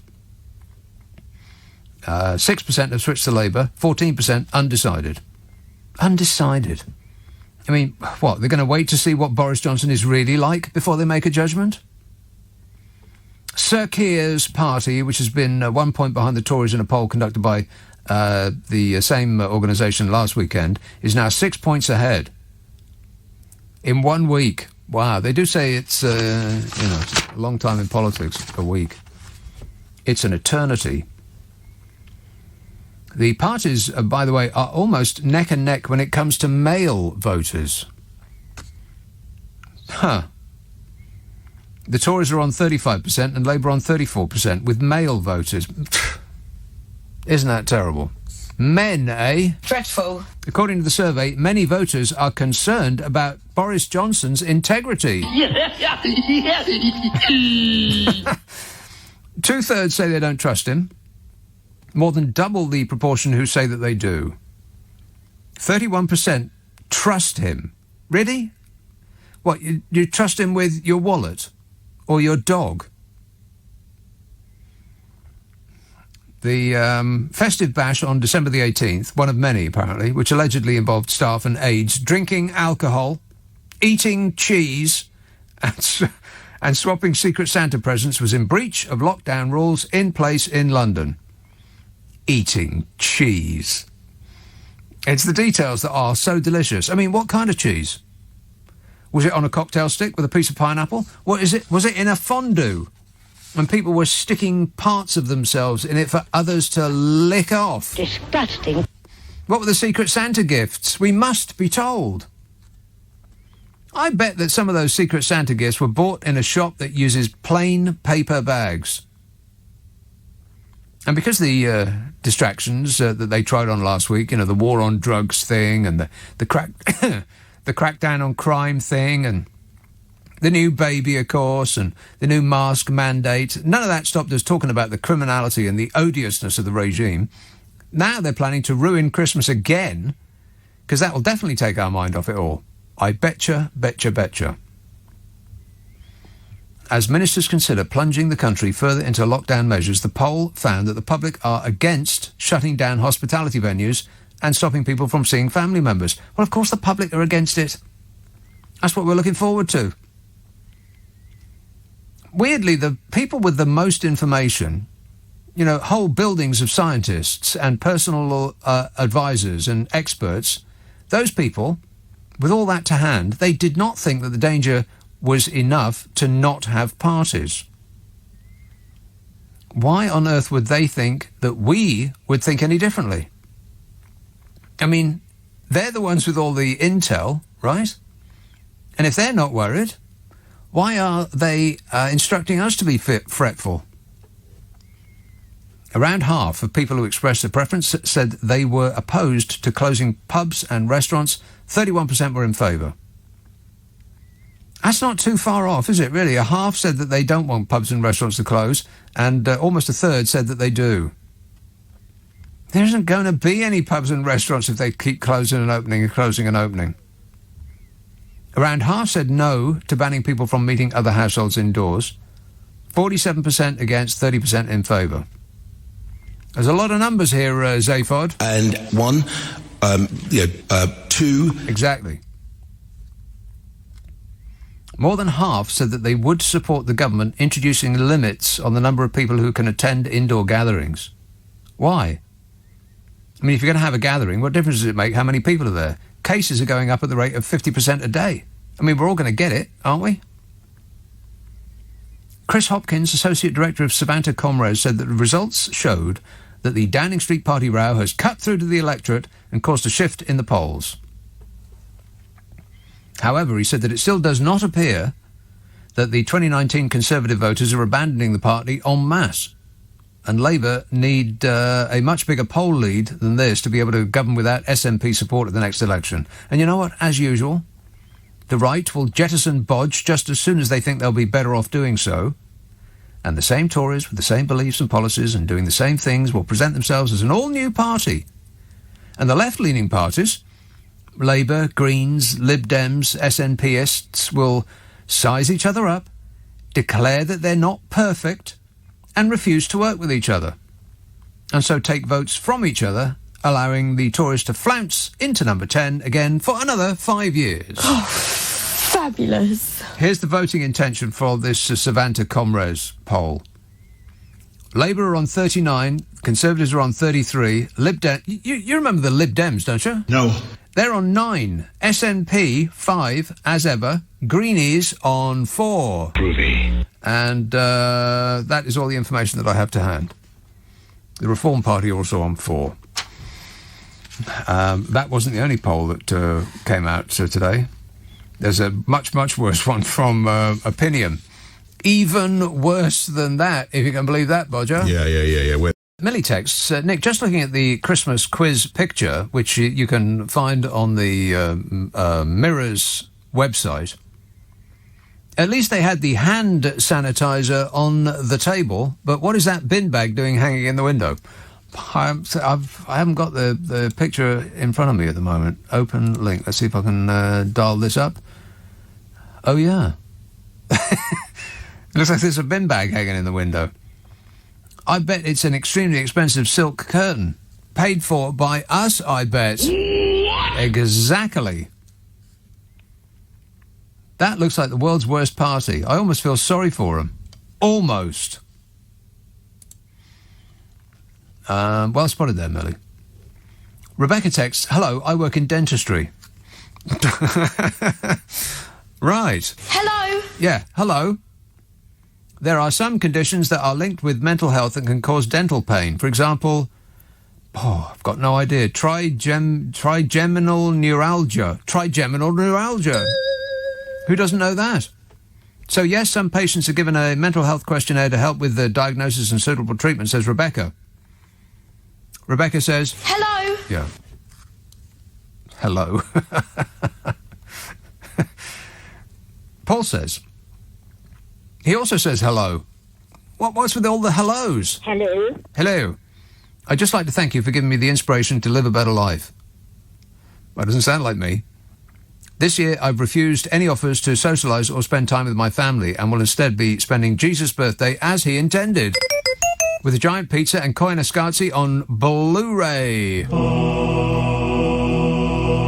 Thanks for the glorious life advice. You're welcome. Koyaanisqatsi spelt correctly, by the way. Koyaanisqatsi. That's going to be my Christmas viewing. I think for a complete contrast, I have decided to watch, for about the 4th or 5th time, Mad Max Thunder Road, which is... Rock and roll! It is rock and roll. That is such a fantastic... It might be even better than Terminator 2. Correct.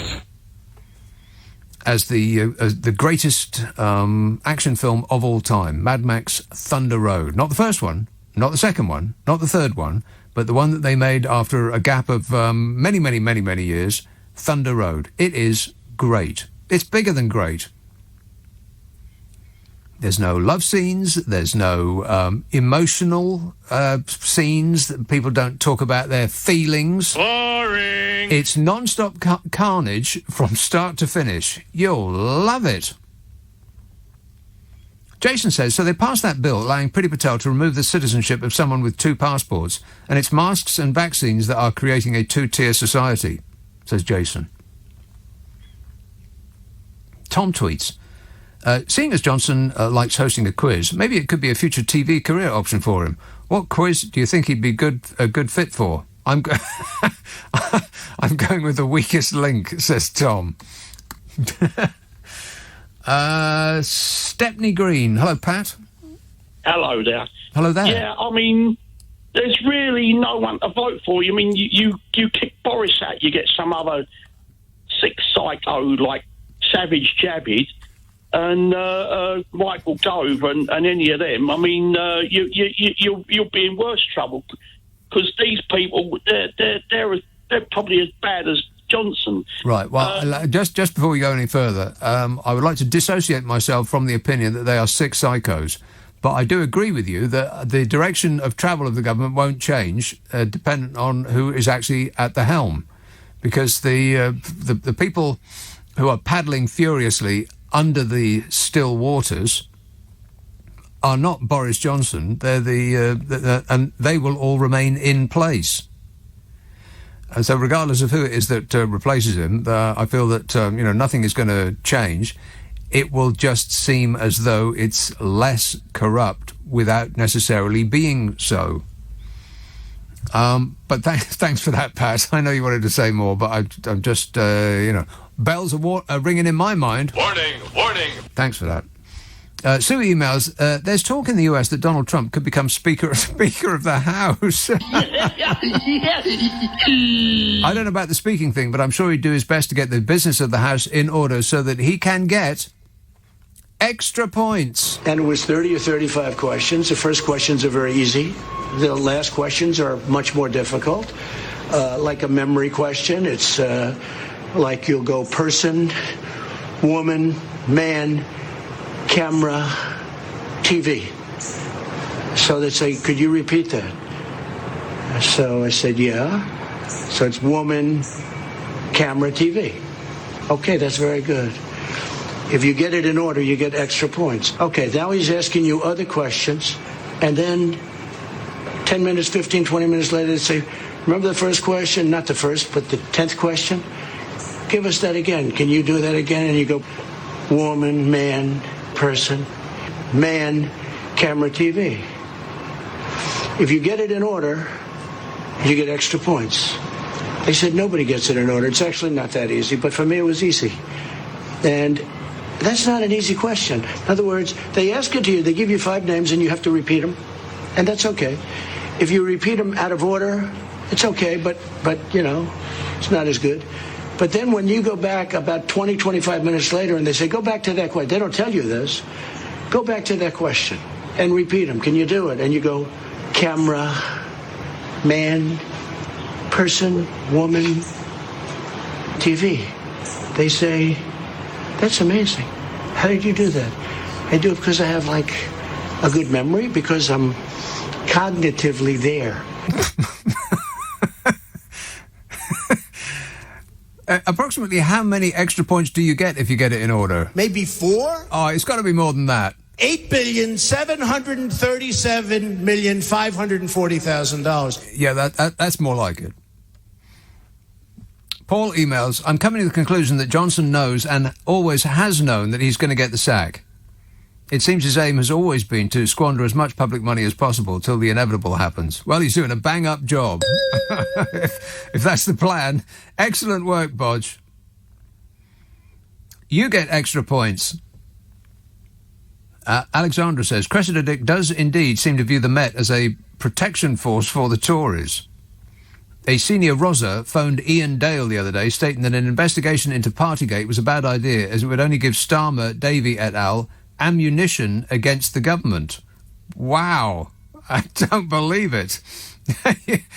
That can't be true. Annie says, let me just scroll ahead to see how many I've got to get through, because I've got to pace myself, otherwise I'm going to screw it. Oh, look at that. Wow, I've almost come to the... I'm doing very well.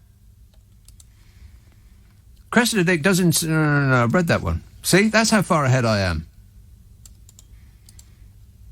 Anne says, there was apparently a plan to say the COVID rules did not apply at number 10. Yeah, I read that. They did not apply at number 10 because it's Crown property. But Her Actual Majesty followed the rules and sat on her own at her husband's funeral. Yes, she did. She must be Crown property because she wears the actual crown, says Annie. If she can do it, why can't number 10 follow the rules? Absolutely. Yes. Terrible. I mean, the picture of her sitting on her own because she was publicly following the rules.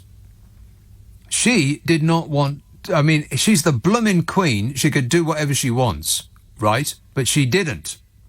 She very publicly followed the rules, which was the right thing to do for a person in her position. A public figure. But Bodge considers himself above the blooming Queen. It's just too awful. It really is. Let's have a call in Thornton Heath. Noel. Hello? Yes, Noel. Oh, hello, Nick, yeah. Okay, back in 1988, the 1988 election, yes, Lou Kinnock, he said, I think it was his second to last speech, he said, okay, I'm going to help the NHS, etc., etc. And he said, you have to keep the Tories out because they're rotten to the core. Okay? Right. So I think it would be a good idea if somebody could interview Lou Kinnock to find out the who, the what, the where, the when, the why, and how before it's too late. When I say too late, because I'm not being macabre, nobody lives forever. I guess so. So that might be a good clue for you, Nick. Right. That sounds like homework. Yeah, I know. And one other point. Back in 1994, the miners' strike, yes? Right. Okay, it was party conference season. And I remember I watched the 10 o'clock news, and they interviewed it was the fringe meeting of the Tory youth. And the reporter, it might have been in the bar or the restaurant, he was trying to interview them, and drinks were flowing, beer, champagne glasses, and there was about 5 or 6 of them. And he tried to get their side of the story, but one of them had a half-eaten sandwich, and he started chanting, "This is what the miners' family have to eat tonight," while it's a sandwich, and they all joined in. Okay, so the Tory youth then are the leaders we have today. Yes. Okay. Right. The Nigel Farage. Yeah, the leaders of Cameron, today. Right. Yeah, the Cameron, the Gove, the May, or whatever you see. Right. So that they've been laughing at us for 40 odd years. Probably longer than that. Yeah. So there's no excuse for what that lady when she laughed. What was her name? Allegra Stanton. It came to me as no surprise. Okay, and that might be another good idea if somebody get a clip of that to see who those Tory youth were. Right. Okay. There's a lot of work you're giving me, Noel, and I refuse to do any of it. But thanks for the suggestion. 0345 6060 973. Chris tweets, Nick, they put Bojo in the hot seat to get Brexit done. Puh! Nothing more, nothing less. The rest of the nasties know they wouldn't win with... the rest of the nasties know they wouldn't win the next general election with him. He will definitely be gone soon enough. Get Brexit done. How's Brexit going, by the way? Fabulous. Anybody, any other opinions? Brexit's going great. Yeah, sure it is. It's funny, isn't it, that all those the people that were passionate about Brexit, they don't say a word about it now. It's almost like it never happened. Not one single solitary word. You can't point to any positives at all. Not one single one. None. Zero. There aren't any.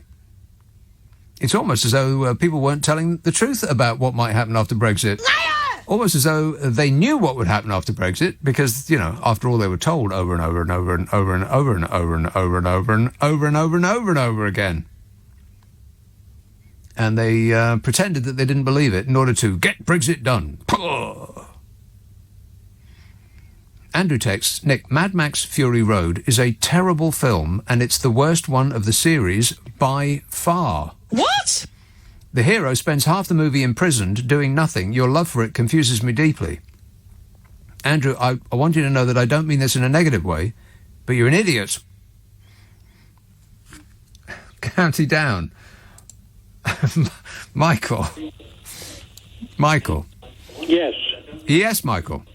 Yes, I'm here, yeah. Where? I'm in Northern Ireland. County Down. Northern Ireland. Mm-hmm. Yes. Go ahead. Is that, am I on the Nick now? It sounds like you. Yeah. Hello, Nick. Michael, where are you? I'm in Northern Ireland. I feel like we've been here before. And I'm talking to you about Julian Assange. Where from? Julian Assange. I'm from Northern Ireland. And I'm talking to you about the one that extradite Julian Assange. Right. Is Michael there? Pardon? Is Michael there? This is Michael here. Oh, right. And the one that extradite Julian Assange to the United States. Yes. Why can they not extradite Prince Andrew as well? Oh, he's busy. He's got a lot of horse riding to do and people to order about. And, he's got a lot on his plate. Thanks a lot, Michael. Where was he calling from again? Phil tweets, and you know what? The very moment that I looked at that picture that the Mirror has printed of the party with Bodger Johnson sitting at a table looking at a screen, acting as quizmaster, and two of his apologists and acolytes and hangers-on also sitting in that same office. And Bodger's got his tie done all the way up to his neck. Doesn't look like there's any fun there at all. It's a fun-free zone. No fun. And the moment I saw that, I thought, oh, yeah. Well, Phil has crystallised that thought. He says the Mirror's picture of a very sad-looking, quotes, party was clearly released to change the public perception of the number 10 party. And that's my precise thought. That looked like the worst party ever. Not the bacchanalian orgy that I imagined it would be. There's no way that was their Christmas party. That was the full extent of the Christmas party. Who do they think they're kidding? I mean, somebody's got pictures because everybody is a journalist these days. Everybody's got a phone, and the phone the phone's got a camera on it, so everybody was taking pictures. And as the refreshment flowed, booze, I bet there was pictures and pictures and pictures. There must be loads of them. Of course, if you leak pictures to the press, then people will be able to look at the pictures and determine from the absence of people in those pictures who it was that maybe took it. So, I don't know, maybe we'll find out. This is a drip, drip, drip of scandal is starting to wear us down, to the point that I think maybe that's the plan. Just wear us down with it, while the real important business, the taking away of our rights and the turning this country into a dictatorship, that goes unnoticed, because people are too concentrated on them having a party. John emails, Britain has granted another 23 licences to the French fishermen today. The EU has said 83 vessels have now received licences recently. Why has the government not said anything about these licences being given to the French? Well, because it's very hard to try to write that story up as a British Brexit success. Oh! It looks like us caving in. Now, if the French had said, oh, OK, then we'll get by with the 23 fewer licences, then every right-wing newspaper in the land would have splashed it on the front page. Britain wins again. World War III. Britain comes through.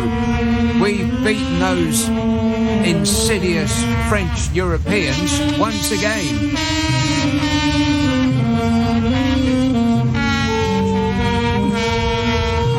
But it's very difficult to write a positive take on that, because there's nothing positive about it. Hey, how's Brexit going for you fisher folk? Oh, fabulous. Is it everything you thought it might be? No. Not really, no. Do you get the feeling you've been had? A little bit. Do you get the feeling that you're just the first people to get chucked under the bus? Bodger told you what you wanted to hear, and you believed it. If only somebody, at some point in the years run-up to the Brexit vote, had warned you that it might not be a great idea. But unfortunately, nobody said a word. I blame myself. James tweets, surely all voters should have an intelligence test before being allowed to vote.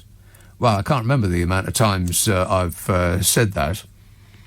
I mean, just over and over and over again. Approximately how many times have I said that? $8,737,540,000. Dollars? You got money on the brain, Bodge. Surely all voters should have an intelligence test before being allowed to vote. Why, says James? Because voters interviewed by reporters in North Staffordshire said Bodger had done such a good job that they wouldn't vote... What? Because voters interviewed by reporters in North Staffordshire said Bodger had done such a good job that they would vote Tory again. What? I'm confused. I'm confused, and this is my show. Can you believe that? Now, there's some stuff that I don't know. Shall I bring us down with the Omicron thing? Because it's, oh, God, when's it ever going to end? Oh, my cron, we're all going to die. I might. It depends. You can call me up and take me down another avenue, if you like. Or just leave it to me and I'll depress the hell out of you in the last 15 minutes of this show.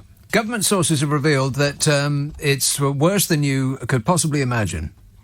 Because on top of the parties that you know about, and on the top of the parties that you think you know about, there are parties that you don't even know that you think you know about. Government sources have revealed that... Did that make sense, by the way? No. Not really. There are known parties and there are unknown parties, but there are even known unknown parties. Is that better? No. Government sources have revealed that Treasury staff held a boozy party to celebrate Fishy Sunak's spending review during the lockdown. What? More parties. Around 24 people attended the drinks party booze in the Treasury on November the 25th last year. The party was held despite coronavirus restrictions, which had asked people to stay at home unless exercising for the benefit of their health. Exercising is fun and it's nice. What do you know? Or food shopping. Other than that, stay at home. An insider said nobody, not one single person, had questioned the drinks party or thought that there was anything wrong with the event. Of course they didn't. Rules are for the little people, not leprechauns. Mr. Sunak was not at the event, apparently, fishy, absent. And it is understood that he didn't know it was happening. Is that he didn't know it was happening in the same way that Bodger didn't know the parties were happening over at his place? Or did Fishy really not know that the parties were happening? I mean, you really have to ask these days, don't you? Just disbelieve their first answer. The latest revelation, shocking revelation, comes after the PM's spokesmodel, Allegra Stratton, resigned this week over a video released by ITV, which showed her laughing and joking with other staff about last year's Downing Street Christmas party on December the 18th. Oh, yeah. First it was all laughing and joking, and then came the crying and the blubbing. Staff joked about the party as families and friends were separated, many of whom had lost loved ones to coronavirus. God, it must be absolutely infuriating. People have been told to stay at home in their own bubbles for Christmas and not to mix households. And then the video came out, which left many people outraged. Some people were calling for the Prime Minister to resign. Resign, they said. They said, bye-bye. Time's up, Bodge. Gotta go. You don't get chucked out for the thing that you did. It's like Al Capone. Absolutely. He got done on tax, not, killing all those people. These outraged people are now calling for the Prime Minister to resign, which is, I don't know, it's a bit weird, isn't it? I mean, these outraged people didn't object really to the 145,000 deaths and the endless billions of pounds that disappeared into donors' pockets and the constant lying and the gaslighting and the false promises about Brexit and holidaying while emergencies played out and the favours and the dodgy deals and the underhand mafia-like methods that the regime employed. None of that seemed to bother his fans at all. But having a party was the line in the sand. God, I bet they had balloons and everything. And what does a man do who has denied that any party took place, even as a video emerged of his own team trying to concoct some answer about that party that wouldn't be incriminating? What does he do? He still insists that no such party took place.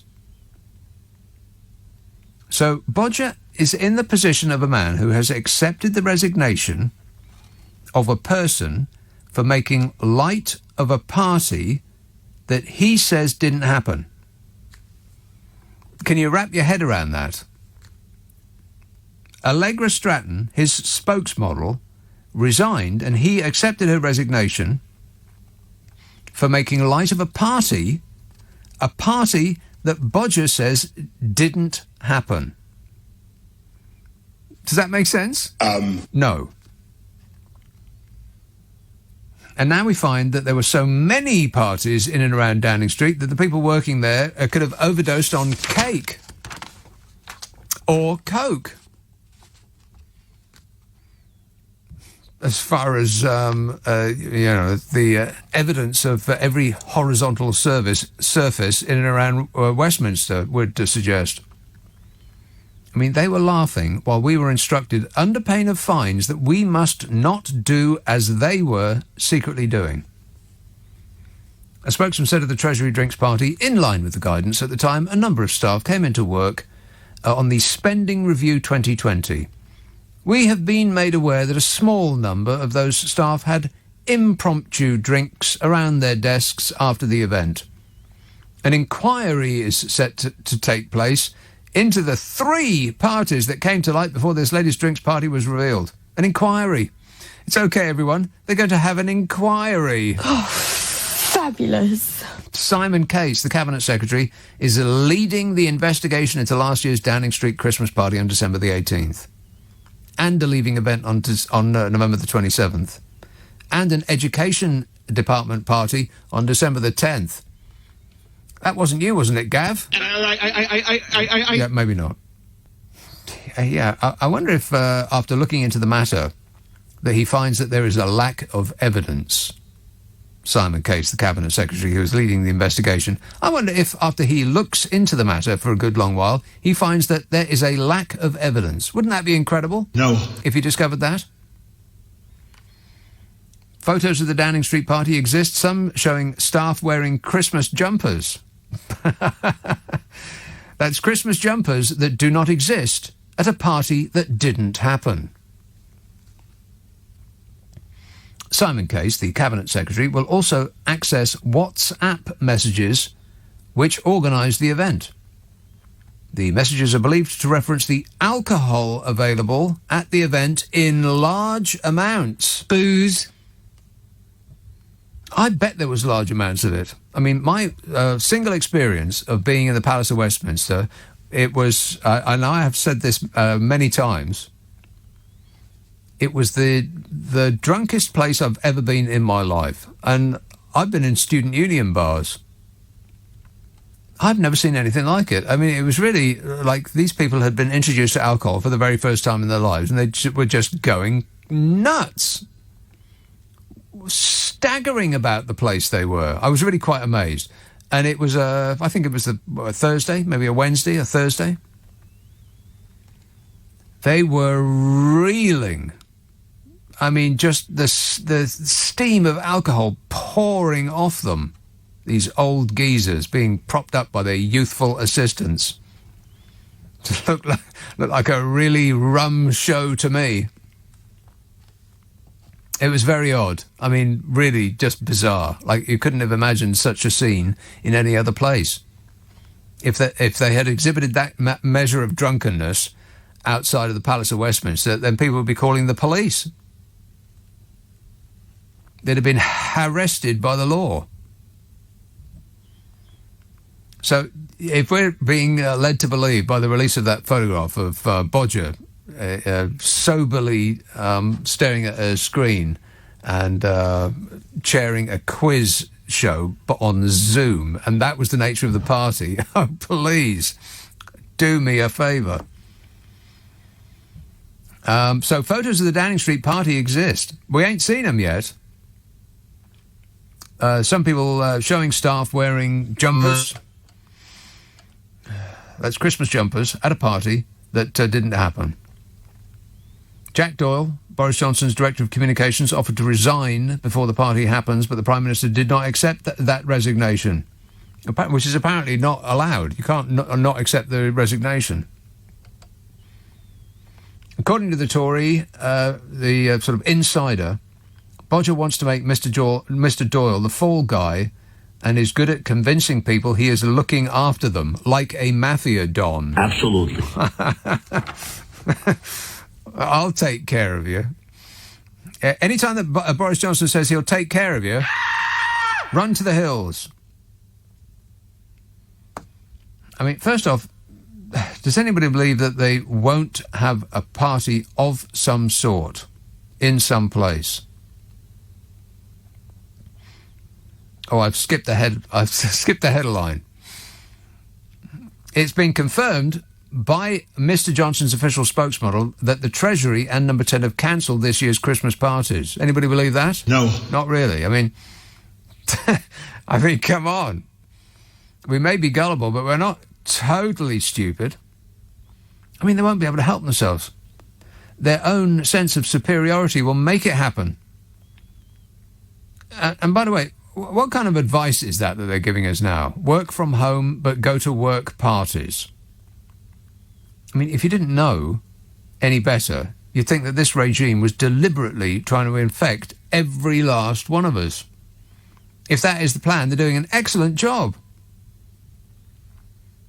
Just think the opposite of everything they say and you won't go too far wrong. I mean, when they say it's up, look down.